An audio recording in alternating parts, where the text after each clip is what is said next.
to be a lot of loose talk around that he's ignoring judicial orders, and I cannot think of one that he has ignored. If anybody has specific, I'll happily take the correction. It occurred to me that was something that was important. I don't think I've heard any of that loose talk here on this stage. It might be elsewhere. Thank you, Marshall. Yes, elsewhere, not here. Thank you. Meme. Hey, Gary. Yeah, I think what we are witnessing is there's two important things I think to be aware of. One is the change in communication from mainstream media to X.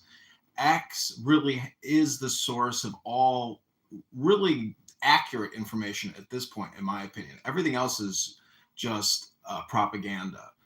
And you can see that essentially in the analysis of Doge and cutting out and stripping a lot of this waste, fraud, and abuse, but really a total restructuring of the government that we've never seen before. So it's very shocking for Americans to think, oh, why are we firing all these veterans who worked at the VA or working at the EPA? They were on probationary status, but now we're terminating them.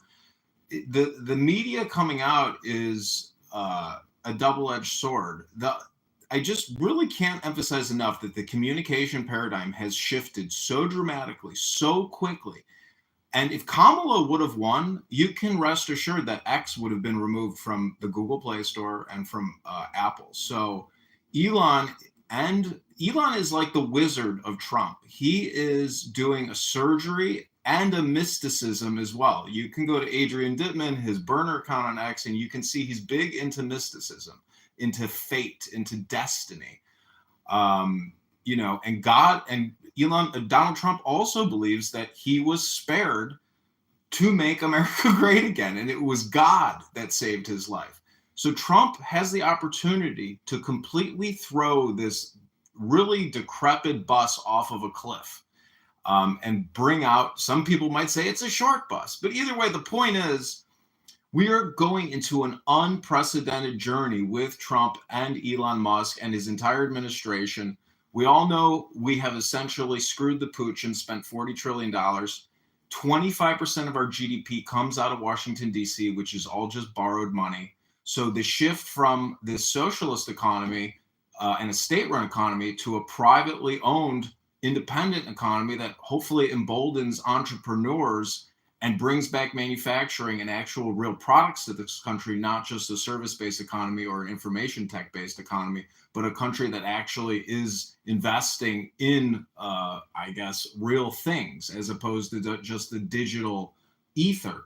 So if you want to make America great again, all you have to do is go on X and really just follow the main accounts. I mean, go to Elon Musk. Elon Musk himself has 210 million followers. He is literally the state propaganda now, Elon Musk. So to me, analyzing the communication of what is happening is really the most delightful aspect of all the changes, because in many ways, there could be no changes without this new communication paradigm, which is X. I'm big on it. I love it. There's a lot of information on there that you will never get access to anywhere else. And this goes all the way back to as soon as Musk bought the platform. But, with Kennedy in place, with the new NSA director, with getting rid of a lot of these generals, like America really is kind of back. And it's amazing how quick the transformation has come. And it's a lot of people on this app are responsible for that. A lot of Americans are responsible for this great change. And it is a well-needed change. Nobody can run their checking account like this. No one can run their personal finances like this. We have to be pragmatic and common sense to know as a taxpayer where all this money has been going, whether it's out of this country or for all this history revisionism and DEI propaganda. It is so shameful and so shocking to the American taxpayer to think that you're working your ass off for these horrific special interests that are just ruthlessly making profits off of your tax dollars. I mean, I think we are essentially on a journey now of total transformation in this country to most likely a libertarian, very conservative Republican sentiment. I don't know if that's because Musk and Trump are both Germans or because we know in our guts that instinctually and authentically real change and dramatic change is needed, because this is not the American dream. What we have been experiencing with Kamala and Joe Biden has been a disaster and a nightmare. And finally, we have leaders that have vision and faith, and they're optimistic. I mean, this is the change we truly needed in America. That's my opinion. America is back. I didn't know it went anywhere. But okay. To your point about X being the new news media, and that's the only place to get accurate information, and that the mainstream media is all propaganda. Anybody can post anything they want on X. So obviously there are numerous perspectives, and there's not an editing process. It's just people breathlessly social media. So how that is the place to go for truth and the apple pie and the American way of life is beyond me. Now, Gary, there's not an editing process, but there's an editorial function. I mean, Elon Musk has labeled the term cisgender hate speech. So if you use the term cisgendered male or something, it gets labeled as hate speech on the platform. Excuse me? So Elon Musk, I had not known that. yeah, Elon Musk controls, like what's called hate speech, what's considered hate speech on the platform. And one of the things that's been considered hate speech now on the platform is the term cisgender. Well, I've never understood the term cisgender myself, but how that's hate speech, I don't know. So if I use the term cisgender, if I report on X that a certain municipality that has recognized cisgender no longer does, will their algorithm flag that as hate speech and shut me up, or be a strike against me, or something like that? That's what I understand. I have to look this up. I heard this reported the other day, that cisgender, he's saying it's heterophobic, and that it's hate speech, and that was my understanding. Now, I could be wrong, but my understanding was that it's considered hate speech on the platform. So what you're suggesting is that if one disagrees with Musk's view of the world, because of course he's the richest man in the world, and so therefore he's the most brilliant and he knows what he's talking about. Okay, the other side of that is argument is it's his platform. He can do whatever he wants with it, and that is absolutely true. Yeah, that the person will be censored, right? Yeah, this is first reported by TechCrunch last week. Aside from the fact that we can't trust, according to me, TechCrunch, because it's, quote unquote, the media, I will just counter that by suggesting that TechCrunch is generally a very credible source in the field in which it covers. So that's I'm going to look that up. They're saying that writing the word cis or cisgender in a post on the mobile app on X could lead to a full screen message. This post contains language that may be considered a slur by X and could be used in a harmful manner in violation of our rules. Well, what a bunch of cis-e's at X. Thank you, Scott. Dominic, get it? That was kind of fun. You're on fire today, Gary. Shout out to the cannon like Trump at the State of the Union. Dominic. Hey, Gary.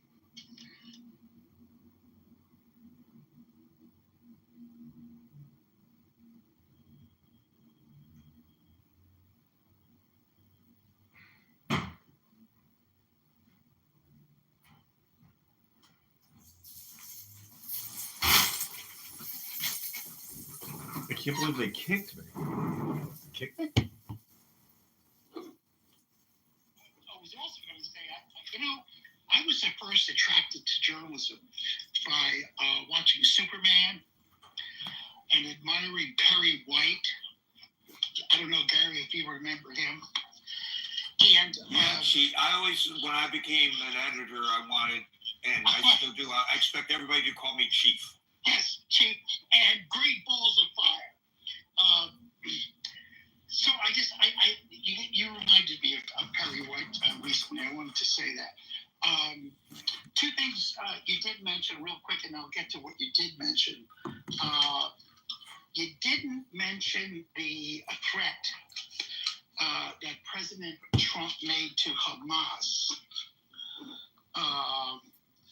warning them to free the hostages. Right, because that's 24 hours old. So. Oh, is that 24 hours old? So in the context of Fast and Furious, that's ancient history. That's not news anymore. Thanks for the Hindenburg report. Okay, I get it. Well,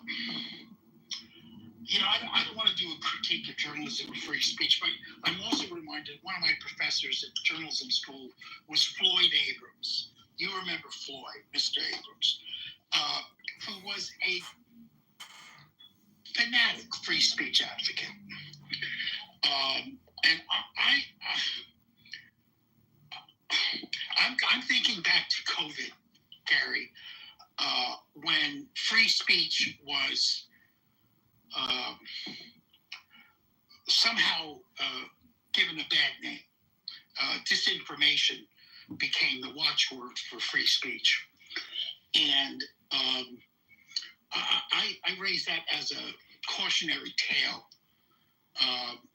when it comes to criticizing the information flow.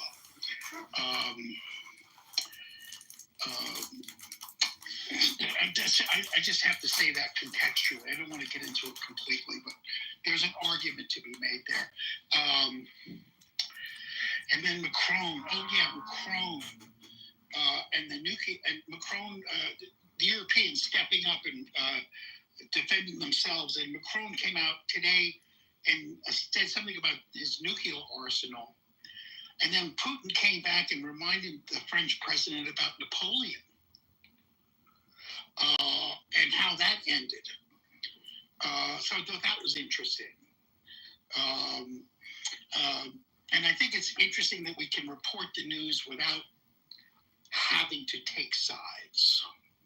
We should try to do that. That's how I was taught. Let's see. I had one other thing I wanted to say, and I can't remember it. But I know there's a crowded field. What you did mention is the new poll for congressional Democrats. They hit a new low of 21%. And that struck me as of some interest, especially since they came out with a new video in which they're all acting like they're fighters. And it's sort of like an Instagram kind of thing. And they're all fighting and throwing air punches. And someone reminded me, said, if they want to have a fight, why don't they go to Ukraine? Not that that was a low blow, actually. But, I think that's about it, Gary. Thanks. It should be noted that campaign to which you refer, what they did is they took a number of prominent Democrats, including Elizabeth Warren and Chuck Schumer, I forget who the others were, and they each released their own tirade, post address to the joint session of Congress, attacking the president.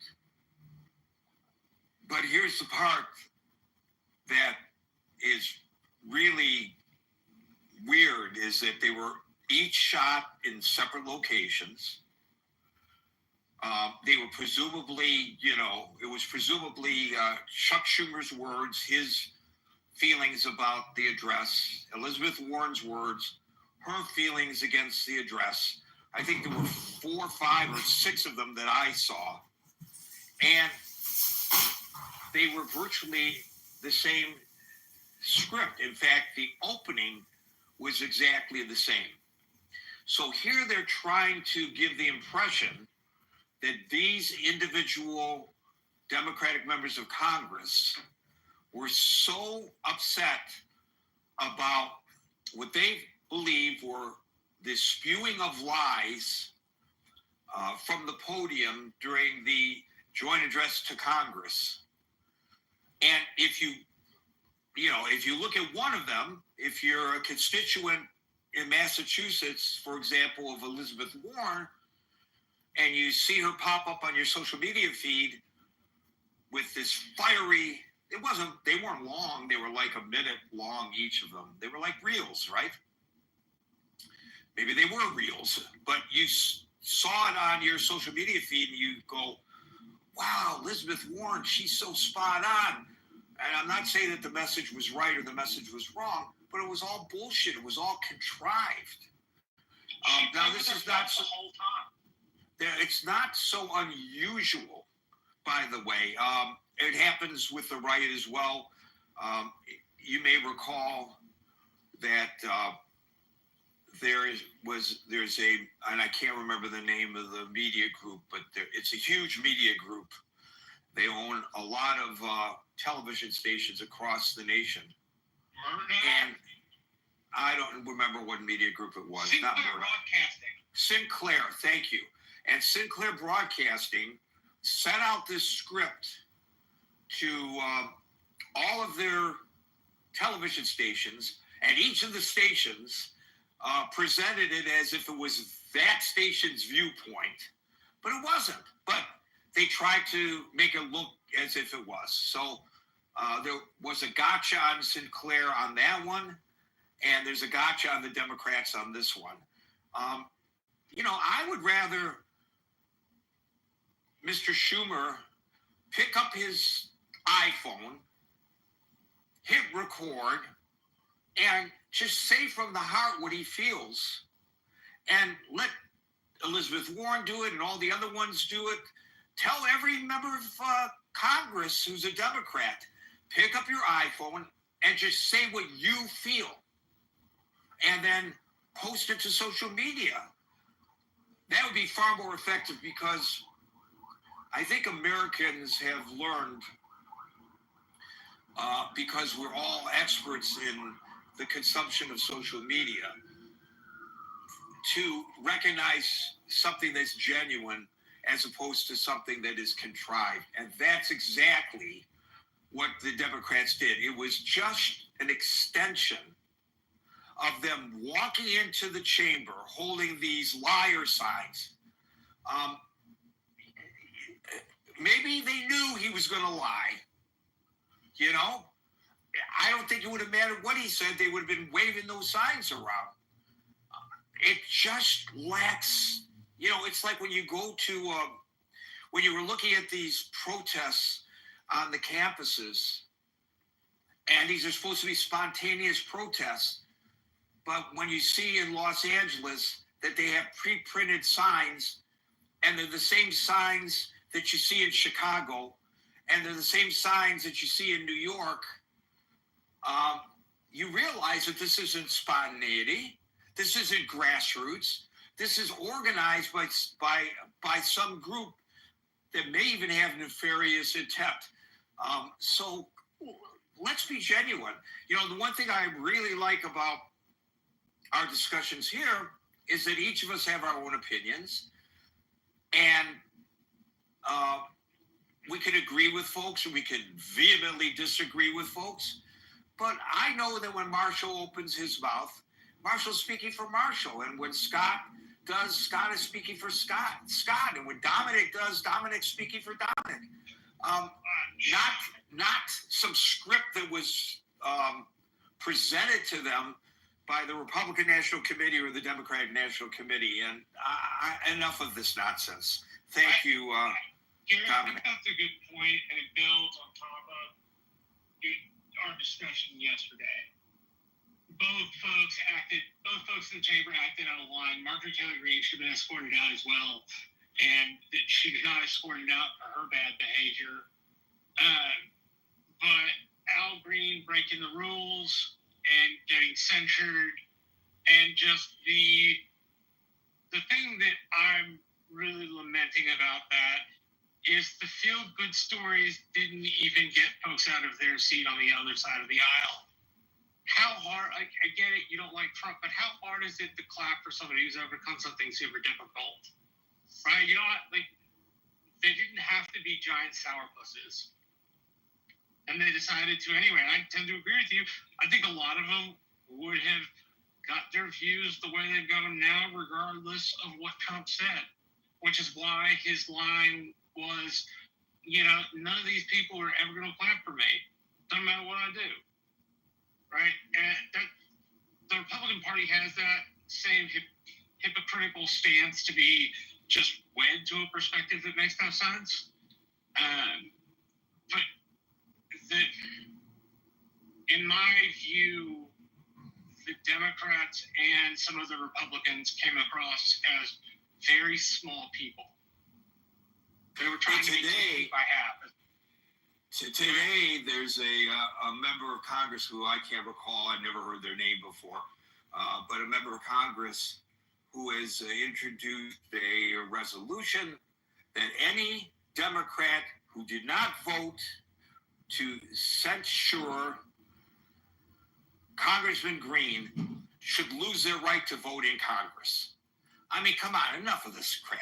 Yeah, and by the way, to your point about the Democrats, which I also brought up yesterday, not even applauding the capture of the guy who they believe was responsible for the killing of 13 service members in Afghanistan.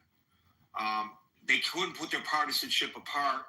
And as you pointed out, for that little boy who fought off cancer and all that, they couldn't stand and applaud him. Mr. Fetterman, the Democrat from Pennsylvania, today admonished his fellow Democrats for that very reason. And I say, bully to you, Fetterman. There may be some Democrats who feel ill at ease about his independence, but I don't give a damn because I'm an anti-partisan myself. Thank you, Marshall. We're going to move along a lot faster because it's already 5:45, and there are a shitload of people. Can I say that? Is that nice?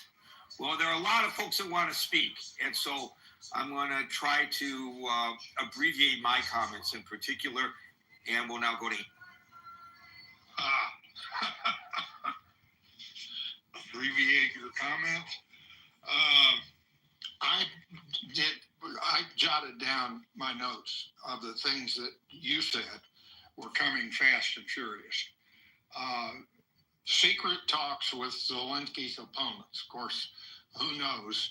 But I think that we talk to opponents of people in power in other countries quite often. That doesn't mean we're fomenting a revolution or anything like that. I recall during the Obama years how we worked with opponents of Putin, for example. And so I'm not sure that that's a sign of grave mistakes. Europeans stepping up for their own defense. Finally, thank God, tariffs delayed. Okay. I hadn't heard the screen test before. I only was able to read a part of Dr. Francine's essay, but squeaky wheel gets the grease is another way of saying it. But I've said repeatedly, I don't know what these tariffs are going to do. I'm not an expert, and I just don't know. So I don't know how I can negatively critique them if I don't know. I have to be able to understand the ramifications of tariffs, at least superficially, so that I can, on the one hand, on the other hand, and come up with a balanced critique of tariffs. Can't do it. Changing course. I think Marshall was right. Reining in Musk to some degree is appropriate at this particular point and all the chaos going on around us. Ukrainian peace talks. I've forgotten what you said about that, but we're in Saudi Arabia. But you didn't say whether Ukraine would be invited this time or not. I believe so. I believe yes. From my recollection of the article, yes, it will be Russia, Ukraine, the United States in Saudi. That's great. I mean, so those things that you highlighted as coming so fast and everything, yes, they're coming fast, but some of them are good. Some of them perhaps are not so good. But my summary is it's what Scott said prompted me to write it down. Too much, too fast. Things are coming too much, too fast. Well, I would point out that for decades now, with the behemoth of the American government that we have created, isn't it appropriate to say it does too little and far too late on a routine basis? Things that people consider to be grave national issues, like the debt or those kinds of things, we do too little, too late.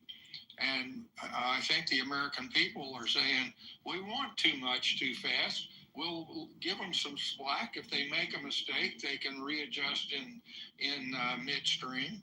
I'm not particularly saying that, but I believe that this whole mess needs to be rattled severely, see what's loose, and get rid of it, and tighten up and move forward.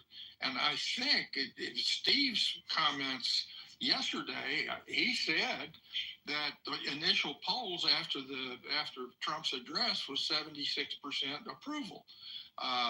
That astounded me, if that's accurate. But I think the American people, not in here, but generally speaking, the American people are willing to give him some slack to see if he can begin to make some major changes to things that really do need major changes. Thanks. Thank you, Anson. Barbie. Can I just say one thing quick, Gary, in response to Anson? Yeah. I just wanted to say that the polling is interesting because Trump's like approval in the State of the Union, stuff like that, it's low for presidents, but it's high for Trump, right? So I think it wouldn't be high by general presidential standards, but I think Anson makes a fair point. He's not doing as bad as people thought, right? I mean, they're low. I mean, he's not as popular as other presidents of either party, but it's not bottom of the barrel. Thank you, Scott. Barbie. Hey there. So I think I just wanted to in this go back to the initial, when we were talking initially, you brought up the point about Musk basically being told to pull back a little Right, bit. his wings clipped, I think, His was the wings term. clipped, right. And I think that definitely appreciate that. All of this to me just goes to, I understand that some people are saying he's doing well. It's that Trump is doing well, better than thought. And then there's, of course, half the country that is horrified, and that's just standard with the way politics is. But I think that a lot of this with Musk, for example, I think he really does live for the approval of others. He's very intuitive, and he's very, he just somebody said this yesterday in the room too. I think he just goes according to the reactions he's gauging around him, and then goes for it and responds accordingly. And I think that, just from any kind of leadership perspective, I run a tech company, and the screen test that Francine was talking about, I mean, that'll work for certain things. But you're not going to see, I don't know, Microsoft use that across Office 365 overnight. Say, hey, let's just change one feature overnight. Don't tell anybody, and just see how many people get mad at us. You would never see that. Why? Because it's just terrible, terrible leadership when you have impact on so many organizations. And I think that you've got veterans really angry. The VA said to cut 80,000 jobs, 80,000. You've got this ridiculous email, this stunt of telling workers to send in, the 5 points of what they did last week. And I was really surprised to discover through an interaction with someone on Twitter that a lot of conservatives who thought, that's so easy, why don't people do that? None of them realized that he was actually telling them to send, I don't know how many millions of emails to one email address, or 2 or 3, but they were all at OPM. They were not to the managers. They were not to the supervisors. So he was bypassing every single manager, every supervisor, every agency head. And I was so shocked when I found out that a lot of conservatives and a lot of Trump supporters just thought, well, of course you can send that email to your manager. Why wouldn't you, you lazy bum? Well, no, it wasn't to be. Like, there's just such lack of information. And then you've got the CDC. You've got how throttled they are. My daughter's an epidemiologist. She's a researcher. And I can tell you that 100% I agree with Anson and the others. There is so much wasted money, of course, in the government. 100%. You probably could cut it by 50% and it would be. However, what they did with this ridiculous approach was that they shut down entire databases of research that were so necessary. And if it wasn't for some of these tech-savvy researchers who quickly figured out how to get backups and all that, I don't know how much damage already has been done, but a lot of damage was done to science and to scientific progress, not woke stuff, stuff like just how to fight things. And then you've got just the lack of respect. And I think that all I'm trying to say with all of this is that I think Trump had to move and make some kind of move with Musk, because it's just embarrassing. It's terrible leadership, and it's just not how you run any kind. Everybody here would probably agree that's run any kind of company, or even your family, anything as a leader. This is just not the way to do it. It's just not. And it's ultimately, the other thing that's come out is 2 things more that people are saying more and more, of course. This thing with Russia, I know there's all kinds of strategy behind it, but on a big level worldwide, there's a huge backlash. That's embarrassing. And then more and more questions about Musk's ketamine use, etc., because he did appear pretty incoherent a few times in public.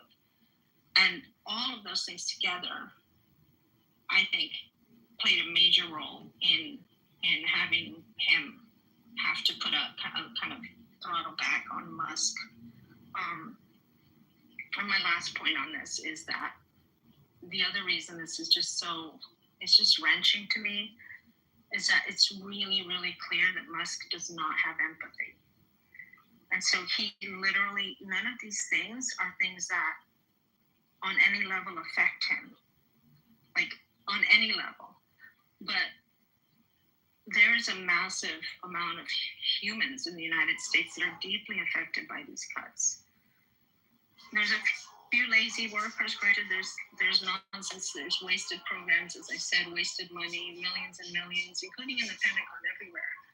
But there's a lot of really, really good people that were just really, really just trying to do their jobs and that work hard. And so the damage long-term to the fabric of the country, it's like if someone came home and had an outrageous, extreme drunk tantrum and threw everything and broke things and sent mom to the hospital and did all of these things, and then afterwards realized, oh crap, what did I do? They can come back, they can say they're sorry, they can try to fix things, they can pretend it never happened. That did happen, and those people are scarred forever. And I think that there's a lot of people that are really scarred at this point. So we'll see what happens long term. But just bad leadership on that side. Bobby, go ahead, Mark. No, you first. So, I was going to say, I have a very strong work ethic. Anybody who knows me knows that's, it may be to my detriment in some respects. I would hate to be judged by those around me, and this is in private business, who don't have the same ethic as I do. So to paint the entire federal workforce with a broad brush, as some people have, not you, Barbie, is just ridiculous. There are, of course, people skating along in government and doing the bare minimum, if that. Maybe they're hiding even. And there are those who are on the front lines working their asses off. You have to judge the individual or the department. You can't just give broad strokes. Before I give it to Marshall, I just want to point out we're at the top of the hour. No additional people will be placed on the stage. Everybody on the stage, as we go into extra time, will get opportunity to speak. If you are itching to speak and can't get on the stage, click on the link above and join the chat. Marshall. I think Nala. Sorry, I've got a dog next to me, and she's a little screecher. I worry about this, but Barbie, I do want to say something. It may have not appeared this way, say 20, 30 years earlier, but the idea of getting rid of bloated, quote unquote bloated federal bureaucracy has been a position of the Republican Party since the mid 1890s. And it's one of those things where we heavily opposed the New Deal and we heavily opposed the Great Society because we believed it was, as a party, a gross expansion of government authority that was unwarranted. I'm not a fan at taking a hatchet to departments, right? I agree with you. There are processes that people should have. But I do want to point out that the idea that they're firing people, that's not something that comes from Donald Trump. It's not something that absolutely. I don't disagree with you on that, Marshall. And I personally think that personally, I think we could do so much more good for people. And the government could do so much more in whatever, technology and all kinds of other sectors if we weren't wasting all the money we waste. My point is simply that there's a way to do it. And let's face it, Republicans and Democrats have been sort of living high on the hog for decades and decades. And that is just a fact. So to suddenly come in and take a machete to something that actually needs, okay, maybe you do need to amputate, but could we maybe use some anesthesia? Could we figure out how to do it wisely? Because the inefficiency of this is going to cost more in the end. We have a saying in Spanish, lo barato sale caro, which means when you try to go cheap, it ends up costing you way more. I understand. And when you try to be this way, it's the inefficiencies of now the CDC is calling back 180,000. I don't know how many.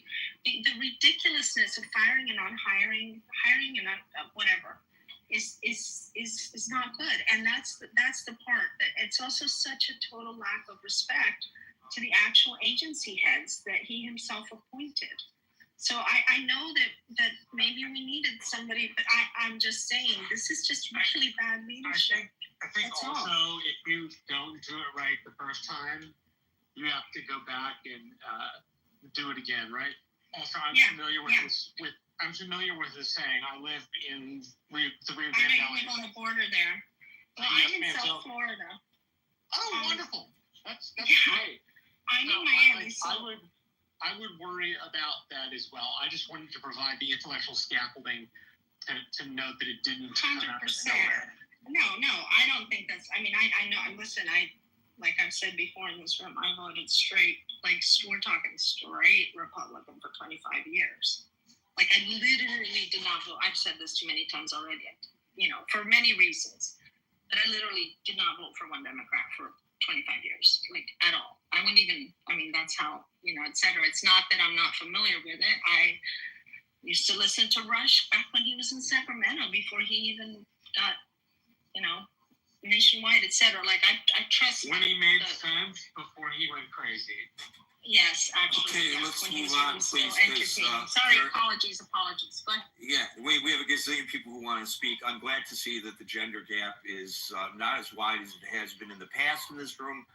I guess our DEI. Oh, wait a minute. We got rid of that. The president said we had to get rid of our. But in spite of the fact that our DEI program is gone, I see more women on the stage. Bravo. I will bravo, be your bravo. honorary Latina as well, if that's what you. There you go. There you go. Exactly. Oh my God. I have to fill out the. Oh no, I don't have to fill out the form for the federal government any longer. Thanks, Barbie. Joshua. Hey everybody, I miss you guys so much. I'm sorry I've been away for a bit. I'd also like to say, even though I'm a conservative, I'm really happy to see Meryl. Thankfully, she's falling behind me because I was almost gonna send you a message just to see where the heck you were, but I'm glad to see you're here. A lot of things have been said, and I'm gonna say something crazy, and I'm just gonna get out of here. But I'm your friendly Canadian, and I'm gonna say almost what's going on right now. I might almost call it terrorism against us, and I mean that. Because we don't know what's going on with every day. No one knows where their job is. So I'm actually going to use that, and I'm going to just block it right now. So you guys take what I said right there. It's basically terrorism as far as my brain goes. Well, not to make light of your point, but to make light of the situation in total, you won't be our friendly Canadian much longer. You'll be our fellow American. I don't think that's going to happen, but I find it disgusting, the proposition that Canada is going to be the 51st state, and that he refers to Trudeau, whether you like Trudeau or not. And obviously his popularity has fallen, obviously, within Canada as well, because he's on his last days. I think this is his last week. Gary, he's taking away any stance that anybody can have. He's scaring people out of their jobs. He's creating terror. Is that terrorism? Yeah, I get you. I get you. Like I said, I'm not making light of your point. I'm kind of making light of the president. For him to refer to the Prime Minister of Canada, which is supposed to be our closest ally. I don't know, maybe it's the United Kingdom, but Canada's part of the Commonwealth. It's very complicated how we label these things. But the friendship across the border, remember, I grew up in Detroit. I know all about the handshake across the border. And to refer to the Prime Minister of Canada as Governor Trudeau, that's pretty funny. Look, governing the United States of America is not a meme. And he treats it as if it were. And I just don't get it. And I'm with you, Joshua. As a previous president of the United States would say, I feel your pain. Thank you, Joshua. By the way, is my mic working? No, we can't hear you at all. Loud and clear. All right. Oh, shut up, Marshall. yeah, we hear you. All right. With regard to, by the way, Nim, I believe he's somebody who's bragged that he's is doing a documentary on Clubhouse and how stupid we all are. So just thought I'd throw that. Then I guess I'm going to be featured. Meme, if you want to interview me, let me know. Go ahead. Me too. Regarding the Democrats, who cares? I voted for Democrats. I don't care. I'm not listening to them. I'm not paying attention to them. They are making no decision that affects me right now. Absolutely none. So I don't follow I don't. Regarding whether or not they should have stood up, absolutely. In some instances, they should have stood up. I can tell you the instances why they didn't, including the cancer patient. But I won't spend a whole lot of time on that. Go check, Marshall, and see who came as a guest, what fired person came as a guest who does pediatric cancer research. Thank you. Now, regarding Trump and Elon Musk, I view that just as another dog and pony show. I know you people all are saying, it's about time and he should have done this. It isn't about time. This is every decision that Musk made, he did with Trump's approval. Everything that Trump does, Musk does. So I don't view this as anything more than, first of all, good legal advice, because of what they are involved in a legal case where, say, to lie to the court regarding what Musk's role is. So I think that they have that problem. And also, so what? He told his cabinet heads, you can run it. You know, let's just, you work along with it. He'll consult whatever. For whatever it is, look who the cabinet heads are. Are they qualified? Are they qualified to, by the way, Trump wants this all done aggressively. Read what he did, what he said to the VA. They are to be aggressive. They are not to be slow. It's not to be something that's going to be done over a period of 8 months, 9 months. It is going to be done quickly. And Trump knows how many people, or Musk will tell them how many people need to go. Can I just interrupt to try to clarify? You're suggesting that this pronouncement today is form, not substance, and that Musk will still be dictating, but they'll let the department heads make the announcements. Well, we looked at these recommendations, and this is what we're doing, but it'll still be they're being told behind the scenes, you will do what Musk tells you to do. Is that what you're saying? Well, in part, I'm suggesting that you have cabinet members, so you have department heads that aren't even qualified. They're not qualified to make the cuts. They're not qualified to assess people. Take into consideration what they've already did. Take into consideration who those people are. And I don't feel comfortable with the process. I don't feel comfortable that good faith is going to be made to see how do they determine who the people are that should be terminated and shouldn't be. When you have a limit, you must be done by a certain time, and you're going to have a certain number. So I viewed this once again. It's a dog and pony show. They go back and forth and back and forth and back and forth. Trump says he's this to the court. Trump says, Elon Musk, stand up. You're great. You're doing a wonderful job. He tells the cabinet, you're the ones that are in charge. He'll just guide you. This is silly. I think that we all need to be a little more cautious about saying Musk has been sort of his wings clipped. I don't think so. Okay, that's really unilaterally do much. He has to go to the head of OMB to have any of his budget requests made, and the OMB head takes it to the president. He's not just allowed to splash wherever the hell he wants. But there's been no pushback from the OMB. They just what I was gonna say though is the courts have curtailed Musk in the right way, and Donald Trump has not insisted they go over that. No, but now what Merrill was suggesting. Excuse me. What Merrill was suggesting is that they're doing an end run. So that they're doing an end run to make it look as if Musk really isn't, but he's the Wizard of Oz behind the curtain, basically, I think is what Merrill was saying. Merrill, there was another point that you made that I thought was very good, but I think that you understated it. They told the court, you're correct, that Musk is not the head of the Department of Government Efficiency, which is not a department anyway, but then at the State of the Union, the address to the joint session of Congress, he did not just say Musk is great. He introduced him as the person who's at the head of the Department of Government and Efficiency. So which is it? One of those pronouncements, either what the president told the joint session of Congress is a lie, or what the government told the court is a lie, but both of them cannot be correct. And I think that's an important point that you brought up. Thank you. I got to move on because it's 6:13, and there are a lot of people, and I want to try to get to everybody. I feel the pressure.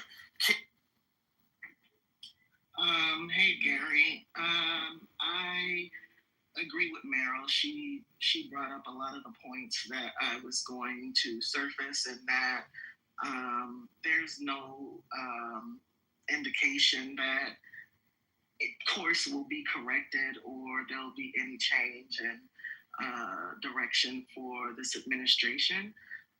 They're still doing exactly what they promised to do and what they told us they would do, according to Project 2025, according to what we know about Trump's fondness for anarcho-capitalist methods of governing, like the Malays, which, what is Malay doing at CPAC? And Malay did these exact same things in his government, and what the outcome as it relates to the condition of their economy is a wait and see, and that all remains to be seen. But poverty is through the roof, unemployment is through the roof. Their people are suffering, and the damage is done. So what? Elon Musk cannot publicly take credit for whatever. The damage is done. He still had access to all of the systems that are running operations in Treasury, that are running operations in the nuclear department. What difference does it make at this point? Perhaps he has all of the access he needs and can go on and do the work that he intended on doing in the first place, what he's really there for. But as it relates to also this faux outrage about Al Green or anything that the Democrats have done as it relates to the quorum or clapping or not clapping, I have a long memory. I've been watching these types of addresses over many administrations. And, when Joe Walsh did this to Obama and called him a liar at the State of the Union address while President Obama was giving his address, I, at that point, was surprised and gasped and did not, never thought I'd see the day when something so reckless would occur in those halls. And then it kept happening, right? And so on the Democratic side, they get critiqued about their fecklessness in the face of such, wild behavior on the other side.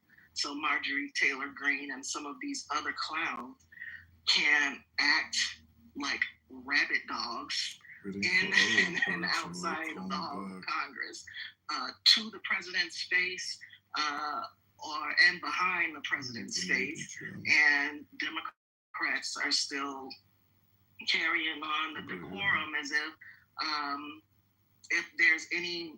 respect remains.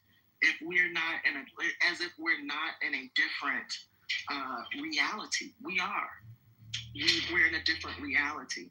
And I think that if there were younger people in leadership in the Democrat Party, there would probably be a lot more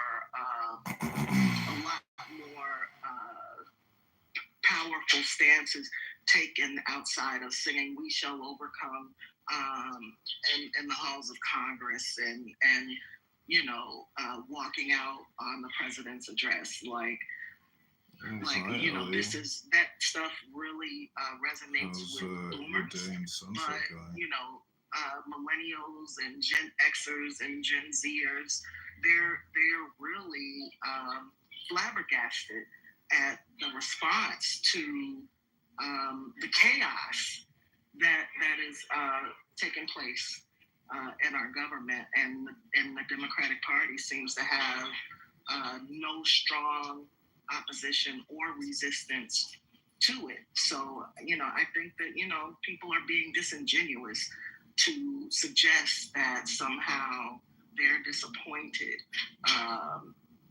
in the Democratic Party for their behavior. I think we're long past, the boat has sailed on that.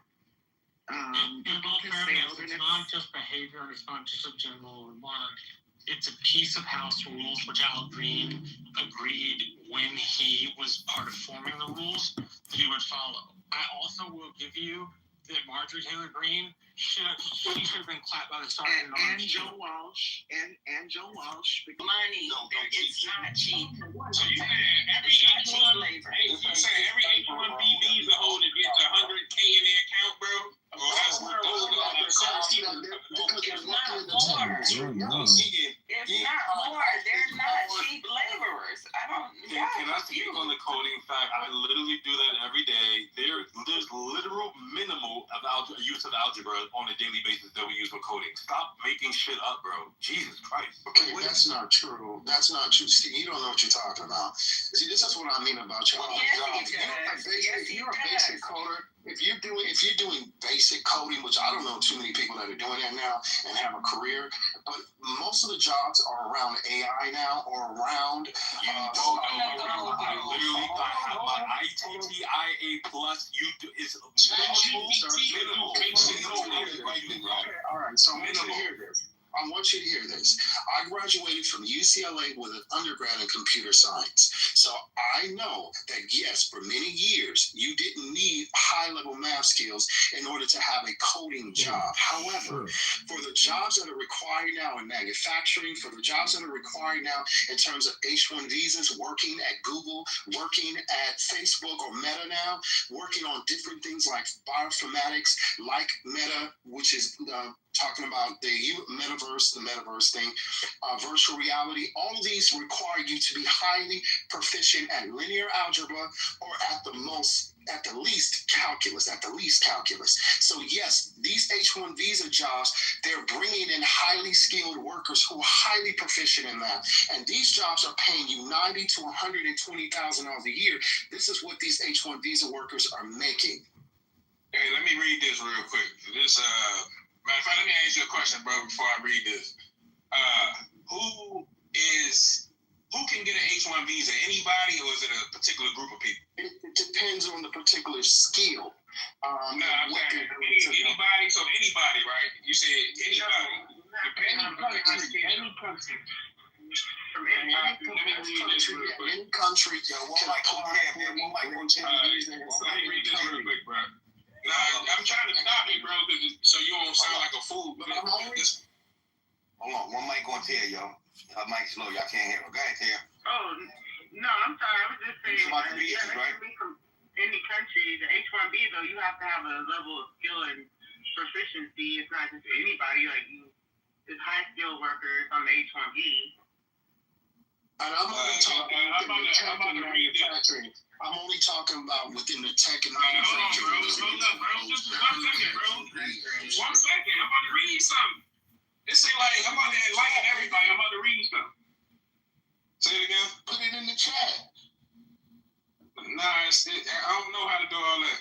But it said the H-1B1 visa is a nominal grant visa that allows employers to temporarily employ foreign workers from Chile and Singapore in the United States. It's a eligibility. The worker must be from Chile or Singapore. The worker must be employed in a specialty occupation. The employer must demonstrate a need for the worker. The employer must pay the prevailing wage or the actual wage, whichever is higher. Application process is only 5 more bullet points. So only just say Singapore didn't get that. That's what you just read. That's what you just read. What are you reading that? Only Chile and Singapore people can get that. It's happy hour. That's what it say right here on Google, bro. You're not correct, my brother. I'm looking at Google. That's wrong, bro. And get the information from USCIS.gov because that obviously is pertaining to. Yo, somebody post something different there. Somebody post something back. Any country with that. It doesn't matter what country you're from, bro. It's just a visa. It's an international visa to import skilled workers. You have to prove that you have a skill. That's what gives you the H-1 visa. That shit doesn't particularly go to a country. You can have Chile or Singapore.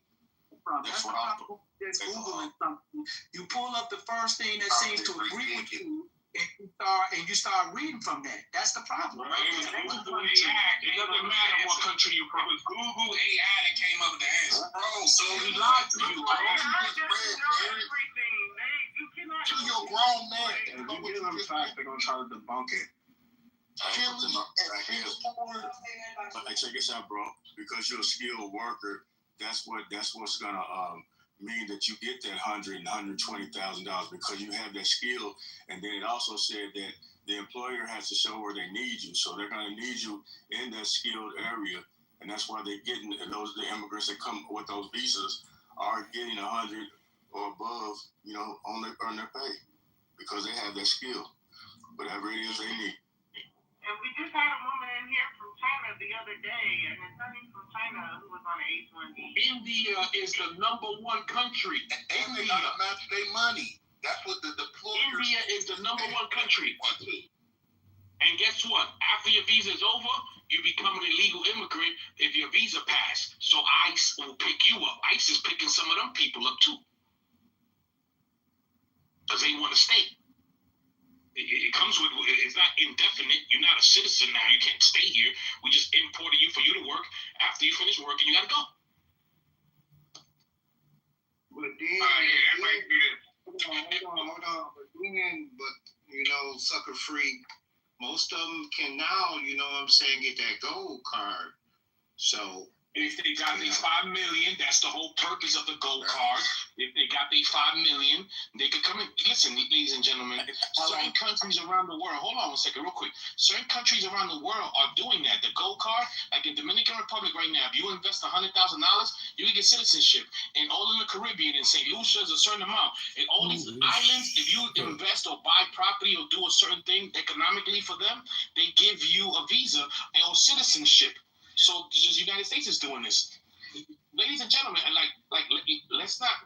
There's something in Spanish that said, "Tapar el cielo con un dedo." Let's not cover the sky with one finger. We know that the educational system have failed our generations very badly. So the people that are needed for these high-tech jobs, they are not here. That's why they're importing them. So what we need to be focusing on is trying to get our kids to get into the tech world. absolutely. And stop sending them to college for sociology.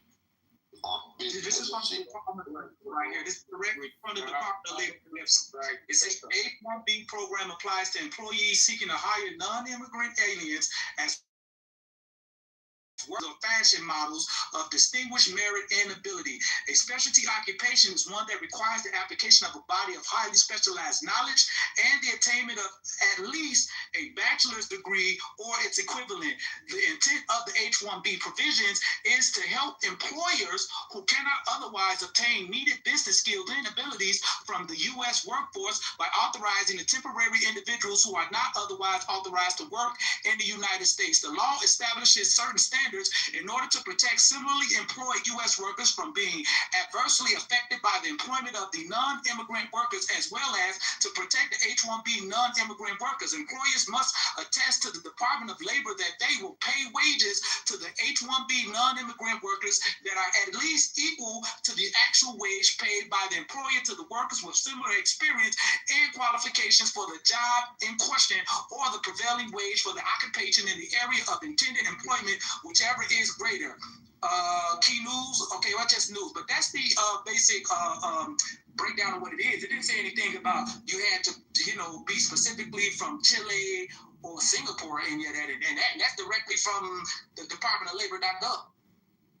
Yeah, but I literally Googled it in an AR overview. That's what I read. So that's where it came from, guys. I wasn't trying to spread this information. I get all that now. It's best to go to the actual source that handles labor certifications or non-immigrant visas, because AI is not foolproof. I get that now. But my whole purpose of saying all that was pretty much, let me just say this. So I get y'all point. If that's the case, I get y'all point when y'all say that it ain't got really nothing to do with cheap labor, right? Because according to what we just read, and I'm not the type of motherfucker to deny reality, according to what y'all just read, and I believe that these people are getting paid hefty salaries to come over here. So then my next question is this. Like, what the fuck is up with the American workforce? That I mean, is this not something the American government can change and incentivize people to do to go out here? Because I don't know nobody who, if given the opportunity to get into a high-paying tech job, they wouldn't take it, right? So I was like, what the fuck are they doing to kind of, if this even is the case, what are they kind of doing to make Americans suitable for these type of jobs? It's just a quick question. Not that nobody know it. I'm just good question. Just that the American workers want more money. Hey, we got it to the point, brother. You know what I'm saying? He done told you we done moved into the golden age. You know, and that consists of the new technology that's going on. You know, we already accomplished the industrial and all this other stuff that was before the industrial. We really at the new tech age. You know, either you have the skills to do it or you don't. You know, that's why, you know, the younger generation, the younger kids, you know, if you got kids, you know, make sure you're doing math, bro. That's why they need the VAMP, US math, and bring in some new books for them. That's the work they're gonna be doing, man. The jobs are gonna be easy as hell. Program it to do this. Sit down and watch it do what it's supposed to do. That's it. And you're gonna be making $150,000 to $200,000 a year to do it. Simple as that. Maybe if we put our kids in those type of programs while they was young, like we do football games and basketball and all this performative shit, that maybe we'll raise an army and a legion of individuals. Particularly, I'm speaking about black individuals, things like that. You feel? Sports scholarship is big, and you know, I mean, I'm not hating on people who do sports, but gotta look at the sports scholarships. People get those sports scholarships, and then they start thinking, hey, maybe I can make it to the NFL, maybe I can make it to the NBA. Quick come up, man. You can't never discount that. Yeah, but then they can, you know, hurt themselves and things come into play with that too. I do feel him when he says that, because that's all entertainment. Because if they don't make it, so it is still good to be educated along with the sports. Like both of them go hand in hand. When you look at most of your famous players, the ones that dropped out of college, most of them have went back to get their education. You know why? Because that money started going, bro. They said, hey, I gotta retire. I want to have something. So they went there. A lot of them. Shaq went back to get his degree. Let me answer this real quick. Do you think, real quick, do you think the black community would be different if it wasn't no fucking NFL, NBA, NCAA? If it wasn't none of that shit, we couldn't rely on none of that shit to get rich. Do you think black motherfuckers would go into other fields of business like tech and see, this is where I think it becomes a little biased, and it's based on what other people determine is good or bad, or a dumb job or a good job. Because there's kids who grow up with dreams of doing this, playing sports and shit like that, and they're really, really fucking good at it. It's almost make that seem as if, let's say that wasn't the thing, but sports has always been the thing. So when would sports not be a thing? It's a lot of fun. Just I'm just saying, money? I'm saying hypothetically, real quick. Hold on, bro. And you still can have an academic degree going into college, you know, where you get a full ride. My son, he got a full ride. He played football, you know what I'm saying? But it was for his brains, not because of what he was doing in sports. Yeah, but also I have a problem when you have in Black America, when you have more sports clubs or more sports entities to bring children and teach children to go into the NFL, then you do have computer science labs and computer science children's think tanks to introduce them into tech, to get them into the medical field. I think Black America has to ask themselves this question: why are there less Black students in medical school than in 1950? That is a tragedy. That is a tragedy of epic proportions. It's not a tragedy. It's not a tragedy, bro. Once you understand that this medical field ain't what you thought it was. People not hopping into that shit and being indoctrinated by way of the medical field and pushing poison. I don't see nothing wrong with it. All right. There's a lot wrong with it, because when you look at the studies, my brother, when you look at the John Hopkins University study, it shows the reason why you have high levels of Black infant mortality rates is because of the fact that there's not that many Black doctors. Black doctors are more apt to be more diligent in handling and that is not true, bro. That's not true. Like, that's so against the this is the problem that I have. Damn, that's my This is the bitch. problem with this stage. You have to. I don't That is care what my you believe. bitch. The facts don't care about your Stop saying feelings. that it's the facts. You don't have the intelligence. You don't have the intelligence nor the reason. Stop us hollering out stuff in facts and put something in that chat. That's why I will. Let me finish first. This is the problem that y'all do. Y'all, bro, we don't care about what you think. What do you mean what I think? Let me make the point and then I'll put it in the chat. But you know what? Let me make the point first and then say, hey, brother, can you put that in the chat? Do it simultaneously. So my point is that y'all don't have the resources nor the intellect to counter the John Hopkins University study where they interviewed 180,000 doctors. Yes, it is a fact that Black doctors tend to be more intuitive and tend to be more caring and more observant of Black patients' issues. Study after study show that, just like there are studies that show when there's a Black man in the classroom, Black students do better. Not just a Black woman, but a Black man particularly. Black students excel better, and particularly Black men. So yes, the reason why we have infant mortalities and these things going on and high levels of Black people in terms of the disparities and pain medication and things like that is because we don't have enough Black doctors in the field. Study after study shows that. So that is a tragedy. Now, when you talk about medicine, there's something called preventative care. We don't have enough doctors in the field that deal with preventative care, Black doctors, that deal with preventative care. So preventative care. Hold on, let me land. Damn. My nigga, you got Y'all literally let everybody else talk for 5 minutes, but it's oh, bro. why do I say Black doctors. damn. So He just keeps saying the same shit over and preventative care stops Black folks from getting to the point where they have to take medication. And because we don't have enough Black internalists that are skilled in preventative care, we have all these different ailments where Black people lead in cancer, where Black people lead in all forms of illness because there's no preventative care Black doctors to assist and help our people understanding nutrition and understanding alternatives to pharmaceutical. That's the issue. I understand you don't like it, bro. Where's the Black Hawk when you need one? Land your plane, bro.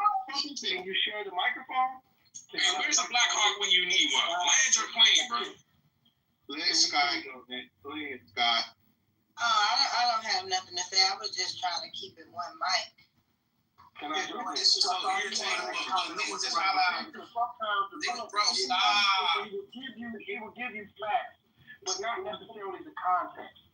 Yes, we understand the number of Black doctors has been declining since the 60s. But I think sometimes we come into these spaces and we say, why can't Black people do more of this and less of that? It's a great point, it's a great sentiment, but here's the context. And the reason why we have less Black doctors and the reason why we have less Black teachers is because our enemy understands everything you're saying. Number two, when we look at things like, have you guys ever seen the Maafa documentary talking about Planned Parenthood and Margaret Sanger and the letters between her and Dr. C.J. Gamble? The reason why we don't have as many doctors in preventative care or in the medical field is because exactly what you said, is that when patients are in the care of Black doctors, they get better care. So if we're in a system that wants to kill us, one of the ways that they can maintain the status quo, right, and continue to harm Black bodies is to make sure that we don't have enough Black people in here who care about preventative care, right? Secondly, we can look at the first institution in this country to have a doctorate program for Black doctors. And it was a very nefarious intent behind Howard University even being created. Howard University was not created because they wanted Black folks to get an education. Wow. Howard University was created because of the mulatto children that many of the men who were actually lobbyists in Congress and congressional members themselves were creating so many mixed race babies of children in the Washington, D.C. area. Right? Because you got to think about all the multi-millions and billions and now even trillions of dollars that leave Washington, D.C. People got to come to Washington, D.C. to get their check. So before that money goes back to Washington, before it goes back to California, before it goes back to Texas, it's in D.C. And many of these men, we know the proclivity of these same white men. These were the same white men who were helping themselves to our ancestors, men and women, and children. They didn't have any limits on their sexual proclivities with the bodies of black people during the period that we call slavery. So the bottom line is this. And this is the reason why we get the first doctors at Howard University. It's also a reason why the men who created what's known as Sigma Pi Phi or the Boule or the talented 10th Negroes were all doctors. They were all doctors and dentists. All of the men, Algernon Jackson, Henry McKee Minton. Go back and look at the men who founded this foundational institution of a secret society fashioned after Greeks and fashioned after Skull and Bones at Yale. Black folks didn't get out there and say, we want to create something original. You can go read Charles H. Wesley's book. He's the official historian of the Divine Nine, specifically of Sigma Pi Phi. And the reason they created Sigma Pi Phi, these black men who had been allowed to get a doctorate in dentistry and in general medicine, internal medicine, these men were almost exclusively the children, the byproducts of mixed race relationships, right? And in almost every case, the father was a white man who then sent his mixed race son to these schools and to these colleges to become some of the first black physicians in our community. This is what you call social stratification, how groups of individuals end up in the places that they end up within the social hierarchy and the social frame. So the reason why we don't have black educators is because we know what black educators would do to the quality of education with black people. It would increase it. So if we think racism and white supremacy is real, it is not just hanging niggas from the tree. It's not just lynching you. It is also miseducating you. It is also creating circumstances under which that you will not survive the quality of life index, right? And so this is the reason why we don't have more black doctors, is because of the competency and care. We can look at the statistics of black women dying 4 to 1 when at the hands of labor of a white doctor, right?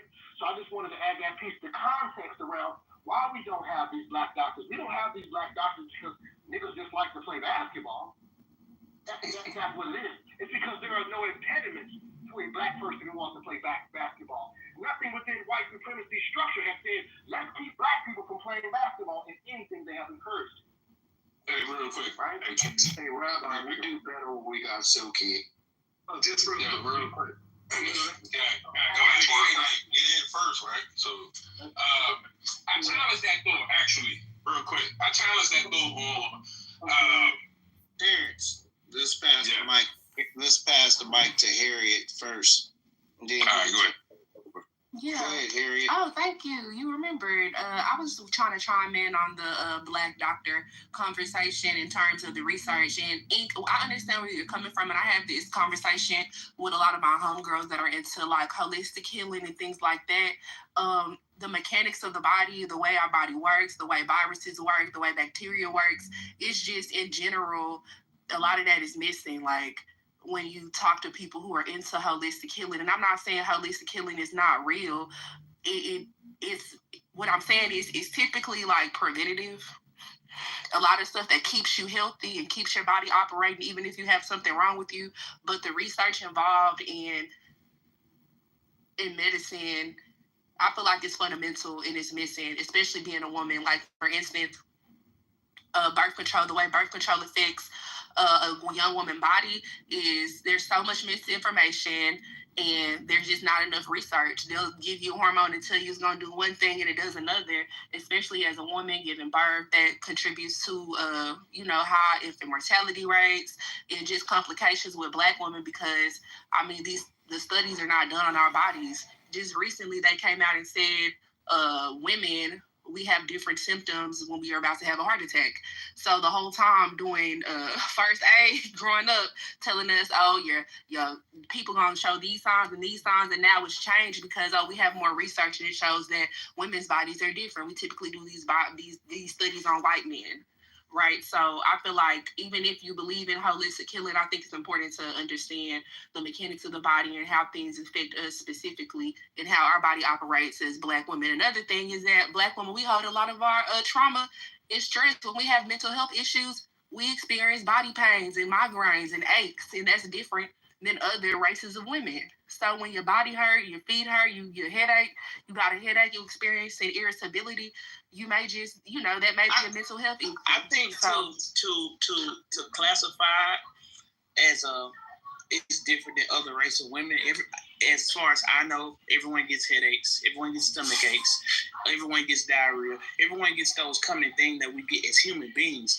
It's almost like mentally. Maybe you. Man, shut up, bro. Mentally, yes, the fuck you do, like knock it off, nigga. You done been that bitch peeing out your ass, like knock it off. It's almost like mentally we almost tend to think that we're a different species than other human beings, and we're not. And when I hear people say, well, we go through things that they don't go through, it's like, how do you know that? Because you're not them.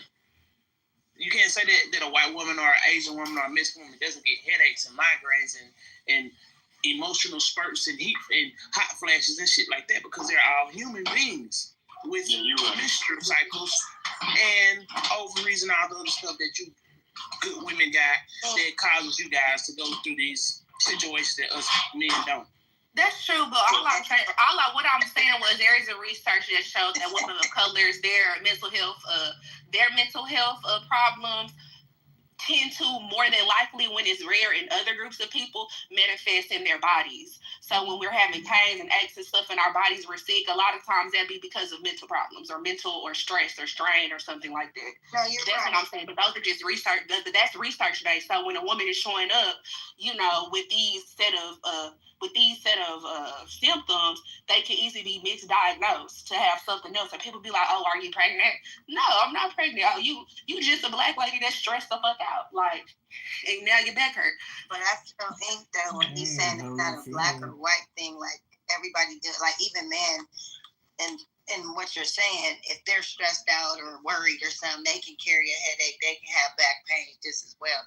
So that's more of a, like, stress can come in all types of forms.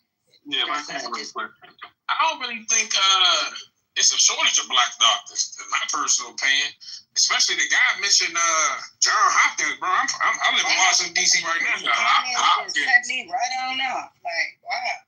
Oh, go ahead. My bad. I ain't one of them rude ass clubhouse dudes. I swear, bro. Go ahead. My fault. Let me come in after you. I am. But I was down, but go ahead. But yeah, we wasn't talking about that. Back to the subject. Hey, that guy, I'm one of them rude motherfuckers, guy. You tell me that, bro. I ain't too emotional to the point that y'all call my name Terrence. Nah, I ain't doing all that. But like this. Wait a minute, was that ink? It ain't no damn shortage on Black doctors. It's a shortage on niggas that believe in other niggas. They don't think we could be doctors and shit.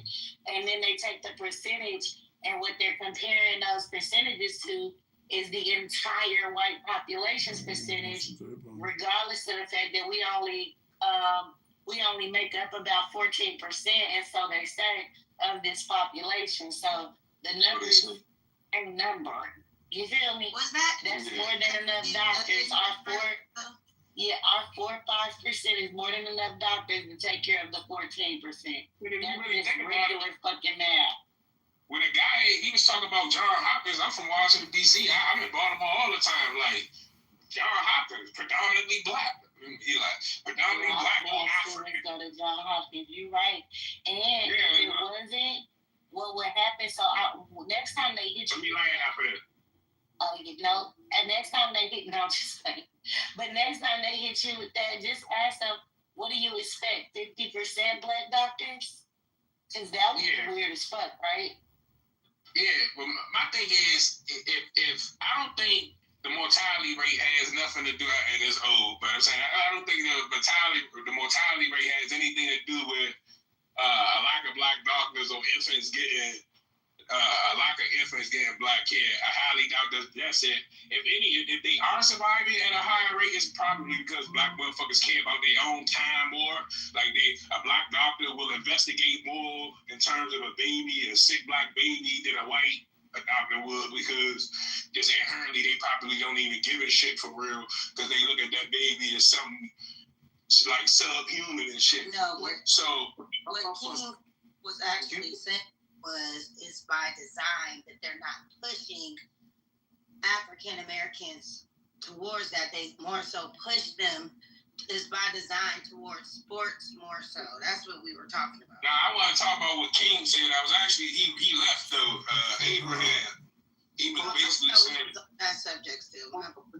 About data and was like earlier about why don't the HBCUs do a study on this and do a study on that? So that clued in my mind that okay, they want to actually get to real results, so we can figure out real issues and figure out a way to fix them. And how you do that is you do real ground studies that are very well put together, if you will, to get you to understand what is actually going on among large populations of people and how could we come up with solutions to solve that. So John Hopkins, they've done these studies, my good brother, to show that for whatever reason, when black women have white doctors, okay, there's all these issues and shit around pregnancy and things like that. That is real data in real time. That is not like, oh, they just pulling that shit out their ass, okay? Now, what I would say is this here, whether the doctor is white or black, in the modern era, you know, seeing that we have the internet and all that stuff, I'm not saying go with the first thing you see. Do your research, right? Get a little bit deep a little bit, right? I get it, you know, people don't have the time all the time, but when you got a little bit of time, get a little bit deep. Be your own advocate, though, for your own health. Because at the end of the day, when that doctor is white or black, that is going to help you the most when you are your own advocate. When it's not just you in the doctor's office and the doctor's telling you things and you're like, yes. Because let's be real about something. And I'll land right here. Doctors are not trained in nutrition. They get very few hours of nutrition. They don't even, a lot of these doctors, listen, my doctor, when I was 33, I've been a vegan for damn near 10 years now. When I went to the doctor at 32, I learned 33, my cholesterol was well over 200. Well over 200. And the doctor told me, say, you too young to have cholesterol that high, man. You know, and this is a white guy, but you know what he told me? He said, I'm not going to put you on a statin because I believe you can bring that cholesterol down. And when he told me that changed my whole mentality, everything just fucking, it's like a light switched on for me. And I never forgot that. He could have put me on a statin and told me get the fuck out of his office, but he didn't do that. And I changed my lifestyle. I'm not saying you have to do what I did. Do your thing. What I'm saying is be your own advocate, man. Do research. Find out about things as a woman. Find out about things as a man. Okay, figure out what foods, you know what I'm saying, promote female health the most. To be your own advocate. That's the best thing. Whether the doctor's black, white, Chinese, because doctors are not trained in nutrition. They're trained in diagnosing and prescribing. That's what their ass is trained in. Hey, look, it's just like the cancer association, that they receive almost damn near $100-something billion in donations and funding, still ain't found to get cancer yet. It's almost like this stuff is never ending, and it's just a big money laundering scheme. They come to these organizations saying that they're here to do a job that they never get fucking done. As other countries soar past this and say, oh, we got a cure for cancer, we doing this, and we getting this. What's your number? I'll buy you a new car. Organization. They just got a bunch of doctors doing what the fuck they're supposed to be doing in science and studying researchers. Well, actually, it's just natural. Like, it's natural ways to get rid of all that. They just not going to tell us. Dr. Sabi, I mean, that's why he's not here today. Take care. Just one real quick thing. You do know that not all, and I just want to say, because there's balance there. Because Dr. Sabi, I'm glad you brought that up. That's one of my guys. Like for me, Doctor, I don't agree with everything he said, but that dude, for me, that's my guy. But even I heard Dr. Sabi say it. He said, I'm not telling doctors like we don't need doctors or any of that. Because doctors, hell, your ass going to the ER, goddammit, you know, after a car crash and you like split open, you hoping that doctor gonna save your life. All of that shit you were talking about doctors go out the window when he got the techniques and the tools and the know-how to save your life in that moment. So it's not throwing out doctors, but you got people who are MDs, who have PhDs in the medical field and public health that are doing good work, that advocate and they go against their own field. He's a brother, Dr. Milton Mills. He sued the United States government because they were still recommending milk to black people, knowing that the majority of black African Americans are lactose intolerant. They cannot They cannot digest the double sugar buns that come in milk. We can't digest it. They have you hard and gassy and all of that. Trust me, I know my household, my own family. I mean, had a house stinking drinking at them. He sued the government because he said, this is a brother who's an MD. He said they are still recommending milk and promoting that shit to black people, knowing that they know the science has clearly shown in human studies, not in mice studies, not in vitro, not in cohorts, in controlled trials, that black people are lactose intolerant. And done. Hold on, done. It's done. I drink lactose milk. That is not drinking that regular coffee. I ain't nobody. Listen, look, check this out. On off this shit right here. Were y'all aware that Zelensky, that the Ukrainian people are posting all type of shit because Putin tried to have a ceasefire deal today and Putin rejected it. He rejected the ceasefire. Were any of y'all aware of that? Yeah, Zelensky said he was going to do it, though. He told Trump them in the White House when they were yelling at him. He said the dude is going to reject the deal, bro.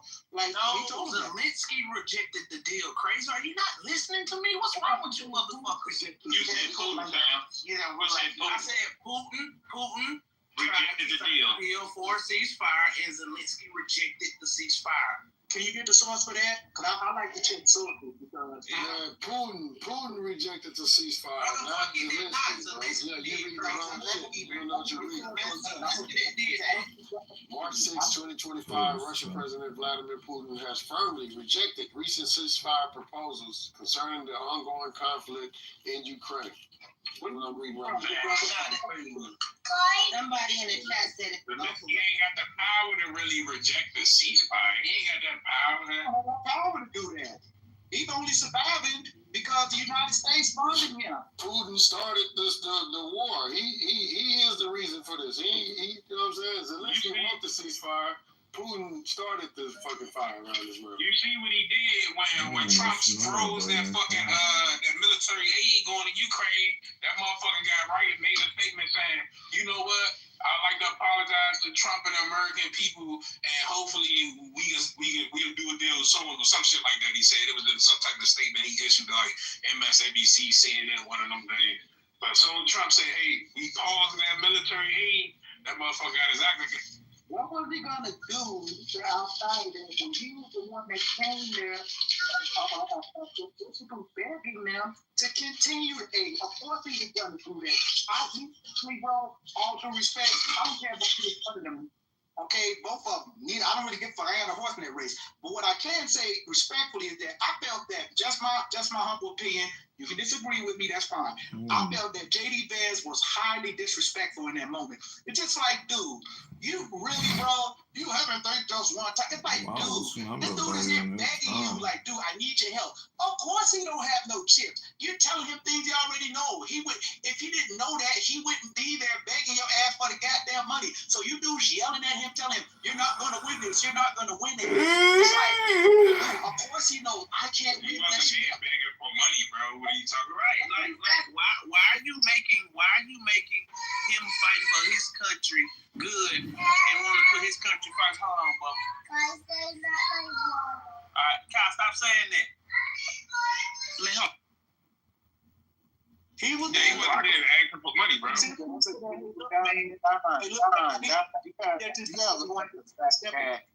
Hold on, bro.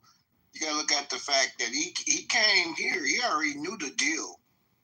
All he had to do was just sign it. He didn't have to come out and get to talking crazy to Trump and Vance. All he had to do is just sign the deal. And then meet with the news station, say what he needs to say at the news station, and keep it moving. Sign the deal. The deal was made. The deal was made over the phone, bro. He just supposed to be coming here to sign it. That's it. I watched that deal, though. It was nothing crazy that dude said to them. I looked at it twice. If I tell you, Don, listen to me, Don. Okay, so yeah, I know, Don. I know you got weapons and shit, but you gonna feel it. Does this sound like I'm threatening you? No, he's telling you to hate. Wait, pause for a second, Don. Listen to me. No, I'm saying I tell you what you're gonna feel, you don't take that as a threat. No, the context of what he was saying. That's crazy, bro.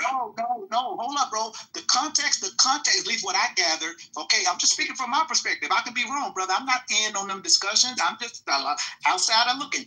The context when I watched it, and I watched it twice. The context of what I gathered from that is what he was saying was, and I can be wrong, is that, hey, man, if you don't help me stop this guy, because he's not going to stop, because he's broken every ceasefire that we've had. If you don't help me stop this guy, you thinking, okay, yeah, you got water in between you and him. He going to be on boats or planes or whatever coming over here to get you. That's the context that's making a threat. I know that's making a threat, saying what you assume a person's gonna do when Trump was in office. Zelensky ain't Putin didn't do a motherfucking thing. That's what Trump keeps trying to tell him. I know he broke his agreement with everybody else because he don't respect him, and they don't respect him. They have no type of relationship to where anything that they say he's gonna uphold, because he don't trust these people the same way that they don't trust him. Me and him have a decent relationship because we went through the same thing with this shit ass government called the United States of America. So therefore, he trusts me. I wouldn't make a deal if I thought he was gonna break the fucking deal. So therefore, for you to keep asking me, as this mineral deals is being signed in this ceasefire, and we're gonna put our people over there to mine minerals, you think he's gonna break this and end up going to war with the United States? He's not. So for Zelensky to keep sitting there in the middle of that press asking, hey, are you sure? Are you sure? Are you sure? Can you give us more? Can you do? It's like, bro, why are you doing all that, bro? Like, we ain't talked about this shit already. Why is you doing that in front of the TV, more details on security guarantees. He was just asking for security guarantees. I just want to, if you say you're going to protect me, how? Because the last time you said this in 2014, no, he didn't say that. They invaded my territory what with do you the not Budapest understand? Memorandum. You know what I'm saying? Why is it not registering in y'all brain that when Trump was in office, they didn't do anything at all? We're talking about America in general. He was saying that when America... You can't do that. Listen to what I'm saying. You can't take other people's relationship flaws and throw them on somebody else and say, well, he consistently been breaking the agreement. I know with them, but not with me though. I got evidence to show you he didn't break it with me. So why do you think now he's gonna break it? If you're in a situation and you going through with some dude somewhere, and then somebody else pull up and say, hey, I got your back. And so you start talking louder because you've heard somebody say they got your back. And so when you turn around, that motherfucker gone. The big dude with the muscles that said he had your back, he gone. And now you getting your ass whooped because somebody said they had your back. That happened 10 years ago. No, that's not the situation. Fast forward to today. Because they invaded Crimea 10 years ago. Bro, that's not the situation though. So fast forward to today, after the Budapest Memorandum wasn't upheld. Now you got Trump saying, "Hey, bro, give me your minerals, bro. Like I'm gonna take care of you, man. I'm gonna give you the security." No, it's not a wait.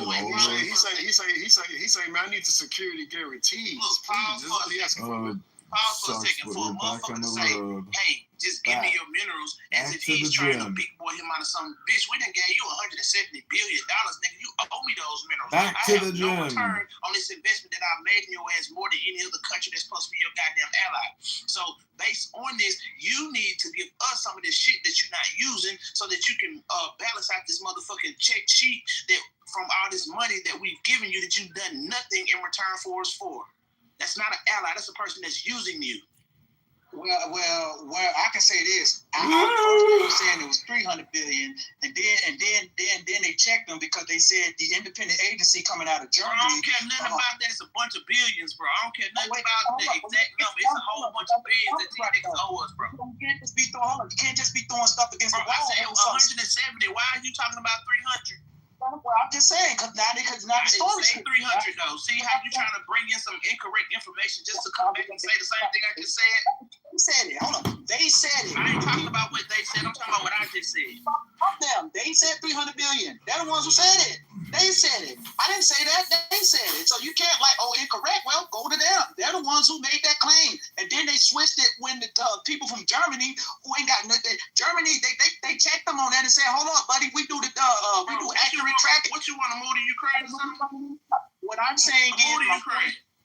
What I'm saying, hold on. What my point I'm making is that all I'm saying is, from my perspective, I have to be careful when I'm listening to these people and just not take their word for everything and what they're saying. And this is one thing I didn't understand. I'll land right here. Just simply put, let me say this. When Trump said, when he was in that meeting, he said, "Hey, what am I going to do, man? Am I going to sit up here on camera and talk shit about the Russian guy, Putin, and yada yada, then get on the phone with him and be like, hey, man, how's the deal going? You want to do the deal?" I'm like, okay, you know what, Trump, that makes sense. That does make sense. Why am I just going to lambast the guy on the camera and then go and try to... And look, Don, hold on, Don. But here's the... Don, hold on. Just slow down, bro. I'm going to finish the point before I go. Slow down, bro. I am moving slow. I just want to finish the one point that I'm making. This is one point and I'm done. I understand that and I respect that when he said that. But what threw me for a loop, okay, because that I understand. What threw me for a loop is when he started saying that Zelensky is a dictator and started the war. I'm like, doesn't that type of mindset go for the other side as well? Because I thought it was a good thing that he said. Simple. Trump clearly stated, I'm not on either side. I'm on the side of humanity. I want people to stop dying. I'm not on your side. I'm not on his side. I just want shit to stop. I just want the bullets to stop flying. He says, hey, well, Zelensky Putin is a criminal and he's a dictator. He's all this shit. He wants Trump to now support what he's saying. And with Trump, like, bro, I ain't trying to do all that because we ain't gonna make no deals. Ain't shit gonna get done. Doing it called him a dictator, though. Trump called Zelensky a dictator. Have you seen? Wait, Paul. Yeah. That's all right. Have you seen those videos? Hold on, y'all. Have y'all seen those videos of what they're doing in Ukraine to regular men out on the street? Here we go. That shit was going on over here.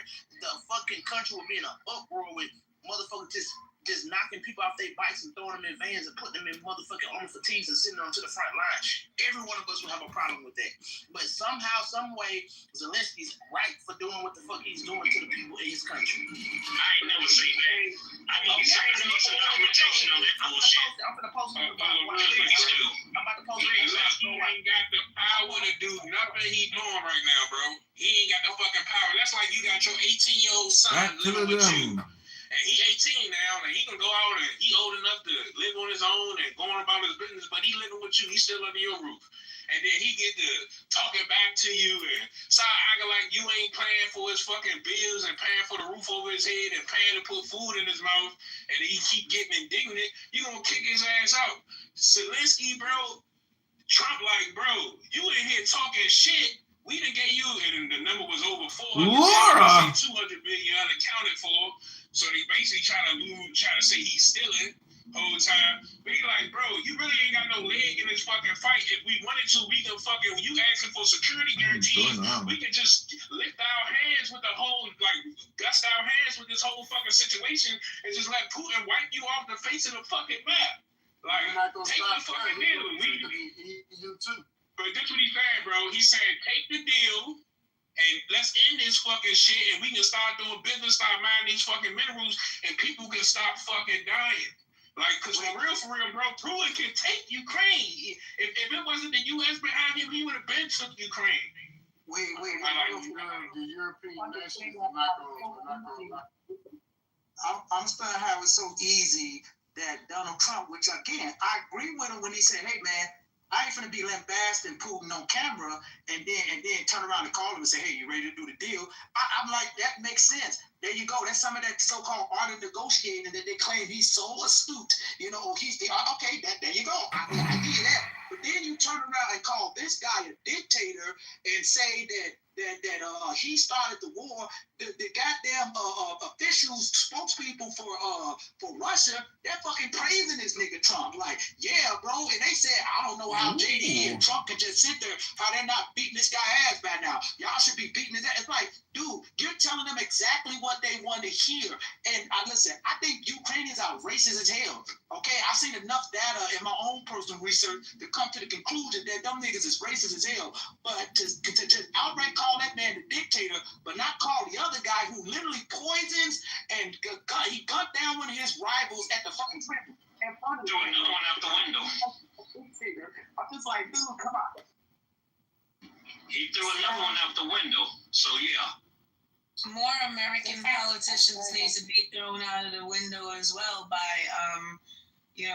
like That not for nothing, like people been used to do tactics like that back in the days, espionage type stuff. If we was, and please don't accuse me of being mean for saying this, but a lot of our politicians need to be thrown out the fucking window. Yeah. Yeah. So who would you start with? I'm curious. Who would you start with?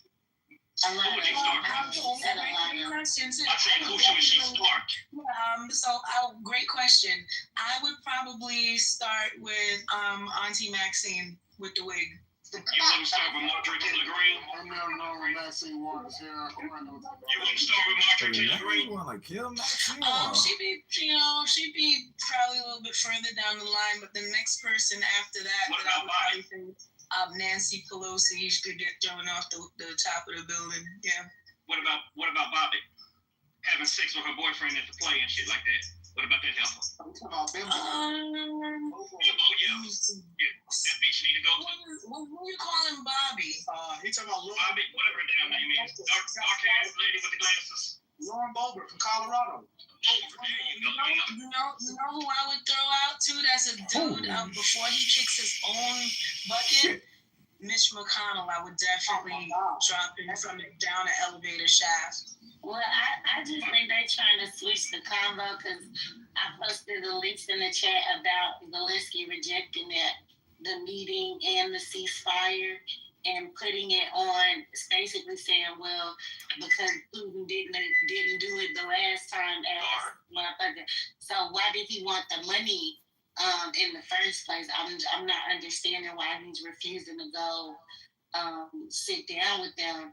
I ain't gonna get into all that. Y'all just gonna have to do your research. But low key, they ain't did shit for the United States. The highlights of the United States and Ukrainian exchange have literally been us carrying them. The highlights of what they have given us is cultural and educational exchange. That's the biggest. That ain't that. I don't give a damn about. Hey, Butters, I swear to God, man, I need a soundbite. I hope this room is changed because I need to go back to Mitch McConnell. Man, yeah, I would definitely. I want him before he dies. I would like to for Mitch McConnell to like fall down like a really long flight of steps. That would be dope. And you know what? Who I want Daniel Cameron to hold his hand on the way down. That's what I would do. I would kick Daniel Cameron down a flight of steps. Remember when the cop killed Breonna Taylor? Mitch McConnell was the one in the Senate talking about the jury. The judge got it right, and these dudes are innocent. And it's a shame and a travesty what those cops were taken through. And all that. From Kentucky. He's the senator from Kentucky. So you want me percent correct, man. Mitch McConnell was on that, and Daniel Cameron tried to cover it up also, man. Just to add to what y'all was saying about, don't be so upset when these world leaders kill their fucking oppositions, and this is long. They've been doing this for many, many years. It's like not new. And not for nothing, the Americans soon get rowdy with it like the French did at the Bastille and let them heads roll with them guillotines. Y'all remember some years back? When they started importing those body bags and guillotines coming through. Y'all forgot about that? That they were importing guillotines into America and body bags? I've never seen a guillotine in America ever in life. Okay, I'm going to find the article just for you and put it into the chat because I know we didn't forget about that. Please do. Guillotine from the 1800s, but not no damn guillotine ever in life. Yeah, real quick. And this actually, did y'all see when Mitch McConnell was on some type of podium somewhere talking, and his ass had some type of dementia brain fart, and it was stuck in his tramp and shit? And then a lady came over and touched him, and then he started moving. That was classic TV right there. Mitch McConnell staring like a doe in the headlights, just staring off. He doodled on himself. Hey, real quick, I want to ask a question I was asking earlier, but the person who I was asking, Oh, she back. she couldn't answer the question, but again, it's switching topics. A lot of the people who was caping for Jasmine Crockett, I asked them to name 3 things that she's done for her district that's notable, and nobody did it. So I was just trying to challenge. You ain't necessarily gotta be somebody that's caping for Jasmine Crockett. You can just be an opposer of Jasmine Crockett. But if you know some monumental and quintessential things she did for her constituents, I would love to know just 3 receipts. Then she won an award for 5-pound eyelashes. So I can answer that as soon as you answer what the fuck Marjorie Taylor Greene did for hers. Bro, why do you keep jumping to somebody else, bro? We talking about Jasmine Crockett. Every time somebody says something about Jasmine Crockett, you take away from all of this and put it on somebody else. I heard we gonna talk about her. We gonna talk about her. Let's focus on Jasmine. All right, hold up, bro. We talking, bro. Hold up. We gonna get to her, bro. Like, if you want to dissect her and what she doing, let's do that. But I'm saying let's stick to Jasmine because she is the title of the room. What has she done? 3 things, bro. The problem with your question is that there is not one person in Congress that has done anything outstanding for their community. With the exception of, no, there isn't one that you can write anything notable, not one. Okay, but man, just to kind of back him up on what he just said, just kind of focus on that right there. I mean, just everybody block out everybody else that could possibly do something wrong. The only thing he said was, can somebody, anybody with all the degrees and all the smartness that you have, can y'all give just 3 just of her? If now there's none that anybody can give, then I think that kind of says something. But just, can anybody just give for anything that she's done for her constituents? Like, yeah, just her, nobody else. Wow. So again, when you're in Congress, it's not about you writing bills by yourself. It's about you actively playing a role in pushing the bill. So any bill that has been written, let's say Democracy for Restoration Act, again, you can put these things up. Any type of housing voucher enhancements, abortion care awareness. It's like so many different just bills and legislation that's pushed through that has her hand, or she read it, or she, gave a thumbs up. That's what they're there for. It's not about, it's like being on a team. Everybody not going to dunk the ball and be able to grab the microphone and say, I'm the MVP of tonight, but everybody played a role. It's the same thing in Congress. So what has she done? What has she done? What have you seen Congress do? All right, but what I'm saying is a lot of them don't put their John Hancock on shit unless they get some type of concessions for their constituents. Like, which is true, but I give you some quick. Hold up, bro. That's what I'm Go ahead, my bad. Go ahead. And I'm not, and y'all know I'm not in favor of Jasmine, but I also believe in giving the facts, right? So I was waiting to see if anyone was going to address it. So it's kind of along with what Marcus said, except for Jasmine has actually written and filed bills that have been successfully signed into law. And I think her background in dealing with law has been a big factor in that, which again is a very strong asset if it was being used in the right way. The bills that, now, I don't know which of all of these that she filed were the ones that were successfully signed into law, but I do know they included a criminal justice reform, which I thought was odd. For her running for Democrats, and they don't really promote that at all. But anywho, criminal justice reform. What else was it? Food deserts, and just more so like systematic issues around Texas. So primarily barriers affecting Black businesses, et cetera, et cetera. She's actually wrote those bills. So she's strong in that retrospect. I just don't think she's using her talents wisely or in the right way or for the right part. If I'm being honest with you, that was so vague. I literally did walk away with no new information after that. Like, I didn't ask you. I gave you a chance for it. You could actually go. But hold up, bro. You said, oh yeah, she had something to do with or signed bills that had something to do with criminal justice reform. You ain't say which bill. You know what I'm saying? You said not that she signed them. I said she actually filed them, meaning she wrote them. She's responsible for producing those bills. Yes, in fact. So there's no one. Well, there's no one author. That's where the disconnect is coming from. Your understanding. We could say she's the author, but she's gonna take, to your point, from her constituents. I was not disagreeing with you, but I wasn't just gonna not give the facts if you're having a misunderstanding of what I'm saying. So she's actually filed. There's not too many people who can say that they filed bills, like went and actually did the process on creating and filing bills that were passed. I just gave you the one. I gave you the one. What's your name? I can't go on criminal justice. I don't know. I'm not a fucking legal library. I didn't know what they were for. Nah, but y'all keep doing this though.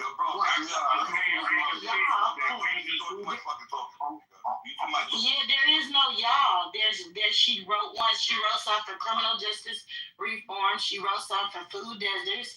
She did some things about what's called systematic issues for Texas. She did some for environmental justice, which, so, I mean, you just have to research those are the bills. All right, I can't learn shit from this. I can't learn shit from this room.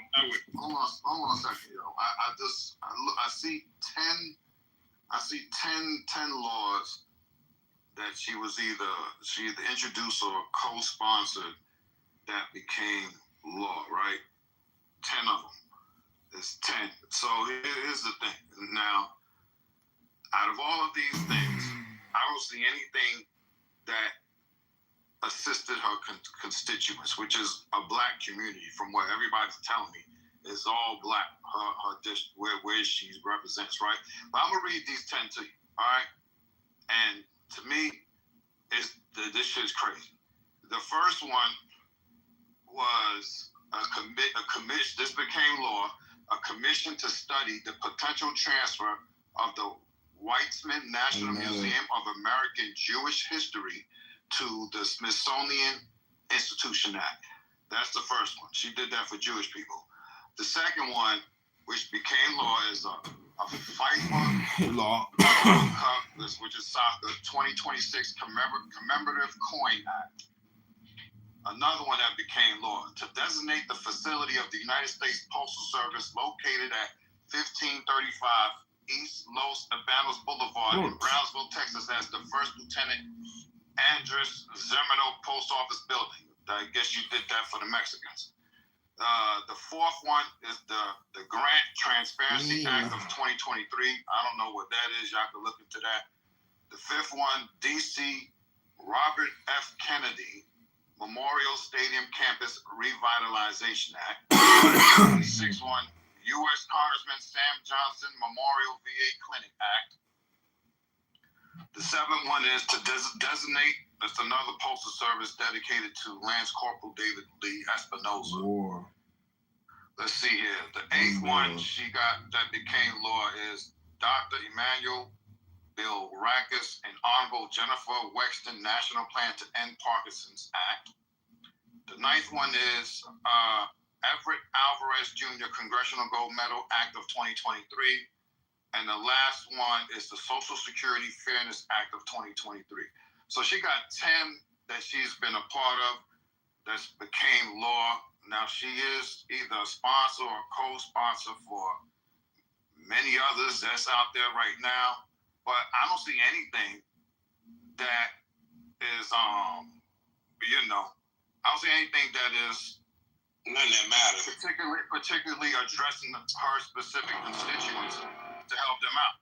So everybody is talking about, they love her and she's done this, that, and the third. She ain't did shit. The only thing I seen she did was something for Jewish people and some Mexicans.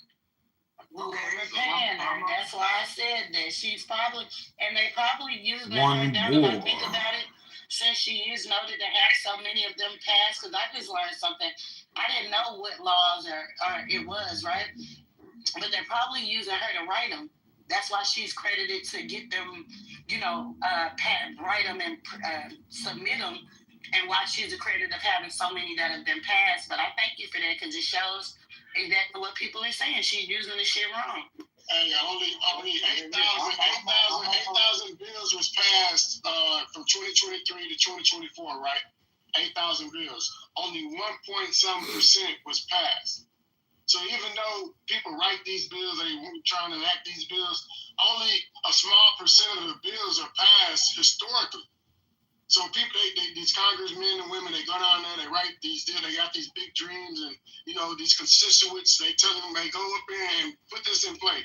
It don't always work. So I just want to throw that out there. Even though y'all saying she don't have a lot of bills and this and that, only 4% is approved historically. Yeah, let's 1%, remember something. 1.7% since 2022. Hold on for a second. Let's remember something. She's new. I think it's weird that she has that many that have actually been signed in the law, and I think it's even more weirder with you making that statement that none of them really were for the Black community. But that's just my. Well, I'm on her site right now. This is billtrack50.com, where they have a list of all of the bills, and then most of these are in committee still because Republicans control both houses, so it's gonna be hard for her as a Democrat to get things passed. But she got this HR HJ Res 63. Redesignated Robert E. Lee Memorial as the Arlington House National Historic Site. HR 14 to demand Voting Rights Act of 65 to revise the criteria for determining which states and political subdivisions are subject to Section 4 of the Act. And for other purposes, HR 20 to amend the National Labor. Now, all of these, what I'm naming, are in committee. HR 20 to name to amend the National Labor Relations Act, the Labor Management Relations Act 1947, and the Labor Management Reporting and Disclosure Act of 1959, and for other purposes, HR 51, Washington, D.C. Admission Act, a bill providing for the admission of the state of Washington, D.C. into the Union. The first one was the one I read before that one about the HR 20, about the voting rights, whatever, to amend the National Labor Relations Act, the Labor Management Relations Act 1947, and the Labor Management Reporting and Disclosure Act of 1959 for other purposes. You got HR 212, Capital Reimbursement Act, a bill to direct the architecture of the Capitol to design and install. Do you care if anybody's following you along?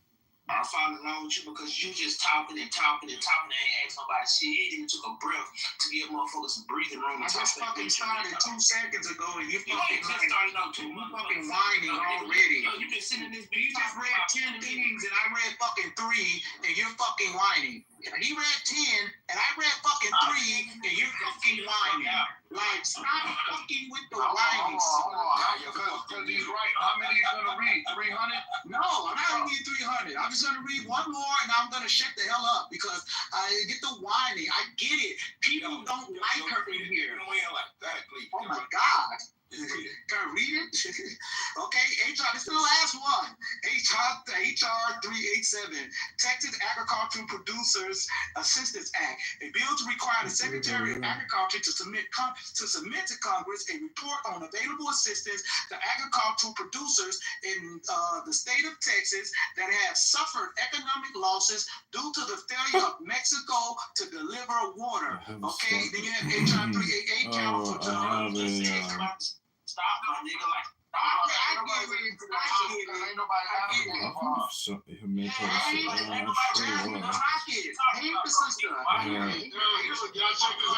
She was already doing her thing before Congress. She was a U.S. representative before she became a congresswoman. This ain't nothing new. Now I want y'all to know this too. Trying to find the lover. She's a politician. She was a civil rights attorney first. Doing the work for us.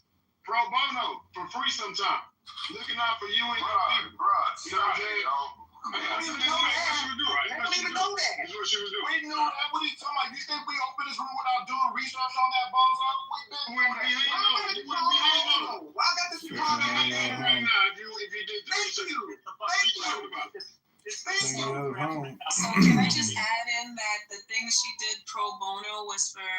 Black Lives Matter.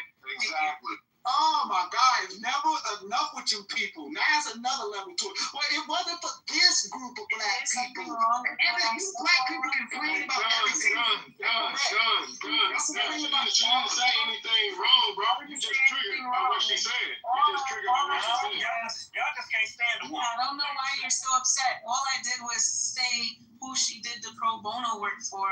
If you don't like Black Lives Matter, or you do like Black Lives Matter, it's nobody's business. I'm just saying who she did the pro bono work for. Hold on, Don. Look. I'm glad Spark came up here because Spark, you was in the chat. You was like, fuck them people out there in the district that she represents. I don't think you're going to South Dallas with that attitude. I don't think you walk around South Dallas talking about fuck the Southern Dallas people. Definitely not disrespecting. Jasmine Crockett is the only one that's been elected to represent her district. So basically, when you're, basically Congress is insider trading. If you're not going in there with the intentions to bring resources back to your community, then this Jasmine Crockett is the only one who, as an elected official, that can say fuck the folks. I would never touch down in Dallas and disrespect anybody like that. If I'm gonna touch down, I'm gonna bring some information to the table that can say, hey, for the Davis Love Airport out there, it's a couple $2 billion worth of contracts that need to be going to black contractors. The same thing Marion Barry did. The same thing Maynard Jackson did in Atlanta. And the same thing Coleman Young did in Detroit. So we have instances when black politicians bring resources back to their community, and Jasmine Crockett is not it. Man, your chat in the chat is saying, help them black folks in her district. That does include the airport, by the way. I was like, oh, wow. You know what I'm saying? They gangs out there, but all right, I'm with you. I got your back, Sparkle. It's amazing. Beat up. That is always beat up. something to say about. You didn't say shit when Trump pardoned that damn racist sheriff out there. You didn't say shit. Exactly. It's amazing. It's always me like 20, 30, 20 Hey, Monica. This is John from Hinge. How are you doing?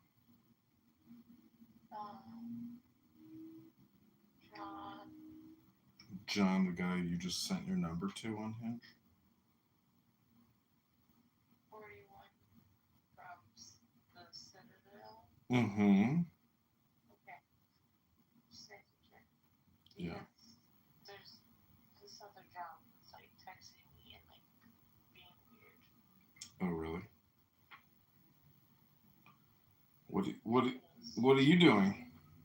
I'm just chilling at home. Nice. Same, chilling at home.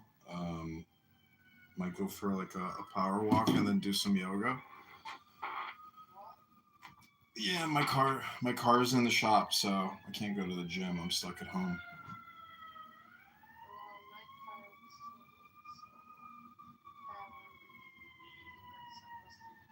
Because I'm gonna Uber you over here.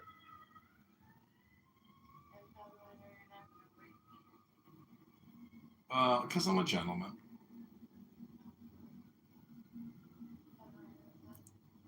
I don't know, if I buy you an Uber, it's a pretty nice thing to do.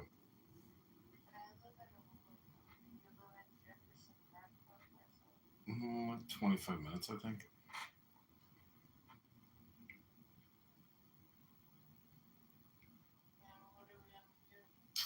I don't know, do yoga? I don't know, we're going to listen to some music, we're going to have a glass of wine, we're going to have maybe a piece of pizza or a cannoli. I do smoke weed, but I actually don't have any weed at my house. If you want, I could go to the dispensary down the street and pick some up. Okay. Yeah, no problem. Let me, I don't know, they close at 7. Let me see what time they close. What was that? Text you. Okay, I'll text you. Bye.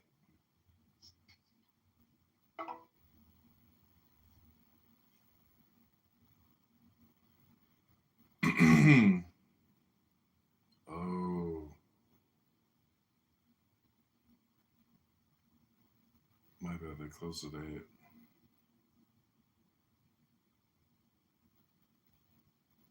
They close at 7.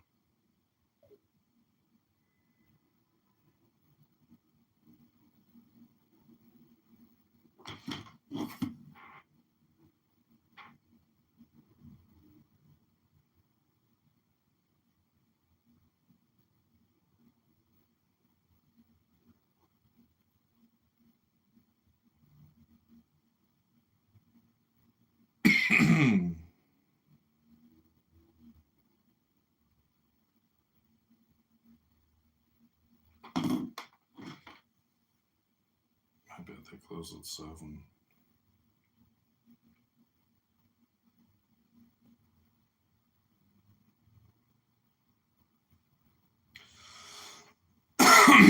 Yeah, but I don't have a car.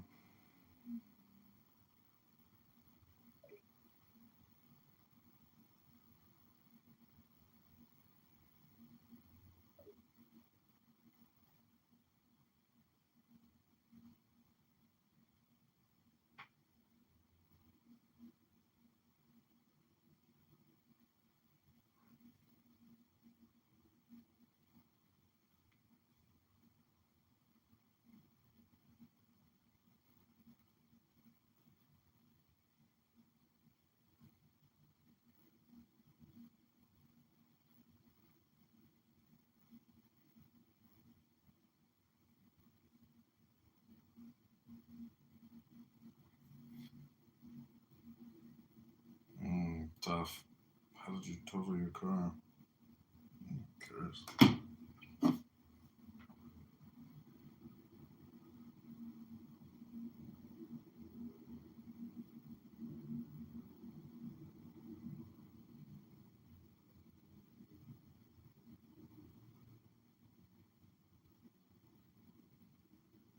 Chicago.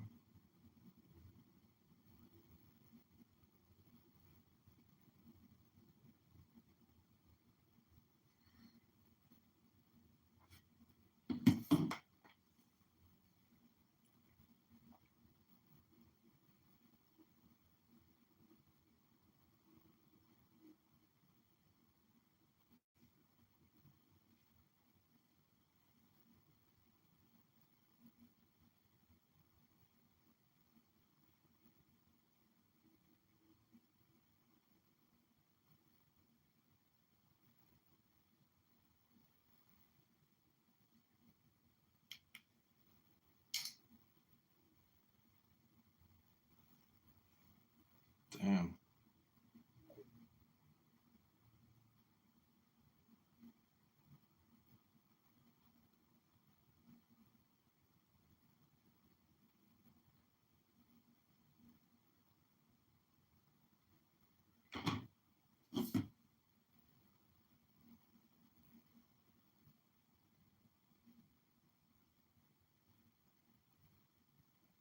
Yourself?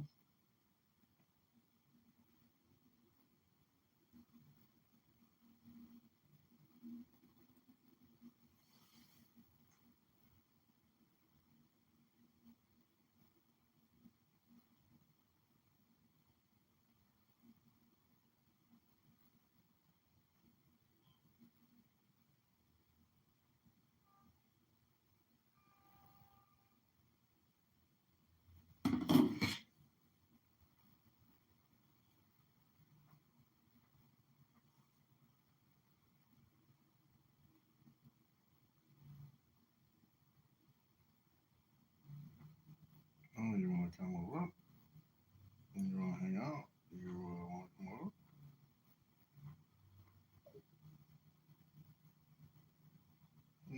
I've got.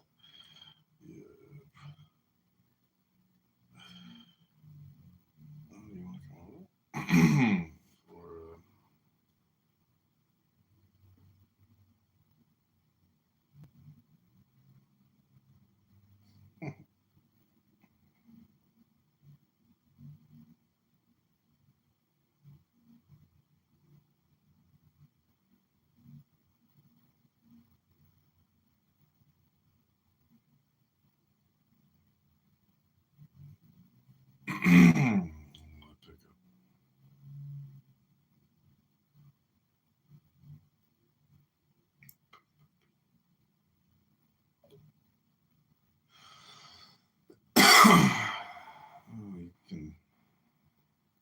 I do have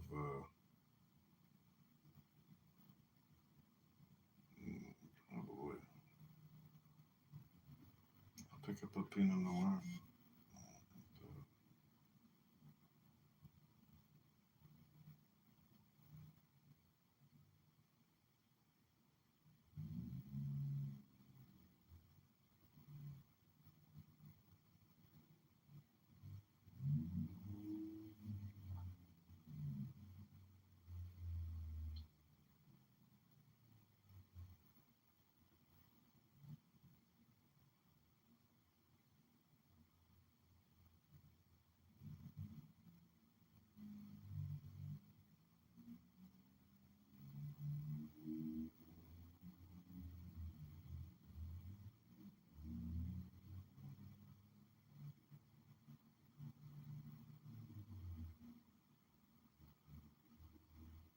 We can hang out tomorrow. We can hang out tomorrow, Saturday.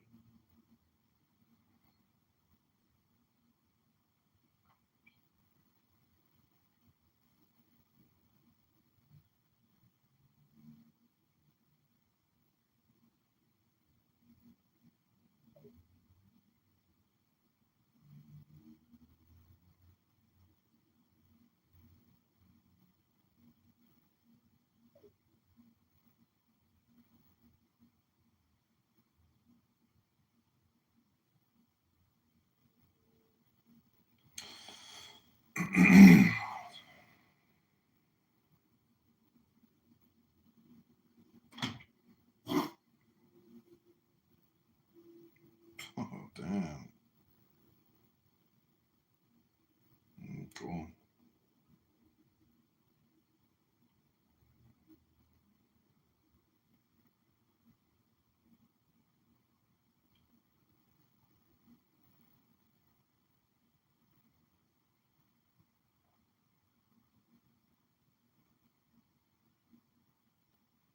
Cool, I'm half Russian.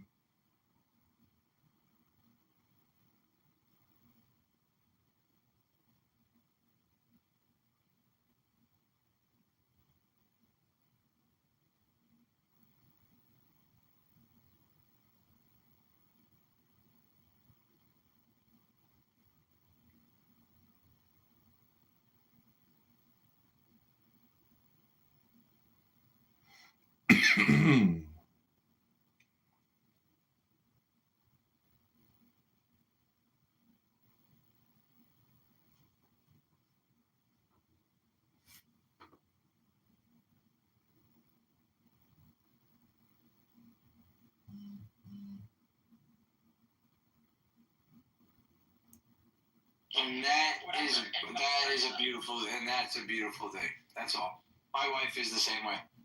Yeah. Yeah. Yeah, I am married. I can't even remember that.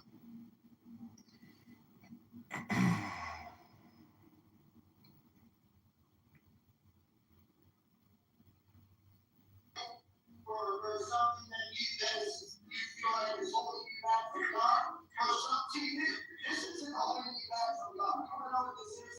Thank you, Jesus. Thank you. I don't look at that and worship it. I don't care. Everything. I don't. You want to know the difference between me and those two? I've already given everything before. I'll do it again. I have no problem with it ever. Whatever God requires of me, I'll give it. Please tell the other people. Whatever God requires of me, give it. No matter what it is.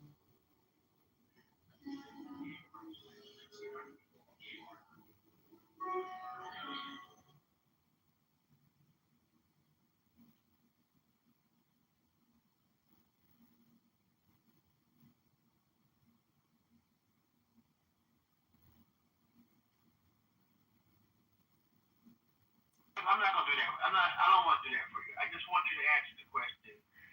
Answer the question. I got a gun to your head, and you gotta choose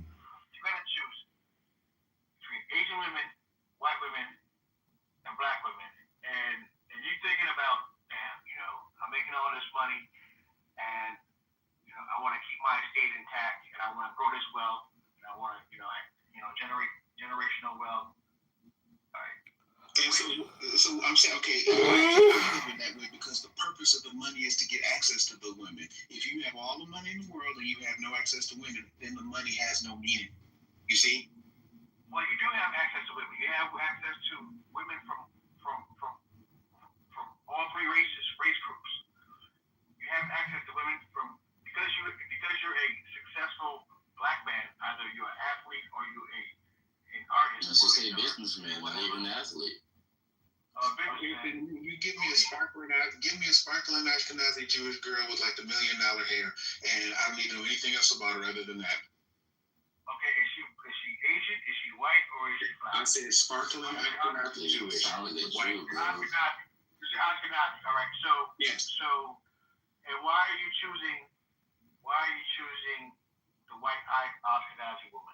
Well, because these women look really good. I see them all the time, and like every fifth person looks like Kat Demme.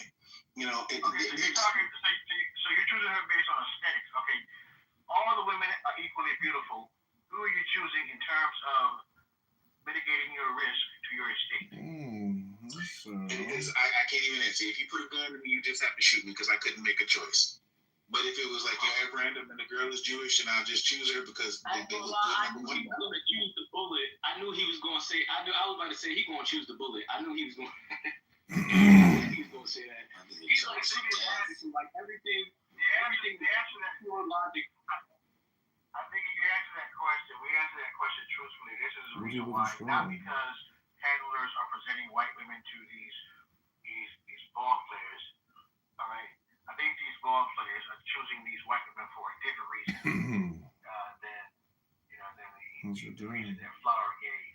You know, and they're beautiful black women, they're beautiful Asian women, and they're beautiful white women. But the white women are getting chosen. And I think that, you know, call me a coon. All right. I think that there's something about white women coming from certain backgrounds, certain class level, certain educational level. All right, that is, you know, less risky to wealth accumulation and maintaining wealth. All right, and I think that, you know, these guys, you know, and I could be wrong. I think when you're looking long term about maintaining your estate, having longevity, and creating generational wealth, you look at a black woman, a sister from the inner city who never came from that. And she's got all the baggage and the drama that comes with, you know, growing up poor. And you got this white woman who mother, father, grandfather, you know, have had, you know, wealth or, you know, come from a certain income level, educational level. I think it's less risky to choose the white woman. Well, in that case, if that's your position, you're saying statistically, because we know. Just based on history alone, we know how people were probably reared, what backgrounds they come up, and you kind of like generally like armchair, like you can kind of do like armchair estimates on, you know, what type of trauma this person would deal with. Are you saying statistically, based on that in history alone, that people from our community can't compete with those people? No, I'm not saying that we can't compete. I'm just saying that we have a lot more baggage and we have a lot more. Right. So, I mean, I would assume it's almost like you're inferring it if you're not saying it, because that's going to be the average, and it's still the average. Our culture, our outcomes haven't really changed so much, right? So. It's more than that. Okay, but here's some more statistics, Armenius. Okay, let's say that you went through 92 of them, and then 93 was just perfect in every way, and she was a black lady. Okay, you still have the issue of regression to the mean. So if this girl has like a good IQ, okay, in this generation, if you had babies with her, then they would just be pulling back to the mean, number one. And then number two, you see like all of these like these stupid Hebrew Israelite types or like these stupid Nation of Islam types. What is the possibility, the probability that she has a relative that's one of them? How could you make it such that you didn't have to meet any people like that? And if you go into these BHI rooms, you can't be that stupid by accident. And you can't have that many stupid people in one place by accident. And they couldn't all be black and that stupid by accident. So if you choose a woman out of that population group, what is the probability that she's not gonna have like some number of relatives that are as stupid as a BHI. If I wow. And I wanna I think you guys a picture there in the back channel. Right, do you have cousins that are like? Where is Lonzo? Like, Yeah, where he at? Yeah, cousins that are BHI intelligence level. Well, I have cousins that have a lot of problems, but I don't think any of them are BHI. And Lonzo, he's not worth the time to talk about with this because I can tell you what he's going to say. He's like, Labe, do you love black women? And then he'll keep asking that question over and over again because he doesn't have anything to say. So piss on him. Nobody that looks like him because he's not a good conversation partner. Well, I think one thing I will agree with, I think definitely on average, definitely has more trauma and more baggage, basically based off, you just look at our history in general. You know what I mean? Like, so Cowboy, let me stop you right there. I don't mean to interrupt you, bro. Given that scenario, what you just said, if you had the option of choosing one of us with the trauma, the baggage on average, and one of them without it, that's any other group, who are you choosing? You said if I had the option to choose one of us without it, and one of them without it? No, one of us with it and one of them without it. Because that's the scenario what a lot of people are being offered. Well, I think, to be real with you, I do really think that's a very, very tough question because I think, like... Are you dealing with trauma? Are you married into that? But it did have some past. Yeah, that's what I'm saying. I think that's a very, very tough thing because, when you think about, like, marriage and legacy and who you want to build with, who you want to start a family with, you want to do that with somebody who comes from a good family, a two-home, healthy situation, right? Like, you don't want to add more, ghetto drama, baby mama. You don't want to put those type of two families together. Like, that's not a good thing. So, and I love black people, and I consider myself to be pro-black. Man, with that said, right, like, I do, at the same time, I place, right, like, so, like, basically, I believe that, like, I'm not going to fuck with you just because you're black. Right, like, you got to be an actual good person. Wow. Like, I would, I would fuck with a white person. You didn't even answer the question, Cowboy. It's hard to answer. I understand, Cowboy. It's very hard to say it. It's hard to say it. No, but you're saying that you place self-advancement greater than a group advancement, right? That's what you're saying, right? It would have to be. The house note comes in your name. It doesn't come in the name of the group. You got to pay your own bills. I want him to say it. Like, that's what he was saying, but I guess I didn't hear what you said. What did you say? Self-advancement versus the group advancement. Well, if you put two fucked up families together, I don't think that's gonna be like really advancing. But if you are elevated and then you put yourself in a situation where this family is also elevated, then I can see like that's a recipe where you can create generational wealth and create something for your kids, and now your kids are coming for something. Now you got more stories to tell other than, my pops or my uncle was a drug dealer, right? Because that's a lot of our stories, you know what I mean, growing up. We was telling those stories and we thought that was cool until we got older and realized, like, that stuff actually isn't cool, you know what I mean? So, I just think at the end of the day, I think you shouldn't align with nobody just because they're black. You should align with people because they got the same vision and goals as you. That right there makes sense. Like, if you're trying to get across the street and I'm trying to get across the street, I don't care what color you are. If you got the same motivation as me, the same heart, the same mindset, let's get across the street together. That's how people should start building. But Cowboy, you also said that you don't want to bring two fucked up people together. So you're also admitting that you also come from the same background. So why should you be accepted from somebody that doesn't come from that this. I would just say this because I am a married man. I've been married for 4 years. My wife is East African. Okay. She comes from a very healthy situation. Okay. I would never marry anybody with my background. But if she sits there rich, I just wouldn't do it. What's your background? What's your background? What's your background? Let me answer this question right quick. Because Cowboy, in my scenario, is because Cowboy got the fucking money. He's the fucking artist. He's the ball player. He got the fucking money. All right, so he has that option. Yeah. He has that option. Okay, because he got the bag. Okay. Okay, go ahead, Fly. Cowboy, what's your background? You said never someone from your background. What is that background? I mean, just typical nigga shit, you know. Are you Black American? Yeah, just typical nigga shit. Black American from what state?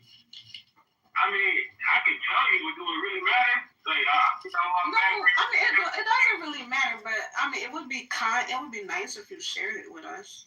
Why does it matter? I'm from the Carolinas, but I don't see what it doesn't matter. I don't know why she actually. So you're saying the solution to all of this? So like NBA players, because they got the bag, basically. That's a denounce where you come from, denounce your culture, denounce the people. Not even try to see what they're doing, bro. No, but I'm just saying. I know what they're doing. I'm saying that does not also validate, because what Cowboy just said is exactly what all the NBA, NFL players, they got the back. It doesn't mean their IQ changed. It doesn't mean that they. My bad. Let me ask y'all this: is it Cowboy's responsibility to repair or save people from his background? No. As a black man, yes, because he's a man. No, it don't work like that. Let me help you out. No, here's the problem with trying to save women, right? My baby mama. Well, no, it does start with individual. It starts at the individual level. So is it his responsibility to deal with the woman from his own background, his own trauma? Own backyard, basically. No, not right. Nah, bro, because just because you want to go, that don't mean they want to go. And that's what happens a lot when people get out, and a lot of rich people even notice that they're coming out the hood. Like, you can't go back sometimes. Most times you can't go back because your homies, right? And this is a regular thing. Your homies is jealous of you. Well, how come you made it, right? Even if you trying to get them eat. We hear stories about this all the time. I was trying to help my dudes get out the hood. This dude was jealous because it wasn't him. Boom, he killed him. That's a regular thing. And so instead of being that dummy that did that already, I'ma just leave and not come back. Even dudes that get in the rap game, they even ask these young dudes, why y'all going back? Why would you go back from where you came from? You get your mom and your baby mom out the hood, and you stay out the hood. Why would you? Hey, Ma, you was gonna say you have a story about your baby mom. Oh, I would never suggest a brother again from again. I come from troubled beginnings as well, and from the hood as well, and I understand that irregardless of how much you might want to grow, right? That other person don't want to grow. Right, and my baby mama is black. I got a black baby mama. I was with a black woman before I got with a white woman. Right, so. Vaughn, I thought you said your wife was Haitian. My wife is white. My ex-wife is white and Haitian. The mother of my child, the one who gave me a baby before I met my ex-wife, is black. My baby mama is black. Three wives. I have one ex-wife. My baby mom wasn't my wife. Me and my baby mom wasn't even together. That's why I call her my baby mom. My ex-wife is white and Haitian. I'm using this as an example. My ex-wife is white. The woman that I'm currently with, that I'm with so right now. So you have two ex-wives. All right, listen. Let me try to explain it to you. The first woman that I was with, that I had a baby with, is my baby mom. My baby mama is black. My baby mama is dark skinned. My ex-wife, right, who I currently am divorced to, right, she's white and she's Haitian. Her father is Haitian. Her mother is Caucasian. The current woman that I'm with now, that I'm in a relationship with now, she is full-blown Haitian. Does everyone understand now? Okay. And what's your baby mom? What was the So situation? who the heck is your white? Remember earlier you said he's white? Never mind. My ex-wife is white and Haitian. I'm gonna PTR this. Yeah, that's what I was trying to get y'all to understand. Yes. Wow, slow route is crazy. So did you put this? You got this Haitian woman in a 3-story house? My Haitian. Wait, what? My Haitian woman? Yeah. I take better care of my Haitian woman than I've done any other woman.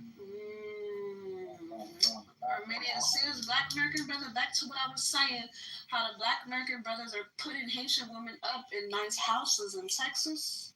Cancer. I feel like okay, so and again, I'm gonna finish your first story before you finish that thought. The baby my first story that I was saying when y'all was expressing about bringing and helping other Black people, for the most part, and this is very unfortunate, right? And I wish this wasn't true. I've tried, right? Because I'm 110% pro-Black. I love Black people, right? But I live in reality, and this is a very unfortunate reality, right? That the average Black person, not male or female, the average Black person, from my experience, does not want to grow. They don't want to grow, right? I've dealt with multiple women in really bad situations, not even on a sexual level, but trying to help them. I am Grimnir. What do you mean? I am on the father. I'm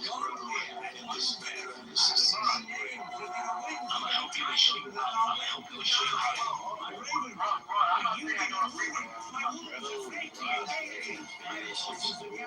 I am. I'm gonna give you I'm gonna leave it be, right? And this is before I start. I want to say I believe Black women are the Black men. But the point I'm making is this, right? Is that no matter how much I was there for my baby mom, right? She had issues that I could not help her with. I could not help her. We lived together, we ride together, we ate together, we slept together, we've been broke together, we've been rich together, we've been through everything. She did not want to grow, right? I helped her even before my daughter, when she had a kid before me, all of that, right? No judgment, it was all love, all of that. I wasn't perfect, she wasn't perfect, but she did not want to grow, right? I was going to marry my baby mom. She didn't want to marry me because I had certain restrictions. It was certain things I didn't want done, but I always had her best interest at heart, right? She did. She wasn't going for it, right? What are those restrictions? You mind sharing with us? So I'm trying to why she can have? Because he's telling the story. It's a part of the story. I'm trying to make this part of the story. My question is this. Let him go, bro. My question is it that? Yo, thank you, because he keeps cutting out your story and the juicy details. We need the juicy details. Those restrictions. My baby mom had a very toxic, narcissistic mother. A situation had occurred where my baby mom's mother had kicked her out while she was pregnant, right? So my stipulations was that she wasn't allowed to be around our kids. If she doesn't love and care about you, there's no way she's going to be good around my daughter. And because that was her mother, right? Because of that toxic bond that she had with her mother, my baby mom wouldn't marry me. I wanted my daughter to grow up, irregardless of how I felt about my baby mom, right? I did not want that situation to go on, right? Because I wanted my daughter to grow up in a healthy environment where she had her mother and her father, and we were married. I wanted her to have a real household for my daughter, because it was no longer about me and my baby mom. It was about that child, right? And irregardless of the good that I wanted for her, my baby mom wasn't going for it, and I can't make her do anything. I couldn't make her do anything. I ain't gonna lie, though, man. That's a hard. She didn't want me. That's a hard dynamic to deal with, because I had an ex like that too, where we were real serious, right? But her mom, she would tell me her mom was super toxic, terrible. Her mom would let her hit herself. She would just always say crazy negative shit. She was like a religious fanatic. And then at the end, I was like, oh, she wanted me to be her mom. She wanted me to kind of like go through her mom to like get a little more serious. she been telling me for years that she was a crazy-ass mom. And that's how they do it. No matter how bad their mom is, that's their mom. So there's nothing that we can do about it, right? So it's just and so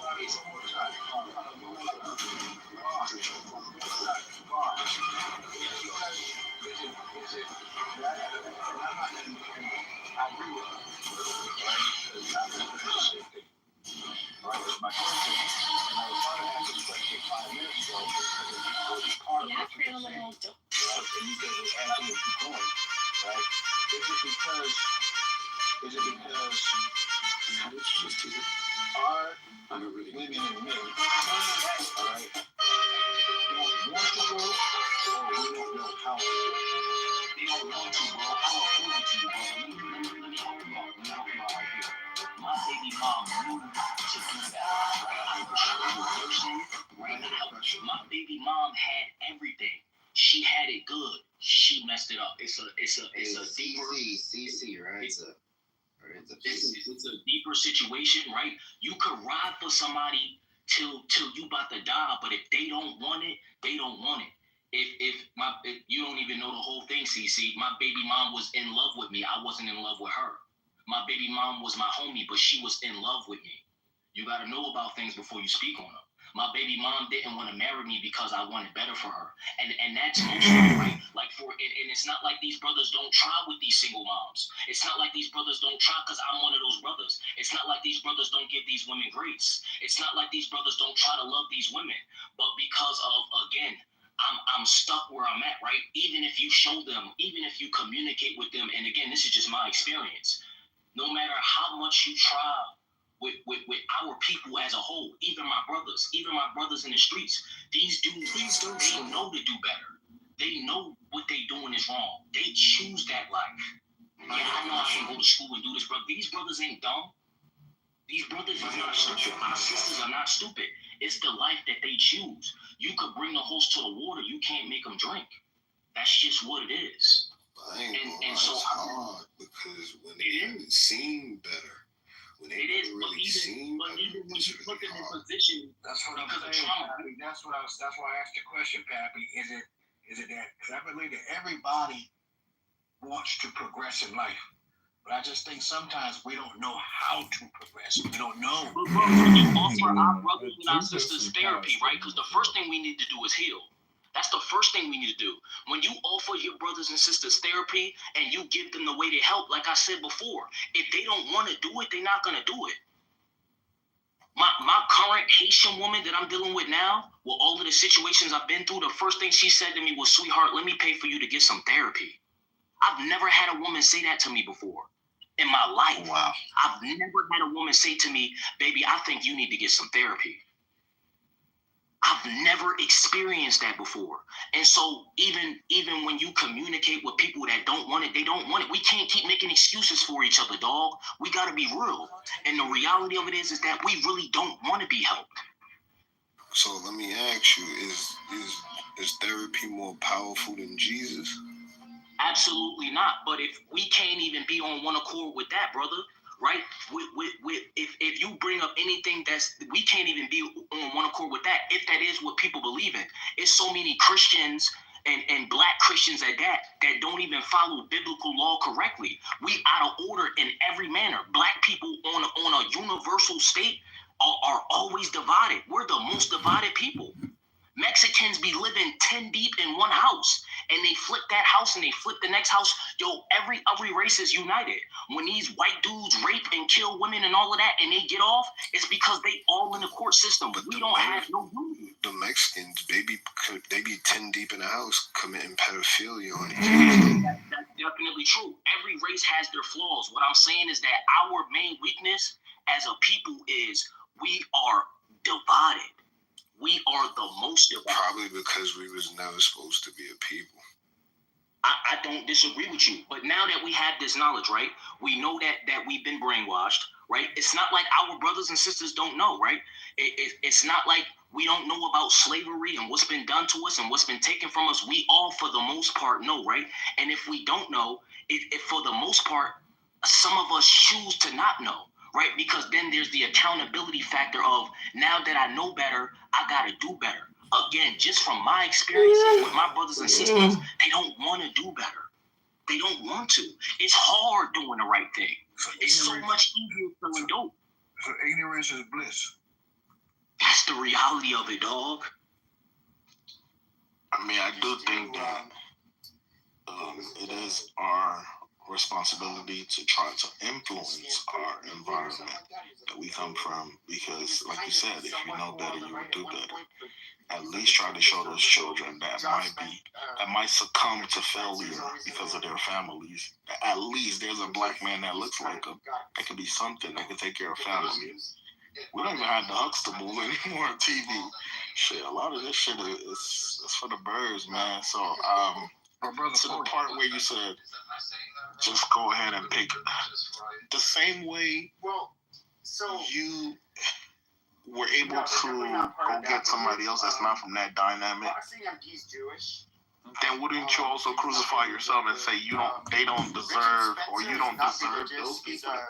He was like the leader of the alt-right in the 2010s, but he's more like Nietzschean, if anything, like a WASP supremacist in a way.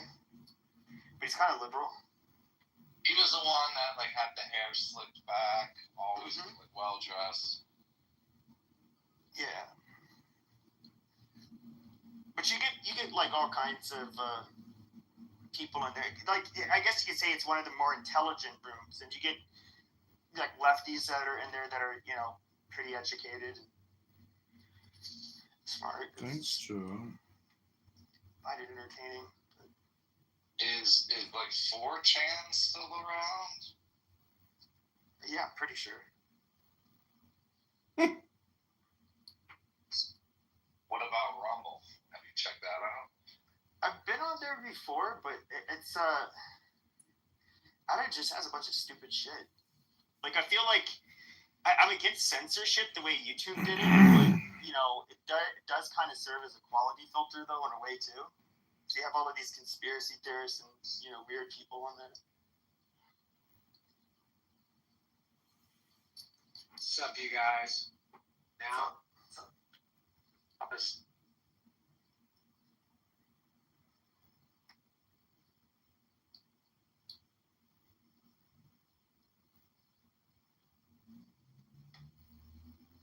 How's your day, bro?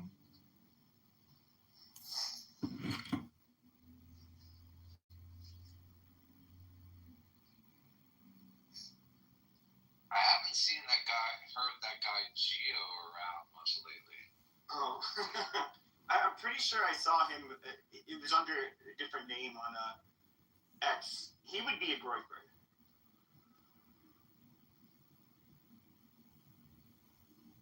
I like Gio. He's funny. He's pretty smart. He knows his history. Yeah, he's definitely a broker.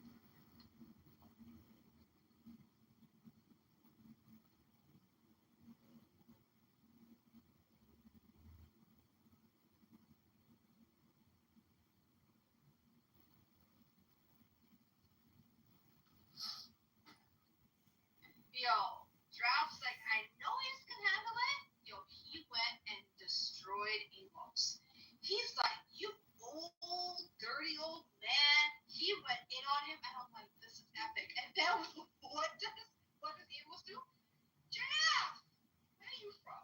Jeff is like, oh my God, are you hitting on me too? Are you hitting on me too? He goes, I am happily married. Leave me alone. It was the funniest shit ever. And Amos wouldn't let it go. And he was, I wish that room was recorded because it was so funny. And then it was the same room where Black Rabbi made that nasty comment about me, you know, the whole melanated and all that shit that he said. It's that room. And then he went and tried to pretend that he never said it. I'm like, you lying ass bitch. The funniest thing that Amos does, like if he comes in and they mess with him a little bit, he's like, Skinny, you're so stupid. You Palestinians are so stupid. Yeah, Wednesday, why you don't come to my room yesterday? Come to my room on Friday. He invited them today. Yeah, and if there is a new girl in the room, let's say that there is a Sarah in the room. Sarah, where are you from, Sarah? How old are you? I want to see you tonight in my room. And Sarah's like, what the fuck is wrong with this dude? And you know, and then he goes, it starts at midnight. You know how nasty that is? Yeah, he's like, come to my room tonight. Come to my room tonight. Well, right now they're having a discussion about DNA and who's really supposed to be in the land. That's true, by DNA. Hopefully they come to a conclusion. That it's not though. Something about A1, J1. Amos is over there screaming the woman, you know. Oh, Sarah, come to my room tonight. Wow, he fell asleep. Motherfucker, he opens the room to fall asleep. You want to bet on that? Oh my god, he does. I remember the one day when Jack was in here and he told Jack, I think it was a Jack, if I saw you walking, I would take my bus and run you over. Oh my god. I'm like, oh wait, how many people have you ran over, Amos? He's like, that doesn't matter. He's like, the fact he drives a bus. You're so stupid. All you do here is lies. I mean, why don't you come coexist in my room? I mean, you guys are so good at his accent. It's crazy. I changed my PTR, Sister H. I changed my PTR. This is the start of a chicken farm I started, which is because of the chicken is so contaminated, and if you want to get the clean chicken, you have to go to Whole Foods, and it's $15 or $14, and it's just one meal chicken. You can put the whole chicken in a sandwich. Tiny chicken for $13 or $14. How the fuck you gonna feed a whole family? I decided to start my own chicken. This is gone. It doesn't exist anymore. Do you slaughter yourself? I prefer. Yeah, no, I don't slaughter. The brother I raised the chicken in his farm. He was the one slaughtering them. No, I prefer to chat here too. You just gotta, twist the neck. That's it. No, this is the Amish. The Amish do that. I mean, when I wasn't Muslim, that's how I learned in the island of Puerto Rico. That's why they make you a Muslim and you shouldn't be twisting anyone's neck. You just no. Caribbean style. Yeah, but because I went through really tough, rough divorce and court and stuff like that, I told the brothers just tell him, and I was feeding them the best corn in the market. No GMOs, no hormones, no antibiotics. Literally, they don't even have a house. At night, they jump on the branches of the trees and the plants, and it was amazing. The people bought them. They were begging to have more. The first batch of baby chicks, they were shipped to me in the U.S. Postal Services. 25 pair bucks. They were 1 day old. Do you drive? And I had them for quite some time. They grew up, and I told them to start selling them. They were going for $15 a chicken. People love them so much. I mean, they tasted excellent, different than the regular. The chicken you buy from the store is pre-cooked while it's still alive because the feed they give it. While it's still alive, it's pre-cooked. It's illegal for me to raise chicken where I live. Really? No, I'm just kidding. So I am probably over here inside the city limit. You cannot raise chicken. You have to be in the county. To be honest with you, the weather here is so bad for you to raise chickens, man. Unless you have a good indoor setup for them. Indoor? No, you don't see indoor setup for them. Oh, what about the winter time? The winter time, you have these nurseries for them, these cages. And Adi, they'll survive like -15, -20 weather. Yes. There are those heat lamps. They get under the heat It's lamp. just fun. You know, if you put on Google heat lamp for chicken, it would but I thought it doesn't really do it. Like, I don't know if it does much for us here where we are. Yeah, but you need to have an enclosed place for them to block the cold and it contain the heat. Brother, I'm more interested in raising snakes, for example. Okay, excellent. I have like 2 cats. I had 4 birds, brother. I had a dog. I had 3 fish tanks. I've never had a chicken. I had a chicken actually in UAE. I had chicken in UAE. If you want to raise snakes, just open a clubhouse room. If I want to raise them. You know, I had You are a terrorist, brother. one of my aunts had man, this room's still going on. Yeah, man. Shift. Refresh PTR again, and this is the other thing I catch a lot. Oh, okay. This is the most thing I catch and I eat, which is the cleanest thing you can have. What fish is that? Carp? This is called Popeye mullet. Fasih. This is fasih in Egyptian. Fasih. No. Fasih, you have to store it in salt for months, but this one is it's called Popeye mullet. This fish has high omega-3, and it does not have mercury in it because it does not eat other fish. This is vegetarian. This fish is vegetarian. It eats vegetation from the ocean. It's a saltwater fish, not freshwater fish.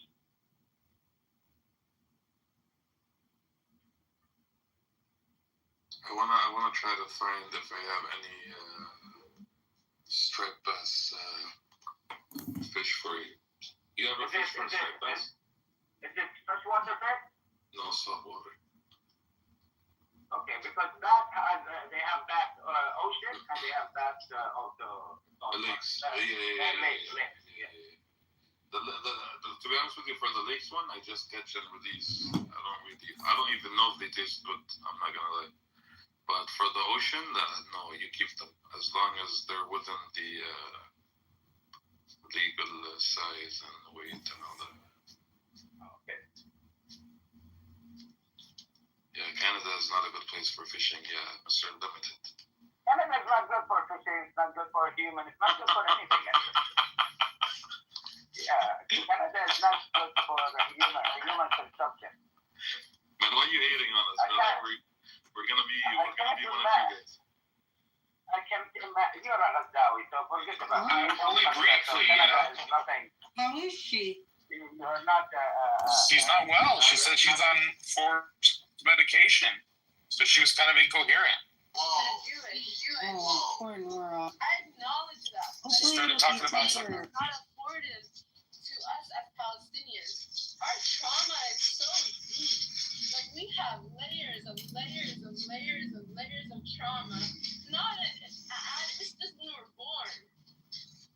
And I don't think the Jewish individual understands this. Oh, yeah. Believe me, I do. I think you were misled by your leaders into pursuing this. No. I didn't do anything. Listen. I know, I didn't say you. I think. Okay. What does it say about Palestine in the Quran? Nothing. Palestine's in the Bible. Uh-huh. Palestine I haven't is in the seen it. Bible. What word does it use for Palestine in the Bible? It is in the Bible. And there's even in East Palestine, Ohio, and America. And Philistine is what they call Palestine now in Arabic. And Philistine. Alters your response. So then next time your coworker pisses you off, maybe you won't pop off on him. You'll take a different approach. You took a calm approach, a professional approach, and I've actually seen this happen with an MA at my office. She started taking Cymbalta, I think, and literally within 24 hours, I saw the effects. I hate those. Hate all of them. I don't recommend them. I don't think they called But it she's that. very different at work. She's very calm. They didn't call it Israel either. It wasn't Israel. Actually, we did. We all. No, it was we. You weren't born. Okay, Norm, let's move on because they just invited you back over there after Hitler was killing y'all. Not correct. Nobody invited We don't need to Very get, we correct. really don't need to get into Yeah, we don't need to get into this. I don't understand. And Nora, when I tell you about this nigga, listen to me clearly. No, He don't, man. Yeah, stop that. All right, well, I'm gonna hit it then. I'll be back later. I can't deal with it. No, I'm not about to deal with it, dog. I'm not. So in the context of what she said, she just referring to just in the Bible, right? That Israel referred to more of a tribe or a group of people than it did an actual kingdom. Place. No, it didn't refer to a kingdom. Where's the kingdom of Ishmael then? It was the kingdom of Judah, so no. Where's the kingdom of Ishmael? Hey, hold on. It was the kingdom of Judah. We ain't gonna play semantics with normal. The Bible said he was gonna inherit because Sarah went behind God's back and got Hagar pregnant. Hold on. Yeah, that is the Arab land. It's in the Middle East. Hold on. I want to ask. Yeah, but where are they? They didn't come from Poland. What do you like? No, you're European at this point. Incorrect. You're not the people that left there. Incorrect, ma'am. Again. No, very correct. Sorry. He said the Ashkenazi person. Ashkenazi people have Russian and Rhineland DNA. They have no DNA with the other people. Listen, there's a group of people that deserve to be there, and ain't a Zionist. Yeah. It's everyone else that is ethnically Jewish. Well, nobody's looking for Pookie and Ray Ray to tell us who we are. Okay. You could tell me from the audience, you dumb bitch. He's so cool. Let him talk. No, what I wanted to tell him is the name is irrelevant. Call him. Yo. Okay. Call him. Damn, said called. She really got his number too. That's crazy. Yeah, I do. She does. Remember, he's gonna come back and tell all his Jewish friends to be crazy. Don't forget that. It's okay. Well, no, I want to ask. It's not okay, Nora. Stop it. Like, it's not. Once in college, No. it does suck, first of all. You gonna forever hate Jews because you keep talking to them about Palestine, and they don't care. Norm just said last week, all Palestinians are gonna be terrorists, so they need to die. Right? So when you start talking about that with him, it ain't gonna go nowhere. He's like walking, holding his head, and he's bleeding Yes! fluid out of his head. Oh, Jazz, don't do that to her, friend. No. Man, all right, bro. I'm gonna go then. That's what I'm saying, bro. Listen, one thing I don't do is sugarcoat nothing. I don't care. Either we gonna talk about it or I can leave. And I'll come back when y'all change the subject. Come. They don't like the truth. But now that Nora's back, everybody's like, hey, Nora, he was just talking shit about you. I think Like, what the hell? And then if y'all really want to help her, stop helping her hang with people that don't really like her. Jazz, but that's what I said though. Like in the beginning, let's move the energy, right? But it's people that's more interested in that matter, and I think that's just a heavy subject, for her right now to even try to be breaking down.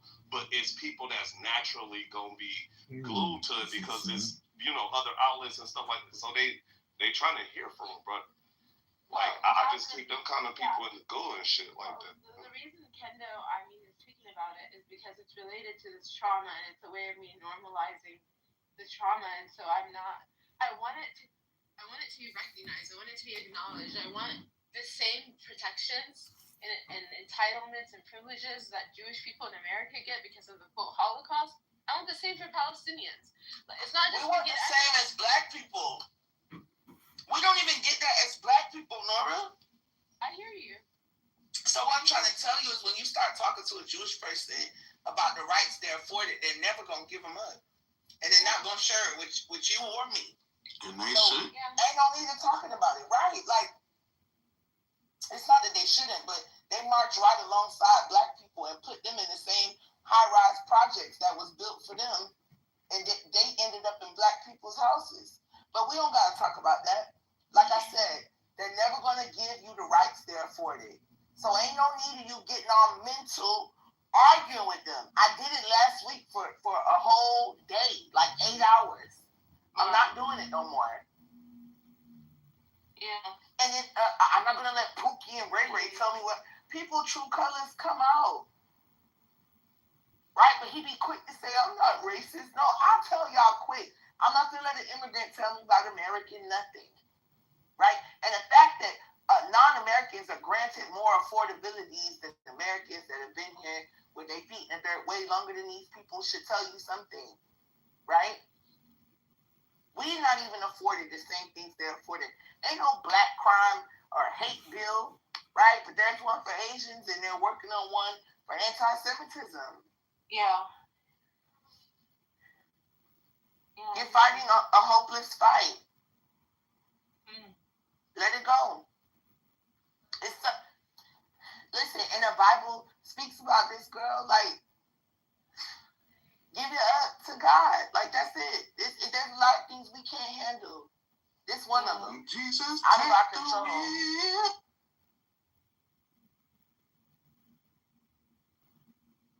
Take you.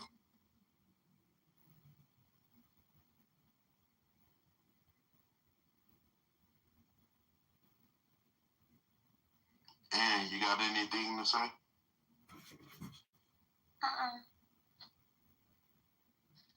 Oh, really, Ann? Yeah. Nothing?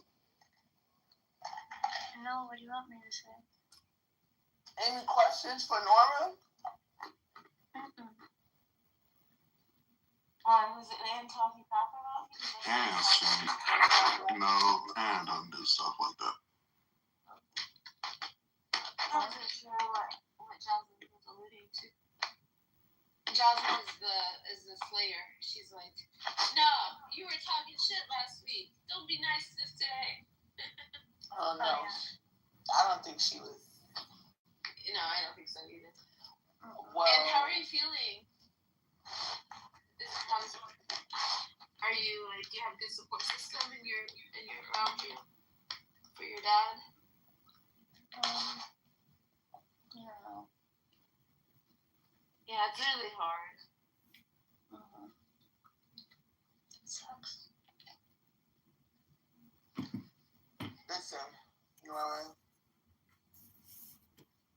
After today, just exist on the app and just have conversations with people. Okay? That's all. Amen, sister. Oh. Because if you think too hard about it, you won't have anybody to talk to, right? So just don't listen to me. I'm crazy. All right? I'm sorry. No, you're good. You're good.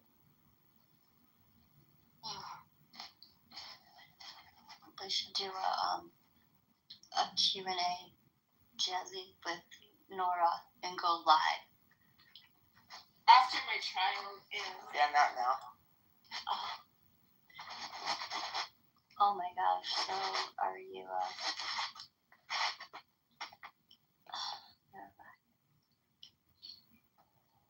Go ahead, get it out. No, she doesn't, there are probably things that she can't. What? Go ahead. What you gotta ask? I don't want to put her in a bad position. Just ask her, Ann. What? I don't have anything specific to ask her, but if she can't, like, have a if she's not comfortable with the question, she gonna deny it. Yeah, if she's not comfortable, she'll let you know. Well, yeah, but I'm saying, I know. I don't need her permission. She's a woman, and she would tell me herself. Yeah, you're fine. No, me and Jazzy were, like, trying to get to the bottom of it. We were, like, investigators, man. I didn't have your number, so I couldn't call you. Well, because, like, you know how everyone takes, like, their own story and, like, runs with it? Yeah. So, like, me and Jazzy would hear, like, all the stories, and then we would be like, okay, no, this is probably what happened. Yeah. No, my phone, okay, does anybody know how I can retrieve a phone that I let somebody borrow? That they, like, is there a way to contact Apple and lock it? I mean, you can erase. You can go online and erase your. It's not on your. If you got the IMEI. No, it doesn't have a phone number. It's It's just like a. Yeah, iCloud email. Right? Email, yeah. The email or the IMEI. So no. Yes, you can because you can use that code to actually shut down the phone. Okay. It'll actually remove the program if you call Apple. Okay, I'll do that. I'm saying she can just log online. Well, yeah. Like fine. What if he wiped the phone clear? Like that's what I'm saying. The only thing. It don't matter. The device is still. Never mind. Yeah, even if I just went through this. I just had another phone. But it's okay. Even if you wipe the phone, you can. There's still a SIM card like embedded in it. Correct. And that's what I'm talking about. Yeah. Okay, cool. Both methods will work, Jazz. I don't know. No, but you be trying to like act like I'm trying to. I don't. You want to know what? Come here. It's cold in South Florida. I don't care. All right. This is it's weird. Cold down there. It sure is. 60 degrees. It feels like 57. This doesn't make any sense. In the morning, it'll be 49. Hello? 49 in Miami of fucking March. I don't even want to hear that. Earlier today over here, I can't. Jazzy, shut the fuck up. It was snowing. Something was falling from the sky. Over here earlier today. What was falling from the sky? It was all over Facebook. It was something falling from the sky and forced it over here. I'm saying, what was it? I don't know. I'm gonna It was something though. Yeah, it was something. Everybody's talking about it. Let me find it. Hold on. Wait, who's really good with computers? Okay, I found it. What mean? They said it's aliens. What you need to know? Hold on. Aliens falling from the sky. Okay. So, yeah, hold on. I'm gonna put in the chat. I'll put the link in the chat. I don't want to interrupt her. Put the link in the chat. I'm gonna look at it in 1 second. I just pulled off from my damn house. Okay. So my dad, when he passed, we kind of like took, the things that we needed, like took his computer, right? So it's like this huge monitor, and then obviously the modem or whatever. And when I have it all hooked up, well, there's a password. Well, literally my dad has used the same password for like his entire life, and that password, it's not taking it. Then it says I could use, the other option is I can use a PIN. Well, I know his the PIN that he always uses, but it doesn't tell me how many digits of the PIN. So I did. It's 4 digits. That's what I thought, and it's not, and it's literally not. My dad's used the same for forever, and it's not. Have you ever used his computer before? Yeah, at home, but you know how there's me and my sister are estranged, and my sister, when grabbing all the last things from my dad's, she brought the computer over for me, and I think she changed the fucking. What kind of computer is it? I'm really bad with this. I don't know. I don't know. Where would it say? Okay, so if you can go to the main computer settings, right? It should be a folder that either say computer. No, so I can't get into the computer. Oh, you can't even get into the. Right, and it's sign in, and then Okay, so is it a laptop or is it a computer? No, it's a computer. It's a computer. Okay, so look on the back right or left, and it should be a strip. The modem. The modem. Yeah. Okay, so And if it's not on the back right, it probably is on the left side. In the strip, okay. Does it got says a bunch of symbols or a bunch of Windows, but I don't know. It says Microsoft. Okay, so it's a Windows. All right, that's good to know. Cause you can go. Y'all can wait to do this, you know. Cool, it's cool, but this information can help other people out. So like. Yeah, we don't give a damn. Y'all can't put a thumbs up if you want to hear this. Yeah, if y'all want to hear. Oh, well, what they ain't here talking about? They're just some computer recovery shit. Oh no, that's not one of them type of rooms. It's more like a politic, religion. You know, all that shit that, you know, yeah. Hello? Anyway, take it in the Geek Squad. They'll be able to pull the data for you. You know what I'm saying? Well, I thought you was going to help me. Well, I was, if you know, if it was like, if it was a accepted topic, but I just gave her the quick solution. I know I could do that, but I want someone just. Well, yeah, I could have walked you through a data extraction, but we got this Aiden fake African nigga in here and shit like that said that this is politics, religion, and gay room or whatever he said. Well, whatever he said. You don't want to hear it. Yeah, I said I don't want to hear it. I didn't say that. And that's the pretendian woman telling you. I love everyone. You're a pretender friend. I'm an African. Which African tribe you from? Igbo. Oh, you Igbo? No, I knew it. I can smell a mother hut on this nigga. What he really is an old school. Real strong So African. mean when you guys say mud hut. I think that's so mean. That's bold. Why? Girl, there's Mexicans that come from mud huts too. Listen, I think it's just. I ain't got no shame.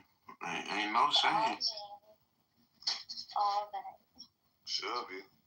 I embrace everything. The negative, the good, everything. Well, yeah, of course. What do y'all think a terracotta home is? Sound real Mexican. A mud hut. Oh, okay. We had a better than the Eskimos. Pueblo style. Yeah. Pueblo. Yeah, Pueblo. Pueblo. Caso. They told me it's Pueblo. Pueblo. Amigo. Es un pueblo palo. Really? No, they got some y'all people. No, they ain't. They are different people. Who is? He trying to mix all the natives together, and he think they're the same people. He sound like the retarded Europeans like playing. And they ain't here calling your people retarded because they made the history. What? Damn, man, you European? Who's my people? The white folks. My family's from Lebanon. I'm not from the fucking. Mama is from Caucasian. Excuse me. I'm Lebanese. Yeah, she Lebanese. You ain't know that? Yeah. That's another word for white people. Listen. Okay, I would need for you to define. And you know we cool, and I never disrespect you, but listen. I would need for you to define what white is for us to have a conversation. Alright, look at your skin tone, look at my skin tone. What about it? And look at a piece of paper. Who's closer to the color white, me or you? Neither. Neither. I'm translucent. So you are white. If I am black because my skin color, you are white because your skin color. I don't care that you're Lebanese. That's a good one. That's a good accent. Yeah, I'm black because my skin is black, not because I am from America and I have black skin. You do not get to tell me that I am black and you are not white. It ain't nothing wrong with being white, like. What do you mean? You just gotta embrace that shit, you know? I embrace who I am just fine. I don't subscribe to. Yeah, but you're denying what your dad is. No, I don't. Say what your mom is. No, I don't subscribe to race in general. I don't. What is your dad? No, okay. French Canadian. No, you told me your dad was Irish. No, my dad's French Canadian. I swear. You told me your dad was Irish. No, I never did. Never. Yes, you did. Never. Promise Bible. No. My dad is French Canadian. They came from Canada. Mm-hmm. Ancestors spoke French because their first language. So he's white. Oui. I know. So he's white. My dad? Yeah. I mean, I don't subscribe to race, but. You really do because you call people black. No, I don't. I never do. I never do. Never. I never do. Ain't nothing wrong with that. Like, being black is black. You know what black is when you see it. No, I don't think of it like that. And I know you're not a racist, but like, if you see a black person come through, you're gonna call them black because that's what you see. No, I'm not. I'm gonna call. You're not blonde, are you? No. Exactly. Come on. She is blind. What the fuck? I don't understand why people still want to subscribe to race, knowing what it fucking did. Black ain't no race. It's just the color. And we don't want to subscribe to race, no, I know but that to be honest, to be quite honest, when you're describing someone, right, you don't say, oh, that girl over there with the hair, right? So you don't believe in diversity? She doesn't believe in descriptors. I don't like that. What do you mean? That's not real.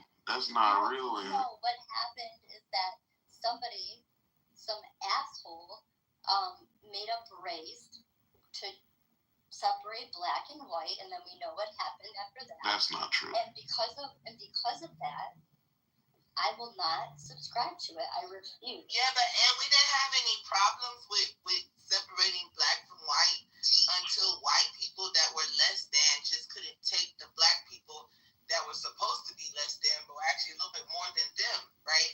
So it's just like, it was fine up until a certain point. That's why we still want to stick with it.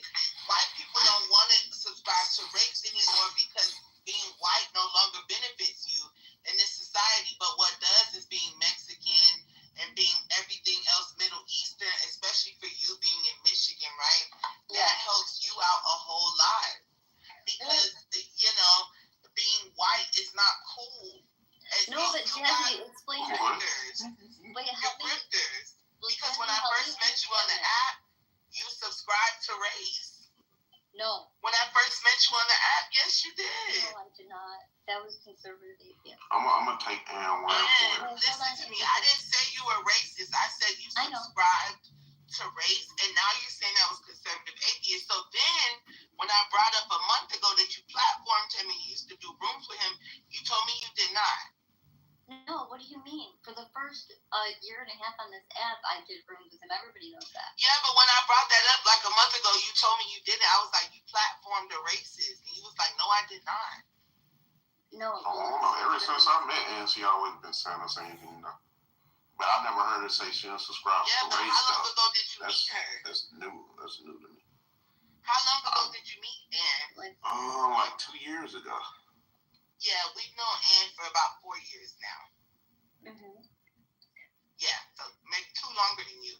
So we're talking about 2 years before you met her, right? Ann had a man named conservative atheist on the app, and she would platform him. And he called black people niggers and all kind of crazy shit, right? And I brought that up to her and said, you promoted him and you ran rooms with him and you platformed the racist. And she said, no, I did not. That was not me.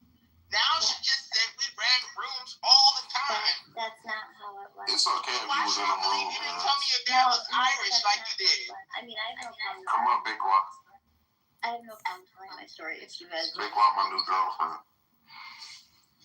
But it's kind of a boring story. The bitch with better pussy than that. Don't do that. Don't do that. What?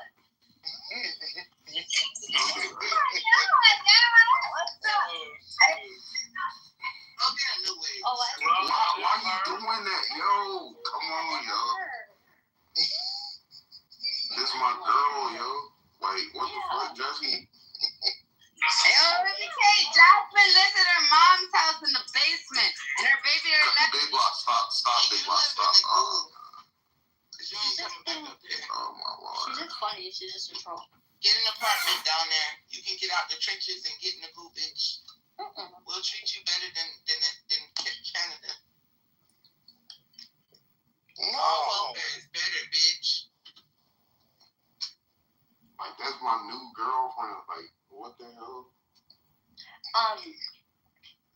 Ain't no girlfriends in here, nigga. I think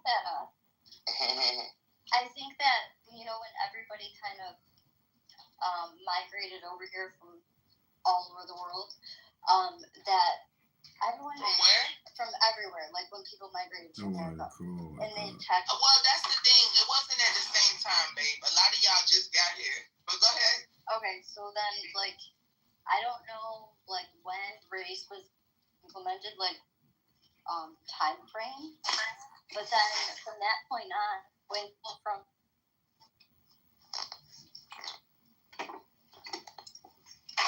they believe that there was only Caucasoid, Mongoloid, and Negro. So like if somebody was Chinese or Middle Eastern or I mean whatever, they're gonna check which or what.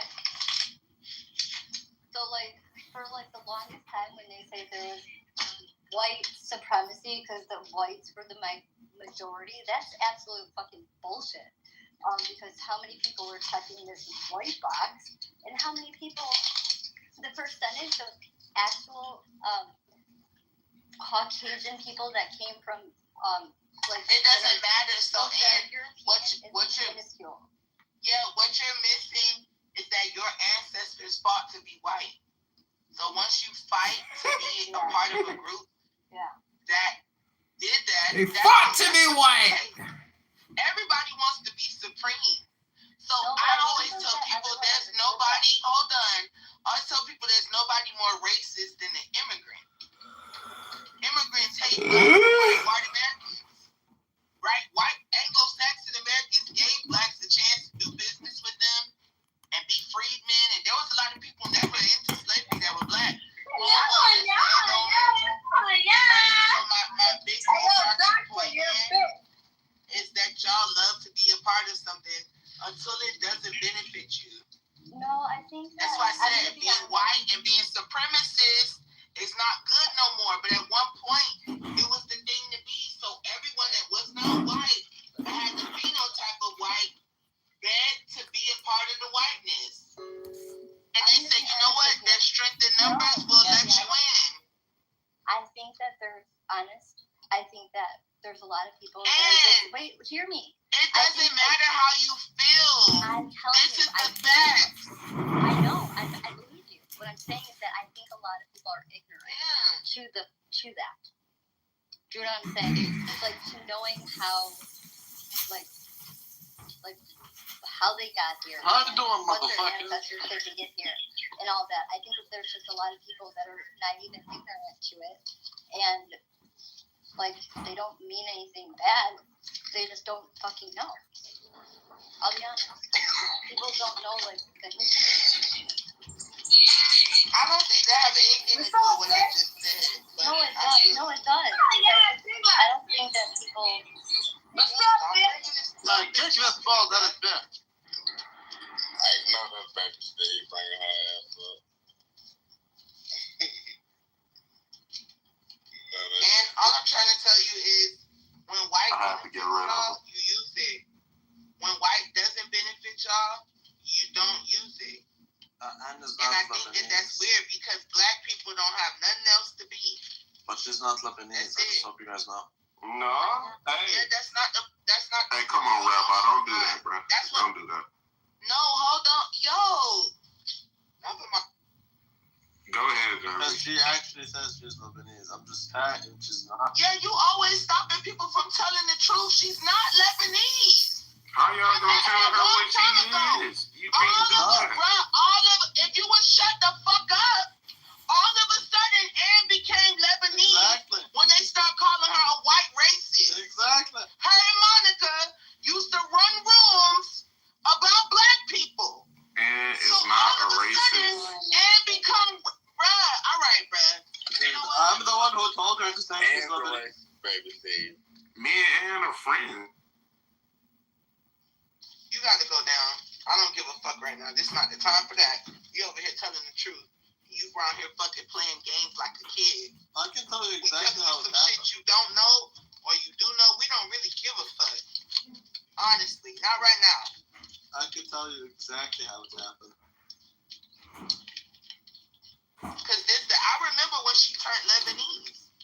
And she told me her dad was Irish. But it's funny she don't ever bring up her dad. That's not cool, Jazz, because you got somebody in here who's tethering off of blackness, right? And he really like some kind of like fake ass Nigerian and shit like that. So if she tethering off of whiteness, I think it's an equal fight. The African slaves are the real white people. What the fuck are you talking about? That is also true. Well, Thank you, Rabbi. I don't believe in things anyway. I'll stand with Nora. Anyway, like, look, y'all can have y'all own beliefs or whatever. But I'm 10 toes behind you, friend. I know you know that, right? Yeah. No, I don't know racist, what's going on with the Ann situation. I'm racist. I know Ann. I love Ann. It's been like, what, 3-4 years? Something like that.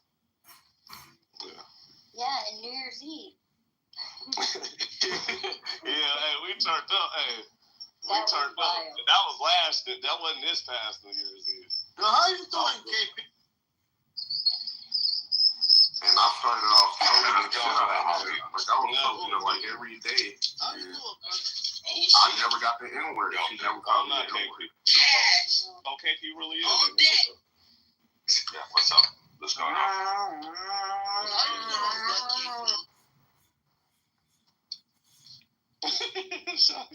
KP, they're in It's your going to be 49 degrees. It's going to be.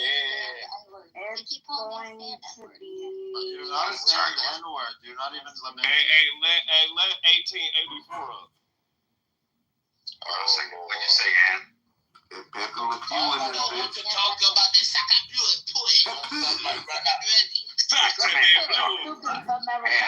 Sacre blue. Yeah, you asked a question or said something. So how does it feel to be? We know about that Dominique from America. How does it feel to know that you live in a fascist country?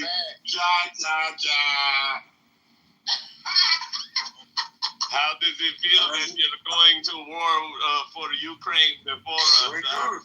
We're not cheating. Bro, we got the money, bro. We just put like 900 billion euro. Fuck that bitch ass. Y'all stole that from the Haitians. Y'all stole that from the Haitians. You put your money. Well, we've been putting our money. 900 billion, bro, guys. Do some of that $1 million. Y'all stole all that from the Haitians. Hey, fuck the Asian. We put 900 billion on it. Fuck it. The Asian can suck my dick too. What's up? The Asians can suck it. Fuck them. They can, yeah, exactly. Them black people. The fuck you talking about? But them niggas turned on FBA niggas. So oh my god, the fuck say the word nigga. Yeah, bro. Ain't no such thing. That was what we came back and freed. You came back and freed the people from your tribe, bitch. You ain't free the rest of the blacks. The niggas only free their own people. And just refrain from me. Yeah, they turned against They wasn't really free. What the fuck? And your booty love the drug it out, you're gonna have to hide. Yep. You know, girls getting shot with their daddy because their daddy want to be a rapper. For you, just because you win sorry, ass country. You win in here. Fuck. What you mean? Shit. Make Trump this. I was talking to the Trump rabbi. Yeah, because you want to be a rapper, you deserve to get shot and killed. How about the Jews that run the industry? Stop crying. 700,000 fucking ideas about to get in Gaza. How about y'all stop killing the fucking rappers? Taking life insurance policies out. Where the black people take the money from the food to kill? Now you mad. But yo, IDF doing good. 700,000 soldiers. Anybody that want to rap for a Jewish nigga, you might as well just pick his casket out before he make his first song. Cause you're dead. Yeah, I don't give a fuck. I'm Jewish. So whatever. They'll kill you too. They're not killing me. I'm Jewish. Don't do that either. Like, what the fuck? Black people can't be Jewish. Hey, bring Rabbi back. What you mean? Black people can't be Jewish? We live in a good life. I'm talking about What about Amari Stoudemire? He's one of the biggest Jews out there. Hey, Rabbi, tell him what the Goem is. Well, the Goyim is the one who complains about saying nigga, but keeps saying it. I don't see why you guys. Why do you say these things? What do you benefit out of saying? We're talking to each other. We benefit from the truth. So we're talking to each other. You That's the Goyim because you guys, you are racist. That's what it is. You are too. Y'all just they become racist. They cannot be racist. They black. They just black. Okay. You ain't about to do that non-native word. They have race. Your privileged black people. Stop it. Please PTR. And tell me that my family is not Lebanese. Motherfucker, that does not prove that your family is Lebanese. Oh, yeah. She's Lebanese. Yeah, she's Lebanese. Yeah, stop fucking that. Y'all need to give back their money to fight. Honestly, like, shut the fuck up. Them look like a bunch of white people. If this makes you Lebanese, I'm the king of Norway. Yeah, your Lebanese family need to send the money back to the Ivory Coast. I'm the king of Norway. Motherfucker. West Africa want the money back. Yeah, waste our money on Hezbollah. The fuck, you Lebanese piece of shit. Alright, let's take a poll. Everyone look at Ann's PTR. If her family looks Lebanese, put a 1 in the chat. If Ann's family does look Lebanese, put a 1 in the chat. If Ann's family does not look Lebanese, but like regular white people, put a 2 in the chat. They look Lebanese. Looks like regular white people and not Lebanese people, put a 2 in the chat. And if you don't know, white people also like Lebanese white people, American. You like say Gaddafi. Let's get the poll going. You all sucking your blood. You fucking piece of shit. I think it's sucking your blood. It's neither 1 nor 2. I mean, they could. The vampire. Don't you see the vampire that they want to suck the blood of Africa? Like this?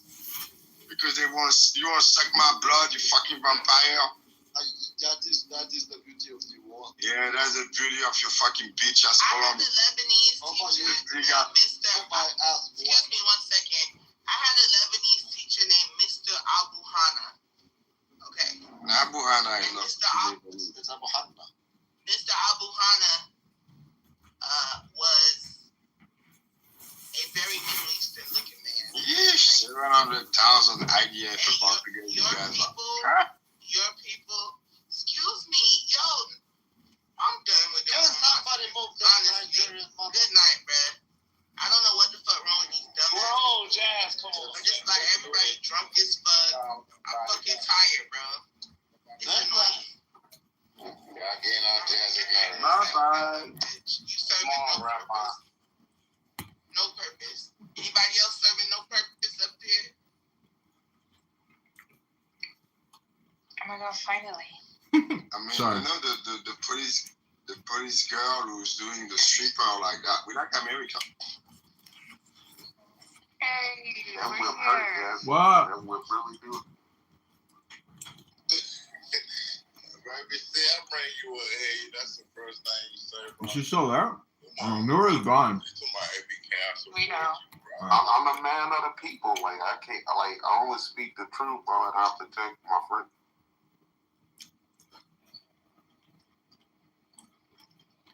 God damn. Jazzy is one of the dumbest people I've ever heard.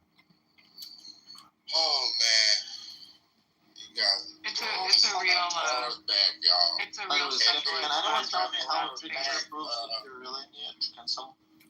Hold on, KP. Did you know Nora's back? She's been Abby, talking to us all day. the girl that I took out, I was supposed to like go on another date with her. She canceled on me and said she doesn't think our values align. This online dating is such a fucking waste of time because you're just dealing with bitches. Anyways, it's so annoying. I'm really sick of it. Really sick of dating. You never win no war. America never win no. Spread AIDS all over the fucking world, nigga. Dumbass. What you mean we never won no war? You never won a war. That's crazy. Nigga, we won Britain. What the fuck? They literally have bioweapons. You're not Vietnam. Nigga, you be speaking German. Rocky. You never win this fight. Russia do what they gotta do. We destroyed the fucking Iraq, nigga. What you mean? No, we didn't. We lost the Iraq war. We lost all the war. Every war. Every single war. We lost Afghanistan. We lost both. No, we didn't lose. We won Iraq in like fucking 3 days. Hey, yo, the Iraqi civilian loss was high, but that don't mean you won a war because you killed We destroyed the Middle East. No, we did not destroy the Middle East. They're still very much unified. Saudi Arabia and Qatar and OPEC Plus. Bro, we got Israel over there giving them. OPEC Plus let Russia. Yo, hello? Hello? OPEC Plus let Russia sell oil when the rest of the world put sanctions on it. When we gave them a reality check, Americans are la la la la la la la. Hello? Nobody has. Bro, we not worried about no fucking France, nigga. Y'all lost to fucking Vietnam and shit, nigga. Easy. Why do you guys live in the past? Why can't we focus on the present? Hold on. Nigga, what's the present? If you're an immigrant in Canada focus on and the you ain't present. doing shit for your homeland, bitch. Focus on the present. Oh shit. Go Canada. Go Canada. Go Canada. Why you not fighting? Because you've been colonized, bitch, and you hate your Oh, come on. Kendrick Lamar with that fucking bang. Stop lying. One of them Orthodox priests fucked you in church, nigga. Juicy Drake. Story Dance. What's that? You feel me? You were right about the girl with the drizzy dog. Can suck Wasted time. 1984, you have to understand, these are the Al Sharpton people. Yeah. I'm gonna do you like Al Sharpton do other people. He don't like Middle Eastern people or Jews. So I'm gonna stump on you one time for him for the Middle Eastern people, nigga. He hates y'all.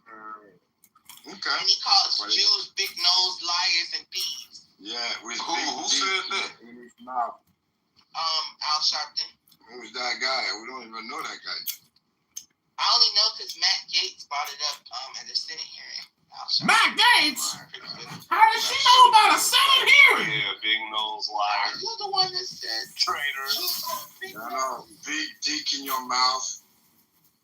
Hey, yo, y'all the Jewish nigga with a bigger dick than a black man. Yeah, don't talk to my. I don't know, bro. I don't know who get fucked by Drake. You are black though. You're African. Your dad's African. Drake's dad is a black American with a big dick. Right.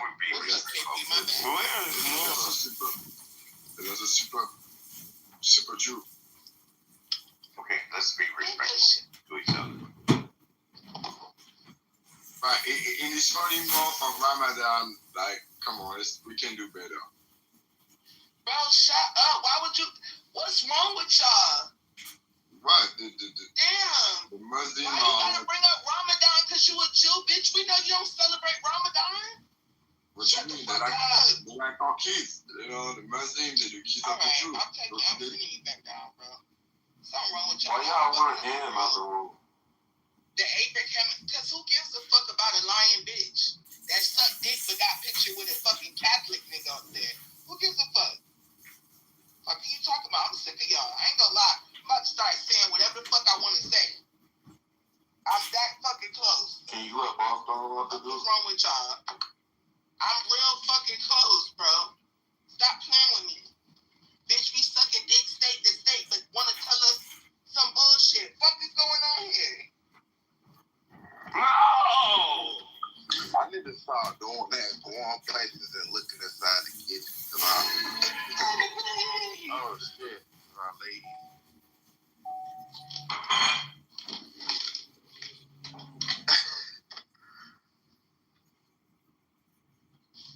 Free my people, Daddy, yo, president.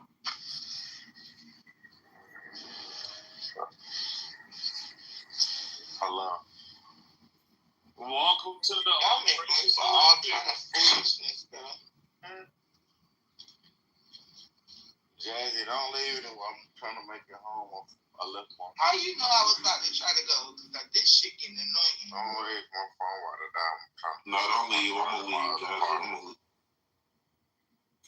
Do whatever you want to do, nigga. I don't give a fuck.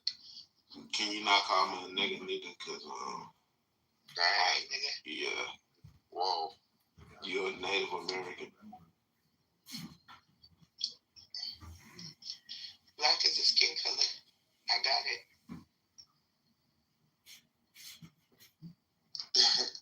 You say you got tag your head. Yep, I'm black.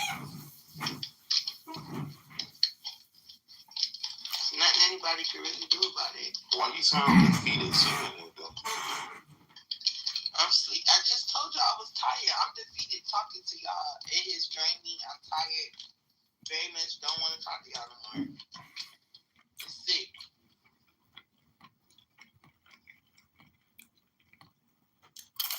I'm rolling a blunt and then I'm done.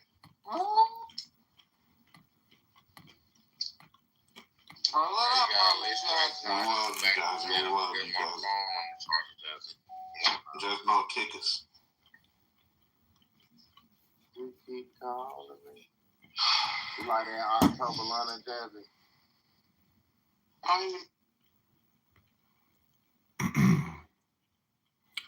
Trying to find Abby. Where did they go? Abby!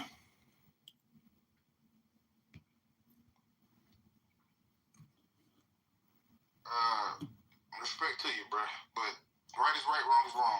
If he did it, he a whole ass nigga. I just want to clarify that. Let me ask you something real quick, Brody. I'm just talking about how interested it is to try to, like, how people play with words, how politicians play with words. Like, it says on the application that he dropped that he served the sentence. He did 11 months probation, he did jail, he did the counseling. So you were convicted. You did whatever you were convicted of. I mean, you did whatever punishment it was. It's not the same thing as an acquittal or a reversal. It's just not the same thing. It's absolutely not. The title of reversal, a set aside is underneath a reversal. Really, what it is just that. Are you a lawyer? The conviction. I don't have to be a lawyer to know. Right. Okay. I was just making sure. Hey, don't do that to her, though. Know that I have a voice and I'm speaking, and I understand that maybe you feel offended because I'm speaking, but I am saying my portion, and I didn't disrespect anyone in this room. Well, you did. Perfectly honest. You know, wait. If you don't mind. Hold on. Let Terry go. But hey, why as soon as we start moving people down, the room go for 150 to 230 that quick? Like, I don't. Like, Well, it's that person with the hieroglyphics as their name, or the Mr. guy that has people blocked, because I have the screenshot of the stage. I don't know. It's not the guy. Alicia most definitely got the whole outfit. I don't actually. I'm very considerate of loose rooms. I'm not gonna block you, dusty motherfuckers. Hey, look. Just a picture that has everybody blocked. A conviction can be set aside for a lot of different reasons, right? It could be procedural error. It can be they determined that the trial was unfair, jury was unfair. You know, it doesn't mean that you're innocent. So my question to him that I haven't heard answered yet is, what was the reason that your conviction was set aside? Well, she gave, when she was just reading that, she gave the reason. But again, the state law is set clear. aside, not the conviction. I mean the charge, yeah. What was the charge set aside for? The complaint, the criminal complaint, which is the charge, is dismissed. That it was a misdemeanor assault. That's what it was. No, I'm asking you, why was it set aside? What was their purpose and reasoning for setting it aside? As far as the reason. The trial judge, he just said, I'm granting the set aside. What I will say is the originating prosecutor, the trial prosecutor, which by the way, I never took a plea deal, in case anybody missed that part. The originating trial prosecutor actually tried to block the set-aside application, and the judge said, "I'm granting it," and it was over and done with. I'm asking you this: Did you satisfy terms of probation, the conditions of probation that was set aside? Why was it set aside? There's a why. You're not saying why was it set aside. Well, yes, you could call it probation. Yeah, you could. That means you were guilty then. If it's set aside because you satisfied terms, that's absolutely. You're guilty. If you look at the application, because he dropped a link to his application to set it aside, they asked him, they basically, why do you want us to set it? Why should they grant your request? And he says, I'm asking unanimous consent to set aside this judgment because I have completed all the requirements of this sentence. Okay, well, that's my answer right there. That's what I was looking for. Right. That's what I was looking for. Hey, Lou, if you understand what's being said right now, that means he was 100% guilty and appealed to the court to have it set aside after the fact. 100%. 1,000%. He was 100% convicted. Yeah, that's why he was convicted, because he was guilty. After you satisfy terms of probation, that's all after the fact. That means you know you did it. You went through everything the court told you to do and said, hey, look, I was good. I did what you asked me to do. I did my probation. I did my domestic violence counseling or whatever. Now, could you please, you see what I'm saying? That means you're guilty, but you're appealing to the court to set it aside because maybe you need to get a job. Maybe you want to have a gun. But that has nothing to do with innocence. Like 1,000% nothing to do with innocence. Well, again, you're talking in general terms, but you have to apply the state law. No, you don't have to. That's your. You don't have to. No. Oh, when the first thing Massive no, massive. talking getting shot. Go ahead, KP. I'm trying to figure out why 84 you sitting here arguing with a lady. What the fuck is wrong with you? I'm trying to tell the lady, like, just go to the street club. We want to hear you at the street club, you know where you know where you club. You know the kitchen, you know the street club. You make your choice, man. No, I don't go to strip clubs. That's why y'all faggots now you can't tame a woman because all you want is a hoe. You want a bitch that's only gonna fuck you and make a sandwich, bitch. No, Jazz, I don't need you to say anything right now. I don't need you to say anything. Jazz, I got 84. So, what's your issue with a woman? My issue is that she should go to the street club. And the issue is that the woman doesn't have. I don't need any lady to say anything. We don't have dick. Females thinking, hey, yo, a lady would chill right now. Go ahead, 84. Because they lie when they go do the fitness, they get orgasms. Okay, so stop right there. Do you know any lady on this stage that would do that? What's up, superstar? Any one of the girls will go to the fitness. See, here's the problem. See, you hear this other asshole talking when you and I having a conversation, being disrespectful. Nah, I'm not sure. Did you hear any lady on this stage that would do that? Yeah, anyone, all of them, they're all guilty. They're fucking guilty. We say all. So out here because what proof do you have, sir? The Bible. Oh, the Bible. Oh, okay. And proof is in the Bible that pictures of these ladies in the strip club. Right. These pictures. Don't spread this rhetoric. You're lying. No, you're being a liar. They were sucking with the snake like the snake was a cock. Homeboy, you're being a liar. Stop it, okay? Just chill. I'll rest my case, Your Honor. Back up to the mods. Don't come here with that bullshit. Not with my ladies. Shut the fuck up. The man just told your ass, and I'm not talking about you, sir, 84, whatever the fuck the guy's name is. He's just being an idiot. I'm just trolling some American, bro. Oh, yeah, we can see that. So get the fuck out of here. You like your president? I don't like you. Get the fuck out of the room. I don't like you too, Jacob's son. Suck my cock. You're not even good at it either. Get out of here. Bye-bye. Why would you ask a man to suck your cock if you're not gay? He's French. That's how they insult people. That's some New York. That's some New York shit. They say bend over. Let me. It's like the New York insult. PTR.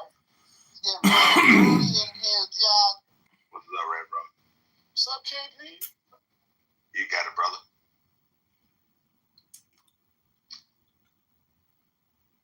These motherfucking Jazzy, how's it going, Jazzy? KP, you fucking nigga. Hey, what's up, Prince? What's up, nigga? Don't pull me into that bullshit fight for your life, motherfucker. He's out of here. Wait, did you kick Prince? Wait, oh, you I kicked him down. Yeah. Wow. What's up, Jazz? How's it going? Everything's going all right, man. You know, I'm just very sick of this shit. Gotta put my Yeah, you get these old mud motherfuckers in here. Wow, you see. Mud's an upgrade for them niggas. Ain't got no fucking mud hut. KP called me a spick yesterday. As he should. Right. That's what you are. That's right. Fuck you and your AI. Claw, you're a racist. You say I'm a racist too. You say I'm a racist too all the time, Brandon. You are a Zionist. What are you, some fat little Indian kid? Yes. The fuck out of here.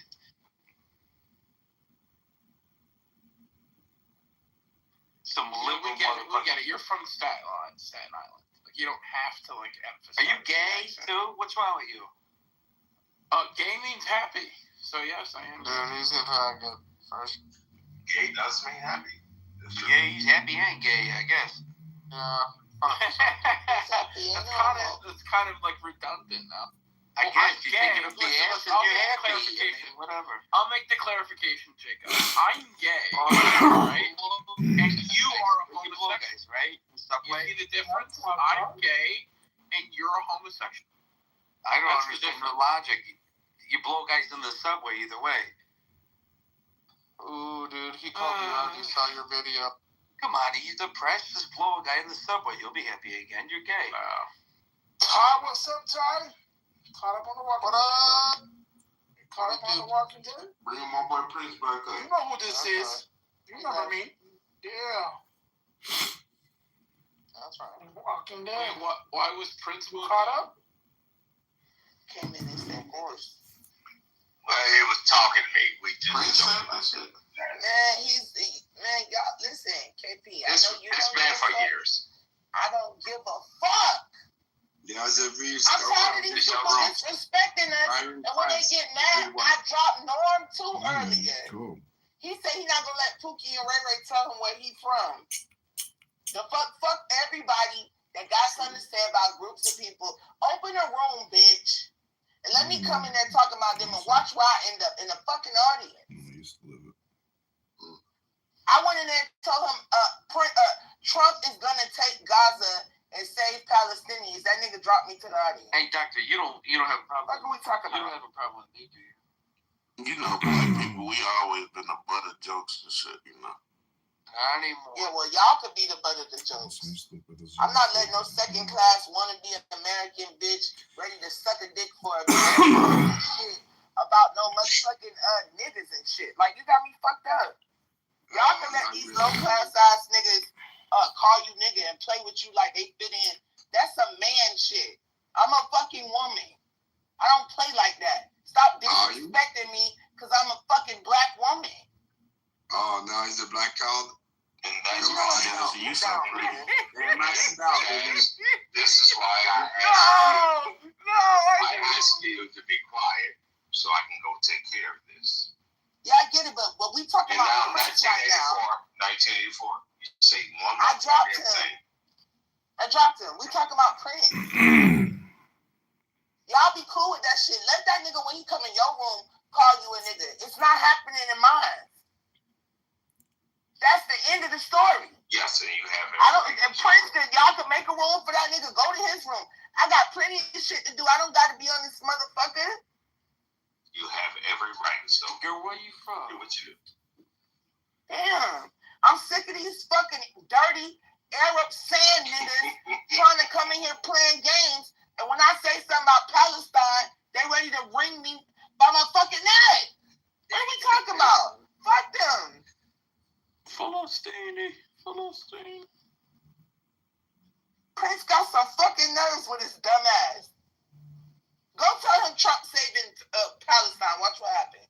Watch. He'll fucking talk about you and your mother.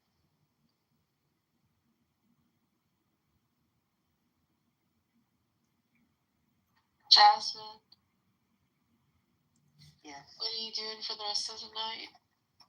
going to sleep. These people have literally pissed me off. Just, can I make you feel better at all? No. What if I said like No, I you can't. have the I greatest can't. voice I've heard all day? Jacob, you sound Sorry, like you're from New York. Are you from I'm from New York? Chicago. Sorry, my plans are. Chicago. Yes, ma'am. Chi-town. All right. Yeah, more Magnificent. I'm I'm a come forward. I'm like, I'm out there. Yeah, I grew up with them. Yeah. Anyway, yeah. Shelly, I know. Okay, we got you. I don't like Irish people. I tell you that much. Sorry, They ain't my Irish. plans are away for Yeah, Saturday. I know you Yes, don't. They what say is that Patriots about? Day. I'm like, I ain't fighting with these motherfuckers. The Irish like to fight. Right? All they do Turn the whole goddamn river green over there. and all they want to do is fight when they get drunk. The Irish motherfuckers. A bunch of fucking mix. Bunch of fucking mix. Yeah. No, sorry, I'm my like, plans God, are away for Saturday. Yes, what is that about? Anyway. I tell you, best place inside is the Palmer House. Where's that at? Like what neighborhood? It's on the mile. You don't know about the Palmer House? I know the mile, It's but the I've never been there. It's the Hilton Palmer House. Never been. You're not from Chicago. No, you're not from Chicago. Okay. Because that's a milestone. So okay. If you don't know the Hilton Palmer House, one of the oldest hotels. Okay. Okay. Well, you haven't graduated yet. Where's Lakeview in Chicago? What neighborhood is that? Where do you get off on the LSD to get to Lakeview? I don't live in Chicago. Okay, then you don't fucking know. So what? Because you over there by Lakeview gonna be by Soldier Field. Hell no, that's by Wrigley. That's on the west side. That's 35th and State. Hi, Alta. Go downtown. Go downtown, sir. That's downtown. That's for tourists. Oh, so you don't know about that area? Okay. Yeah, I know. I guess so. But the whole city is a goddamn big city. Okay, cool. No problem. But if you ever have a chance, go to the Palmer House and stay there. Take you and your girl. Man, it's fucking gorgeous. How much is it like a night? Depends what floor. Usually I do the executive floor. It might be about between $4 to $550. Yeah. So like, where's the near? Like, where's the near again? Plans for Saturday night. Say again? Like what? State Street? Like what? Off of Mile, like Michigan Avenue, and like. Just look it up. Hilton Palmer House. Look at dating is so stupid. Palmer House, Chicago. There you go. Yeah, it's pretty dope. It's an old historic. It's like the Waldorf Astoria in New York. It's just an old hotel. I'm looking it up.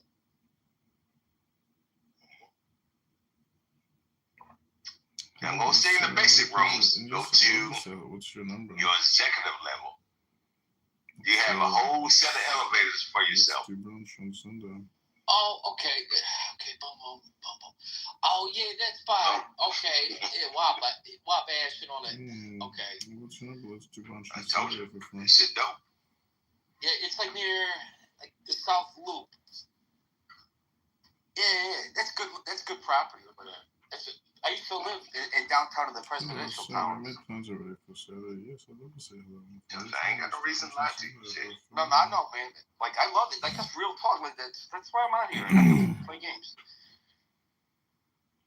Chicago's not everybody's going, oh, Chirac. Yeah, if you go, like, to O-Block or, like... Yeah, if you go in the hood or moving over towards... They don't play. Hilton and all that shit.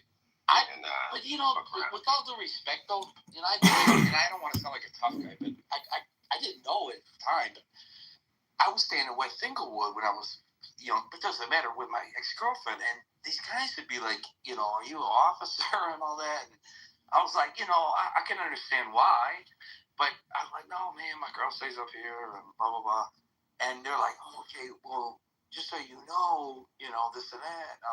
They just told me they're real nice though. And they're like, we ain't gonna fuck with you, because if you end up dead, a white guy in a black neighborhood, then there could be more police trying to figure out why you dead and stuff like that. So it's gonna bring more heat. It's slow operation now and blah blah blah. And I was like, oh, and they just wanted to know why I was there, but I like respected it.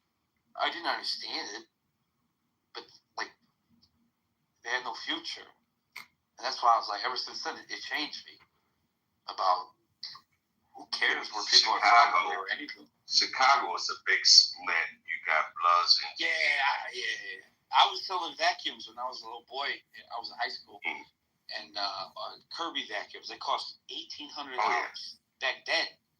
So I don't know what that is, like $4,000 today, $5,000. And I had to go. I had these leads.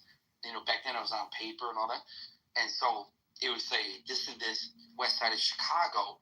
I didn't even have a cell phone back then. So, you know, because I'm, again, it's just like, you know. So I'm looking at the lead, and I'm like, I don't even know what this is. So back then you needed maps, like for real, like real maps, so you just kind of had to know how to navigate yourself. And I'm looking at the lead, and it's this dude Bishop, and he's from Joliet, you know where I'm from. And so I'm like, hey, Bishop. And he's like, yeah. And I was like, you know, somebody over here with this and that. No. I'm like, well, look, will you come with me? Because he was black, and that was his lead. And he's like, all right. And so I remember, it's funny shit. I brought a bowl or whatever, like, you know, the glass pipe, you know, whatever. And he's yeah, it's like the best weed. Like, I got, you know, my friends were all. What, a hookah? Shit. No, just a bowl, like a, you know, like a glass pipe, you know. And so I'm like, here. It was like good weed. You didn't need to smoke a joint of it. It was a waste of money. You know, you only needed like 2 hits. So he's like, I ain't about to smoke no motherfucking weed out no glass pipe. And I was like, no, it's a bowl, man. He's like, hey, I'm gonna roll myself a. He's trying to roll a joint. It was like all paper, and you know, it's like, no, man, it's a bowl. But you know, this neighborhood, and this lady, he was babysitting her. She's black, and she's babysitting her grandkids, and they went up to me and they're like, you know, why is your skin white? And I was like, what? You know, but I was like, I don't know. And I was like, hey, Bishop, you handle this one. But I was like, wow, it's so segregated. They've never seen a white person, even though they're like in Chicago. They're little kids, though. But yeah, like, this guy, he's from Joliet, like where I'm from, and even he was scared. He's like, because they're like 30 dudes just lined up against the, you know, during broad daylight, 11 in the morning, like just lined up, getting patted down by the police and shit. I'm like, whoa, like open air drug markets, like, not even gonna lie, like, Don Juan or whatever, that pimp, Bishop Juan, whatever that guy with the green Rolls Royce at the time, if he's still living or whatever. Yes. He used to, and I'm not making this up. I remember clear as day.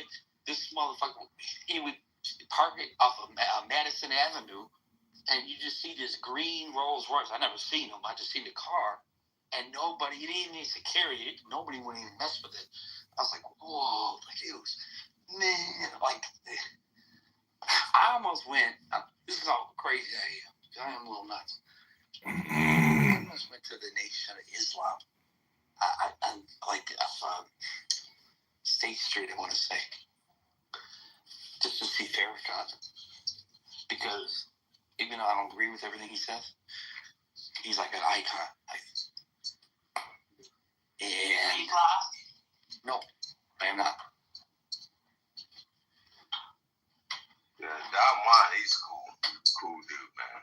I interviewed him when he had several talks. Cool cat. I don't, and so a lot of people, they think, oh, you're white, you're black, you have to believe this, but no more. This is in 1852. We got the internet. We know good people, and we know bad people, and we know that it's not about race. Are you Sicilian or you're? No, I don't identify. Listen, I identify just as an American person, I don't care. Wait, you American, but your background is what? Italian or Sicilian? I'm just American. We've been here for like 100 years.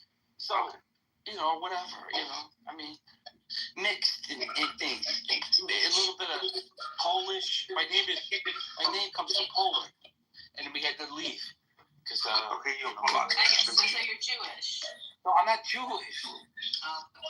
The Jews were all wiped out. The Jews were wiped out of Poland. They were, after the Holocaust, there were 1 million Jews in Poland. But after the Holocaust, there were only 5,000 left. So I'm not Jewish.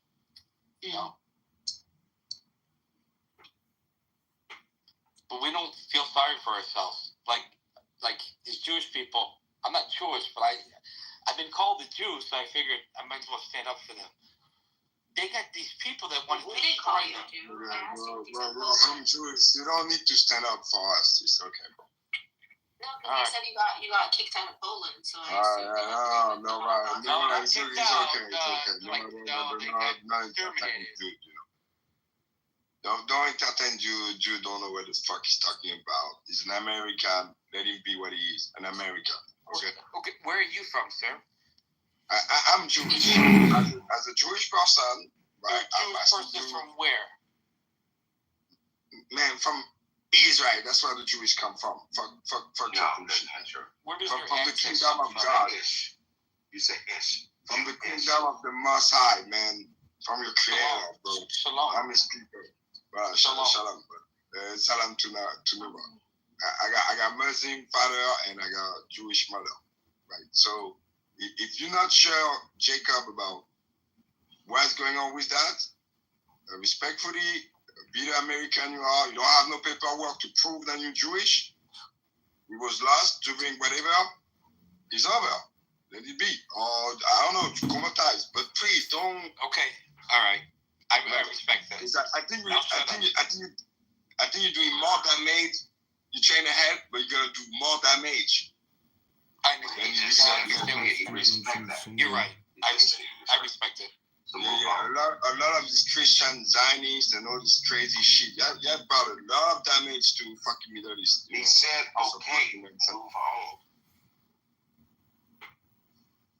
Damn, what's wrong with you, sensitive ass people? Not me. I moved on. No, not you. I'm talking about this 84. My brother said, hey, you know what? I'm from France, so don't you see the Arc of Triomphe beside the border? You're born in France? Yeah. See, this is maybe where African people and Jewish people can meet and have kids. But in France, I never. What the fuck? Oh, you don't speak the language. What you mean? Ça passe. This is Creole. This is not French, bro. That's you're black, so you don't speak French. You speak Creole. No, I don't speak no French. You don't speak no French. Ooga booga, my nigga. Say ooga booga. Ooga booga, my nigga.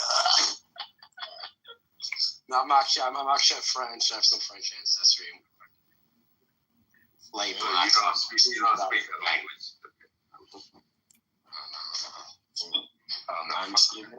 Hey, 84. Give her the rest, will you? I mean, what the fuck are you? He's my Abid. Quit playing games, honest to God. They said, life's too short. I don't have time for this shit. Forget it, but I'm not trying to be rude, but like in real life, I'd be like, dude, okay, click. I'd hang up the phone. This person sounds like somebody I knew. They're sitting here with the flower PTR. To me? Is that I? No. Oh, fuck no. Oh. Yeah, but yeah, bro. The dude next, you're not French, you're black. You can't be French and black. What? You can't be French and black. What do you say? Yeah, that's what that is. Are you Italian? My Italiano. Italiano. Corsican. And you can, you're Corsican. Yeah, you know Corsica? You know Napoleon Bonaparte? Yeah. So some of not all of my family, but my grandmother's side, she was Corsican. Okay, you're black. Okay, cool. Black, no. Corsican, French, just like Corsican. You're black. No, so was Napoleon black? But what the hell? Are you recording his ass and shit? Like, what are you doing? Doing shit. Knock it the fuck off. I'm not here for that shit. Knock it the fuck off. I'm not here for that shit. What are you, parent? Your mother is when she's sucking my dick. Yeah, lack thereof. Get out of here. She got Hit some the streets, huh? she got some of that kosher salami. All right. It's out of date. The expiration limit is expired. Hey, shit, you know, I like the milk, so fuck it. Eh? Give her the meatballs. That's so long. I bring it up. Hey, she enjoys it, but I'll bring my pistol while I'm fucking her. Shit, pistol. Fuck. You get shot now. Shit. Yo, Big O, Oscar, this your crew. Check your cool. Be cool. What's up, bro?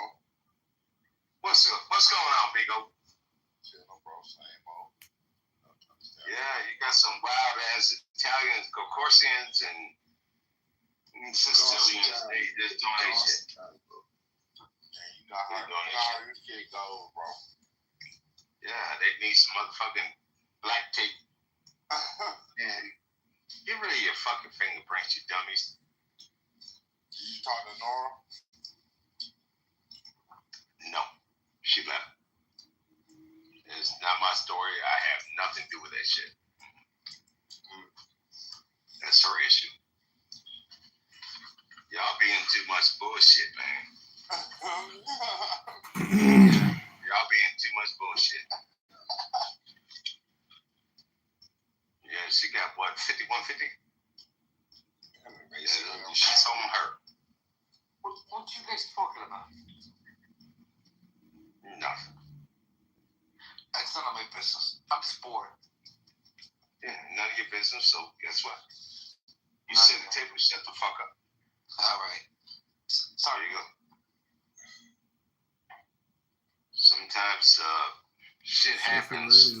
You've been at your mom and dad table, your grandparents, you know, you were a child, they were like, shut the fuck up. No, Get it's like, I respect you guys. So, like, you say that, I'll just do it. My boss even said, he's like, you're very coachable. Because, you know, he wouldn't say, you know, it's like, sometimes you got to be put in your place, respectively. Correct. And, yeah, I'm out of line. I understand that. I'm smart enough. Hey, go, stop. Yes, and there's a lot of people on this app. They come in here, we have serious conversations about things, and they just run their mouths. I'm thinking summary. Hey everybody, this is Adrian Deadman, aka John Kitover. I wanted to show you an interesting way to find immature, ignorant, all the above. Yeah. Who cares? It's almost like when you ever been to a Please don't scroll. I'm just whatever. It doesn't matter what it's about. And it's like please you almost could imagine like if this is hell, and I had to listen to this for eternity, this is what hell would be like. You know, when it's just the most toxic, you know, back and forth, and you're just like, what am I doing here? You know, and you leave.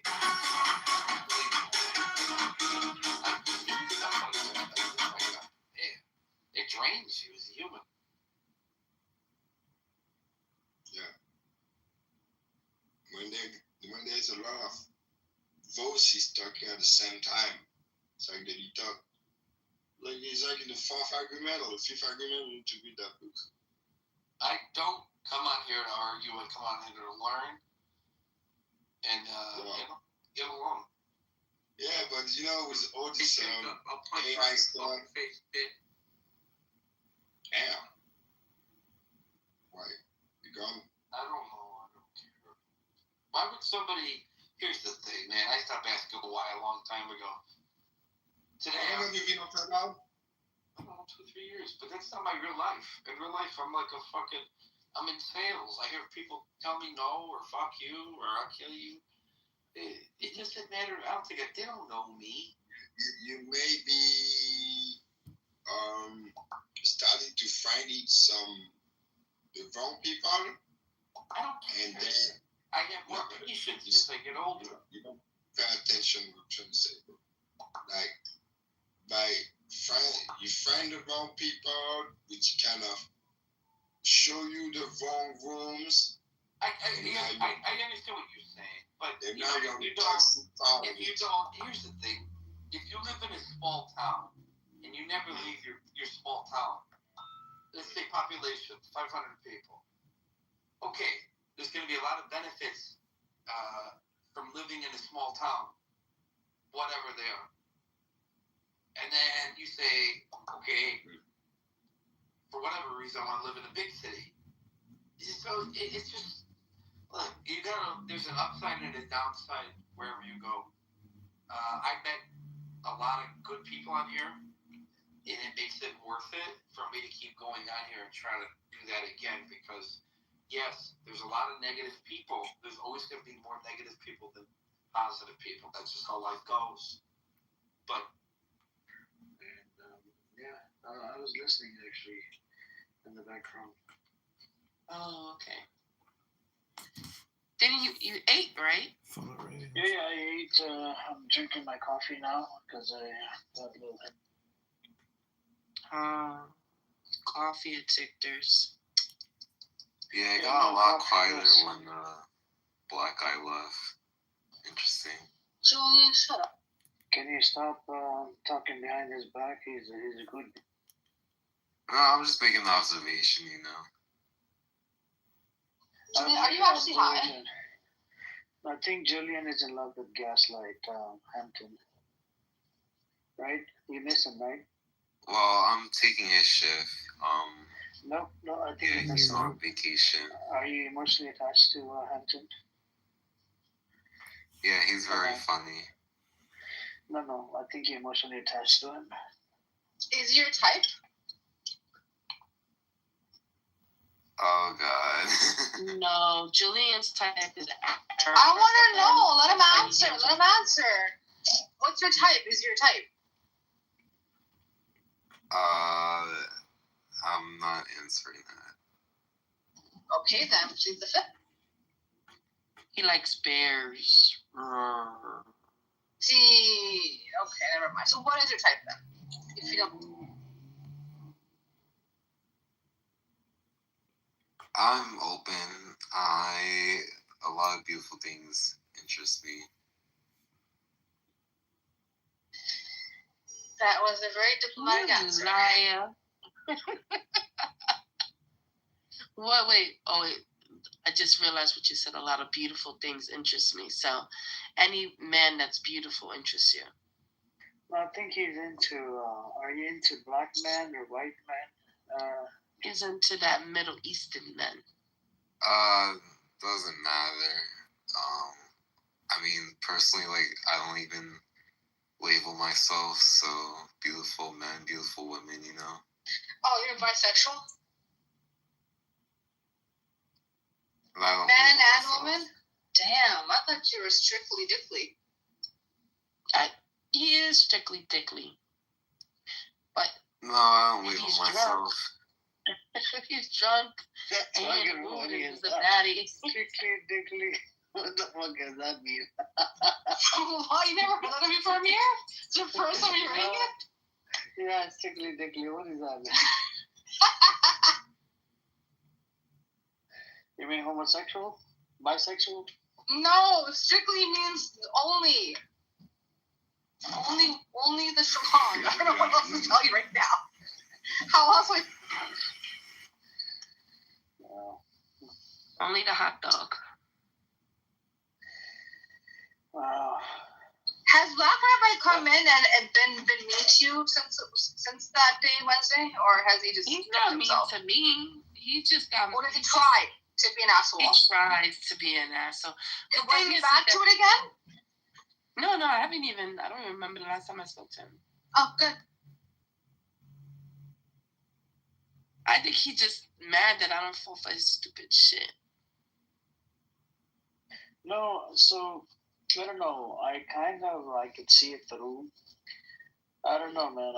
I just feel like, let's just say he tried to hit on Eleonora, right? That sister that comes in here, and then he tried to do it with Ace, right?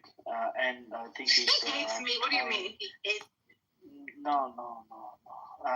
That's reverse psychology. So no. I can't even think of it. Remember the black man? Yeah, I know, but he also whatever. He's just a weirdo. He's just really weird. Do you know what he said to the sister Eze? He's what? Like, hey, I know you like me. Obviously.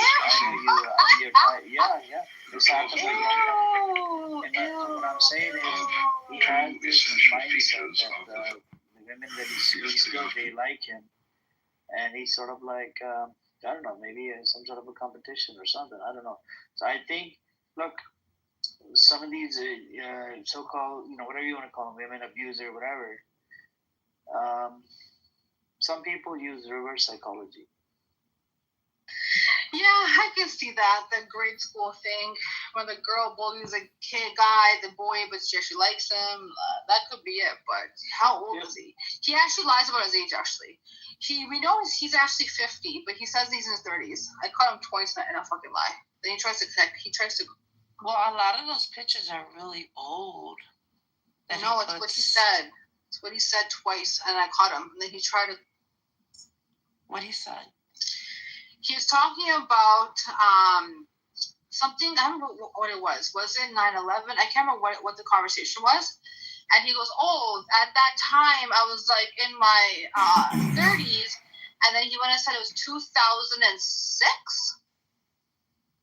I'm like 2006.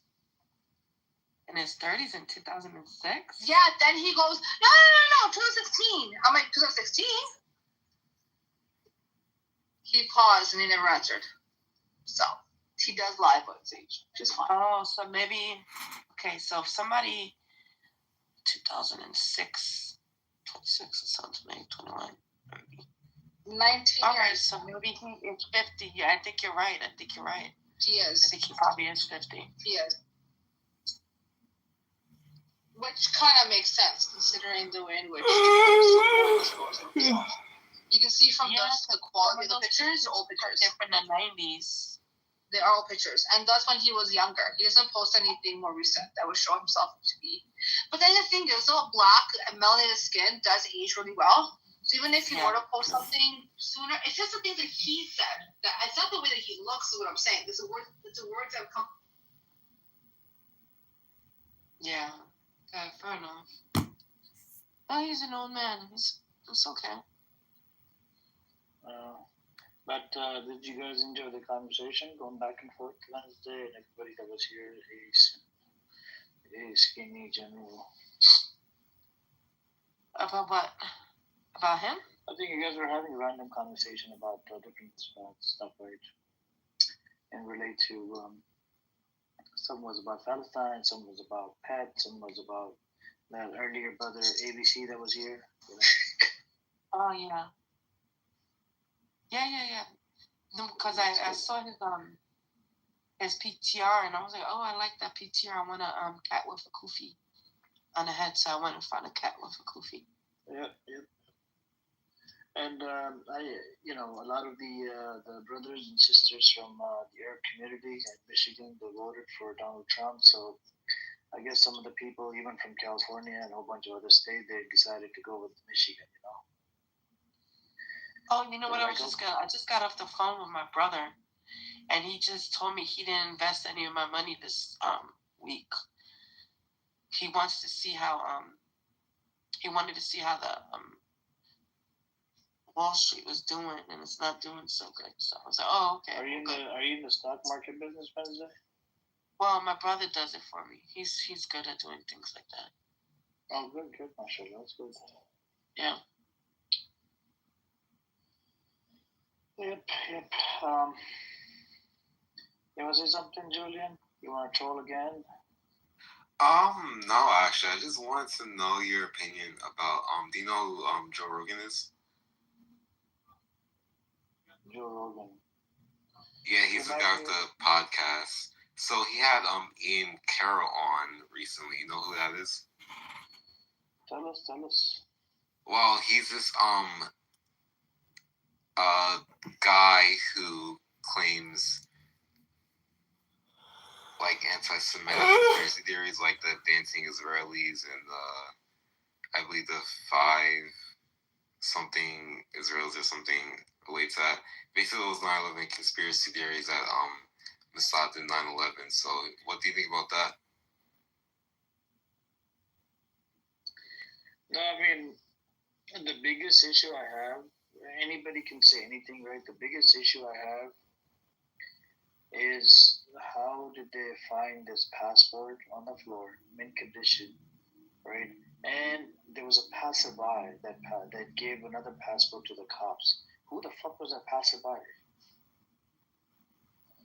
That's a big issue I have. All the other stuff is like after the fact. I want to know, because that if you can find out the passport, whoever left the passport, we'll know who the culprits are. The passport that how did they find it, and who was a passerby that handed them a passport? And who were these dancing Israelis? We don't have the report. The people are saying that there's Mossad, there's those 4 people that were dancing. Yeah, it was 5 dancing Israelis. I think that's such a funny conspiracy theory name, like dancing. But were they not dancing? What were they doing on the top of the roof of the building? Well, I just think it's an interesting conspiracy name, like dancing Israelis. Like, that sounds like take the dancing out of the picture. What were song. they doing on the roof of the building? And they belonged to a moving company. The moving company, it actually shut down after they got arrested. They left and whatever. And they shut down. The company was only created to freaking entertain these people. And on the top of that, they had that brother ABC here. He said he was in the moving business. He showed an article.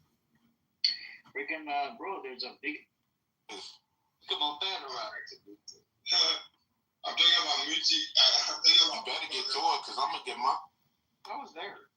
How is it? How is it there? What's it like? Oh, the people, like, dude, I love the Middle East. Like, it's such a beautiful place. It really totally is. I love it. The people are awesome. Well, I mean, not the militant ones. They treated me really, really well. Everybody calls you brother and everything. Very Habibi! Yeah. Yeah. Norma, when was the last time you went to Israel? Not long ago. Why? I was just curious. I want to go again before too long. Like within a couple months. We're going in May. That's cool. What you gonna do there? We're going to Turkey, but it'll be cool. We'll to the Holy Land. I want to help out any way I can. I want to be supportive. I give money, sure. But I gave the Iranian government. I'm sorry, not Iranian, Israeli government my resume, and everything that I did from Iraq and all my trainings from the military, and gave them. I was like, if you ever need somebody to come over to be an instructor for beginners in the medical field for medics, I'm your guy. And I would do it. I'll do it free of charge as long as you give me room and board. And I just never got any, holler back. But honestly, I wish they would have, because I'd have loved to gone over there and teach them people how to, move, shoot, kill, and communicate as a medic.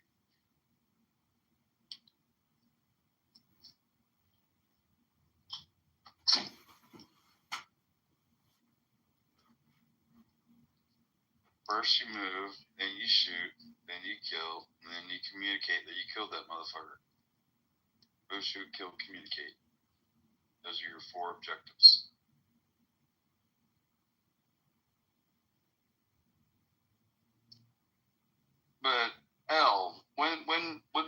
start talking about like genocide, like Betsy was saying earlier, like what do you think that? Like I know that's not genocide because it's not. But they use that word as like a talking point or a buzzword. What do you think they're trying to accomplish with it? They're trying to justify their hatred and their own murderousness by accusing you of what they want to do to you. That's my take on it. Oh yeah, dude. I've seen the children's cartoons where the kids are like, "What's the number one thing you can do for your country? Be a martyr." I'm like, is that really a fucking cartoon in Palestine? I literally watched that cartoon and it freaked me out. Like these kids, and then they had like a clip of all these kids, and they would ask the kids the same thing as what was in the cartoon. They're like, "What's the one thing you can do for your country?" And like, be a martyr. And I'm like looking at a 10-year-old kid, and I'm like, holy shit.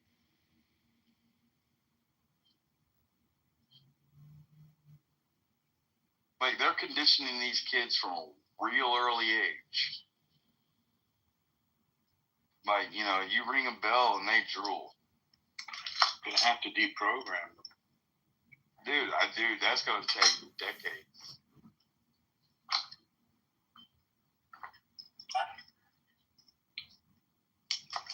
I don't even know how you would even start that one.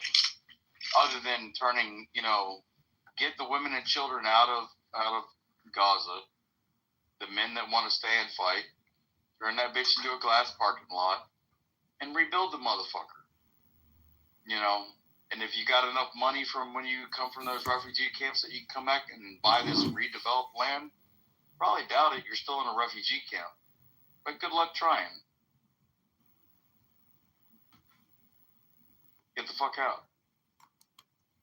At this point, get the fuck out. We've tried. No single state solution. We tried. Since 48, we tried. If you don't think America was involved throughout that whole process, you got shit fucked up. England was involved, America was involved, Israel was involved, all that bullshit was involved.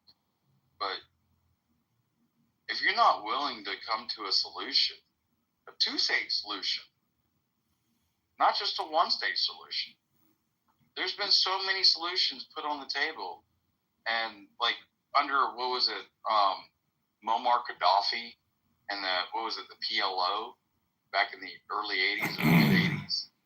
I mean, that was the whole reason that Israel started supporting Hamas as a religious group to dethrone, him. So you would get the populist out or the socialist group out and then put in a religious group. But then when Hamas took over, they just never gave up fucking control. Gaddafi, it was the dog that turned around and bit the owner's hand. Don, do you mean Yasser Arafat? Because I'm pretty sure that Gaddafi wasn't. Muammar Gaddafi. Oh, I said Gaddafi. That's Libya. Yeah, Yasser Arafat. I said from Cairo. Yeah, I did say Muammar Gaddafi. Yeah, I was thinking about Libya. I wasn't even thinking about Libya. I'm not good with names. I know the times and everything because, like, in '83, I was 8 years old and I was watching this shit on TV. This was like, and you only had 3 channels back then, so this was like all you could watch.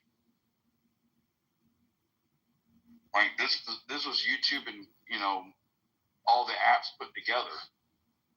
Back then. But yeah, I mean, we've been fucking around and finding out for way too long. Honestly, I would just rather end it and then reevaluate who we let back in the club.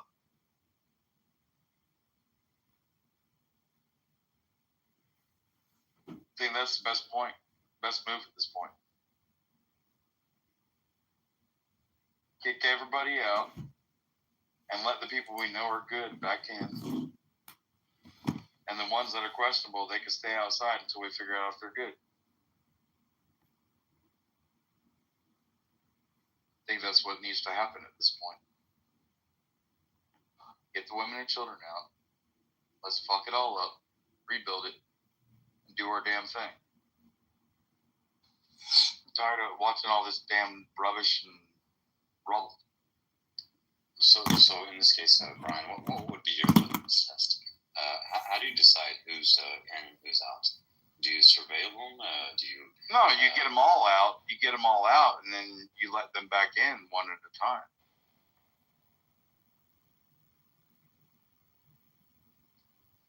I'm not sure about that, but okay.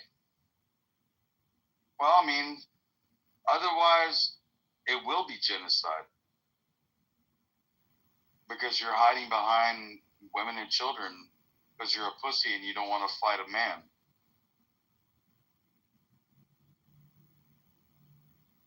That'd be like you talking shit, and I show up at your house and you bring your wife and your kid out in the front yard and you're like hiding behind them so I won't kick your fucking teeth in.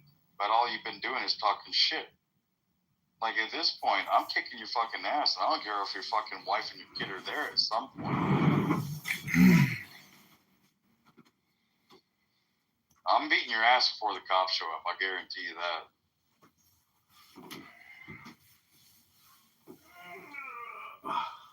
Yeah, you don't like Americans.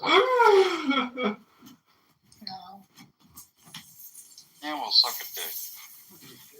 Oh, thank you. See, you're being played, Betsy. You're all Betsy's in your own way.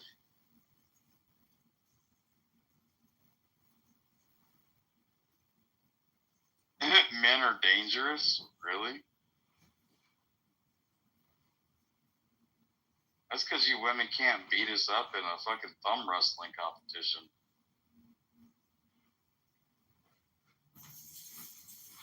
I don't know that that's the direction to take this conversation. I mean, you have to. I would totally rock Ronda Rousey in a thumb wrestling conversation. But you still have to be willing to have a conversation, right? With Ronda Rousey? Yeah, I'd probably get turned on while I was talking to her. Isn't that what diplomacy is about? Having a conversation. Well, it depends. I mean, diplomacy comes from a point of position. I mean, if you're the low man on totem pole, you don't have a lot of leverage to, just like Zelensky sitting in the Oval Office and you got fucking Trump going, you don't have the cards. You don't have the cards. And Zelensky's like, you have a ocean and you will feel it. And like, you can't tell us what we're going to feel. You're not going to tell us what we're going to feel. Don't you ever get tired of talking like you're a man? You're meant to have a filter somehow. I was waiting for somebody.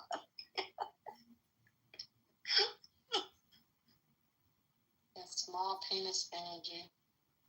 All right, Joe B, I got you. Why are you? What's up, MAGA? How you feeling, Matt? What's up? MAGA Matt. Florida. What's up, Dr. Florida faggot? Wait. Why are you calling him a faggot? Because that's Florida. He's a faggot. He lives down in Florida. I know who he is. He's a faggot. Now, you change one tire, you're not a mechanic. You suck one dick, you're a faggot for life. I'm sorry. Jesus. And I see you have Marco Rubio in your PTR.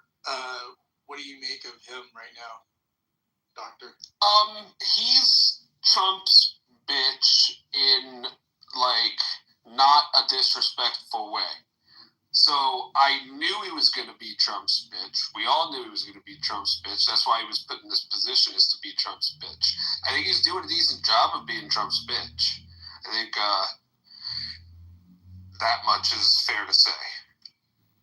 So he's completely his bitch, essentially, at the end of the day.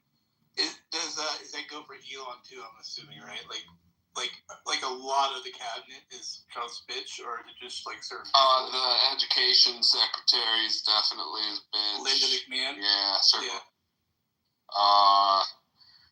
RFK is not his bitch. I don't think. I think RFK has got his completely kind of independent vision for the CDC and the HHS, or what he can do. And I think he's probably got more independent role to play there than other. I don't think Pam Bondi's gonna be his bitch either. Maybe. Ooh, I don't know, dude. Pam Bondi's. What do you got? Pam Bondi's dick riding pretty hard. I don't. Well, she's doing all those things, right? Like she's definitely doing what his previous administration had was a bunch of guys and gals who pretended to dick ride him, but pretty much backstabbed him. I mean, she's under fire, right? Like for not doing what we want, at least for some of the MAGA people. So I don't know how much dick riding she's doing. That's what I'm trying to get at. What the hell? What, are you offended by that? No, this is Lent period. Like, have some filter, guy. Well, I mean, we have to. How else do you describe that, Betsy? I mean, what do you? Ma'am, I don't observe Lent. I don't think about Lent. Ma'am, I don't even know what religion and or ethnicity celebrates Lent or recognizes That means Lent. you're just ignorant. I don't even know if you celebrate or recognize Lent. So respectfully, Betsy, ma'am, I apologize if anything I said offended you, but that was only taken and not given. It was only. It doesn't sound apologetic. Right. Anyways, so it's Lent. Dang. Well, I'm thank talking you about for the real educating me. Is this a 1-day thing whatever, or a 3-day thing or a 5-day? I'm talking about the actual conservatives, the ones that actually have a family to conserve, not the riffraffs that would just want to be part of the party. I'm talking about the real, actual conservatives. Right. I want to be independent of all the parties. Okay, so you just do that. Everybody can have a fucking party. I'm staying home. Yeah, nobody cares. Anyways, yeah, I'm talking about the real conservative. So what is Lent again? I know. Lent is a religious period of fasting and kind of just separating yourself from insulting and all of this nasty bottom barrel ghetto behavior. Ma'am, why are you engaging in it then? You're the one recognizing Lent, not me. No, I'm not insulting anybody, and I never said I'm observing it. I just said that it's Lent period. Yeah, that's why it's good for you to listen and not talk. Are you observing? I literally just said I'm not observing it. You could just listen without talking. Anyways, Pam Bondi. Yeah, mute your mic. Pam Bondi, DOJ. Pam Bondi's DOJ, interesting. It's effective at what it's supposed to do. It is definitely playing its part in advancing the agenda.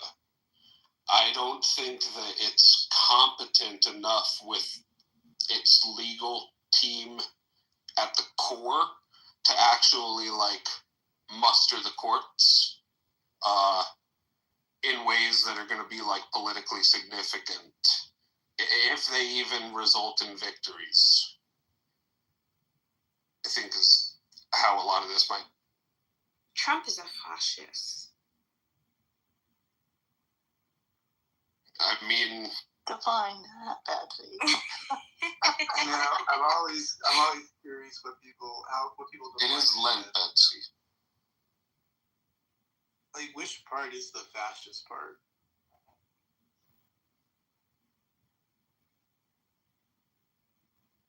I suppose you're gonna say maybe the cutting of or firing of people, right? That's kind of a fascistic. No, it's a far right kind of authoritative, kind of military kind of feel of a governance, and that's what Trump is doing. He's not focusing on major American issues, like the cost of living. Okay, grocery bills is just going higher every morning. He's not focusing on the actual day-to-day issues. He's focusing on things that honestly come last of the list. I don't appreciate that. Getting rid of the education board when we have other problems that we need to deal with. I don't even think that that's the best thing that he's meant to be doing as a president. And firing a whole sect of people just first month of becoming president, not the best move, I would say. But sometimes sometimes you have to do things that don't look like they're directly gonna. That's exactly what a fascist would say, Matt. I know. It doesn't make your argument much. I know, but I'm just saying, so he has to drive some energy costs down to kind of reduce the inflation and bring prices down, and like that. But it's gone up. The week after he did that firing rampage and everything, it went up. It went higher than it's ever been, even in Biden. I don't know. I mean, is this what America really voted for? Wait, what went up? I didn't hear what you said. Which thing? Prices. No, I don't know. What do you mean? Like, what do you mean you don't know? No, I'm saying, you mean eggs or something? It's like a specific one, right? Not only eggs. I don't see it anywhere else. I don't see gas is much higher. I haven't seen that happening. But I think part of it also is, Betsy, is that you're actually seeing someone actually working. So, under Biden, we really didn't have much going on. So it's kind of like a shock to the system when you actually see someone that's actually working behind the office there. So I think that's part of it too that you're kind of not used to. Like, a president's supposed to be working. He's working rapid. Not being fed, through a straw and stuff like that. It is with rapid pace, and everything is hyper publicized. It seems, Matt. So the spotlight is on the administration from a global perspective, and that's exactly. Yeah, I mean, they got Trump right where they want him. Inflation rises. Not that it matters much anymore right now, because as obviously of January 2025, compared to 2.9 in December 2024, an above market forecast of 2.9 indicating stalled progress in curbing inflation. I don't like personally, Matt, how Elon Musk is like pushing back on Rand Paul, who's got the fortitude to like ask him to come into Congress and like work with Congress closer and shit, and be like, no, I don't need to bring my shit to you for approval, but like Congress has already near zero insight into what he's doing, and he's completely disrespecting the people's house by not working with them hand in. Is this recently? I didn't know that they're having a spat of sorts. Yeah, it was yesterday. Yesterday, the closed door meeting. Oh, I thought that went. Was that they had a meeting today though, or was that yesterday that you're talking about? But that was yesterday, right? I don't know. But all I know is I heard the meeting went well, but obviously you know something I don't know. I'll have to look that up. The Guardian posted it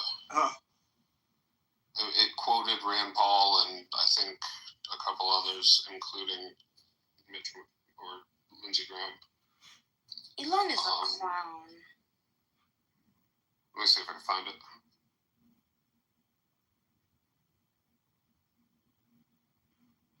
Ashley, do you like Elon Musk? Because I don't know. The only thing I know that he's done that is good is really freedom of speech on X. And even in that, there's some exceptions to the rules. That's the only good thing that I know he's done. Nothing apart from that. Nothing significant. Why are conservatives like rooting for him when really his personal life isn't even supporting the conservative belief? What is so conservative about him? Interesting question, Betsy. Actually, you and I didn't get off on the best of foots. But let me tell you, I'm putting out my right hand and asking you to shake it right now. No, we don't know where your hand has been. I posted the link to the article to the article in the chat, Matt. Appreciate it. So yeah, in this meeting, GOP lawmakers say that Musk's failure to brief them in advance about impending cuts and funding freezes, or to respond to their questions and concerns about actions taken by DOJ, reflected his belief that he thought the administration could largely bypass them by simply impounding funds lawfully appropriated by Congress. Here comes this guy again.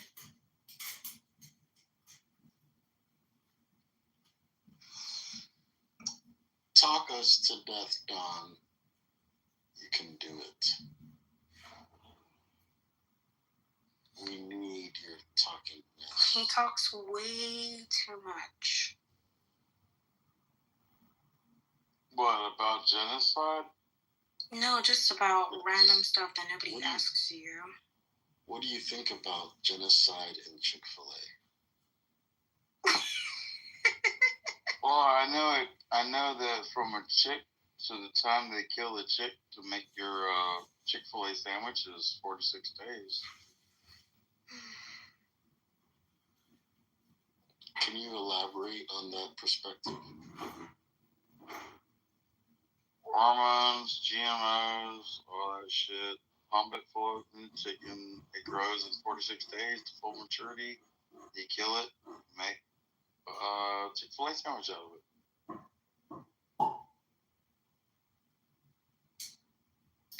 Anyways, I don't understand America's loyalty to Israel. I'm just question mark on top of my head. I don't understand. And I'm very happy as of lately. Because I'm not Israeli, but I am. Can you calm down? I hadn't even finished. I'm an American. I'm telling you why. You asked a question. To be able to control yourself. I don't know why the Americans like. I'm telling you why. You know, you asked a question. No, If you don't want to know the answer, then stop asking questions. I haven't even landed my question because you don't have patience, you don't have emotional control, and you sound stupid. Yeah, and you think that what we're doing in Israel is against Palestine. Maybe if I finish asking my question, maybe you will understand the full context of it instead of assuming rubbish. But please go on, since your body itches you this bad. Well, I mean, you sound like trash. You are rubbish. You know, coming from somebody who is a grandfather and has daughters, it's just very surprising to me how you speak to women. And these conservatives, like, I'm not even talking about the actual conservatives. I keep on talking about the people who want to be conservatives so bad, okay? Riffraffs, literally trash along the side of the streets, literally homeless men that want to feel conservative, want to feel, you know, kind of high classy. And then this your ghetto type of behavior, just, you know, and no emotional control.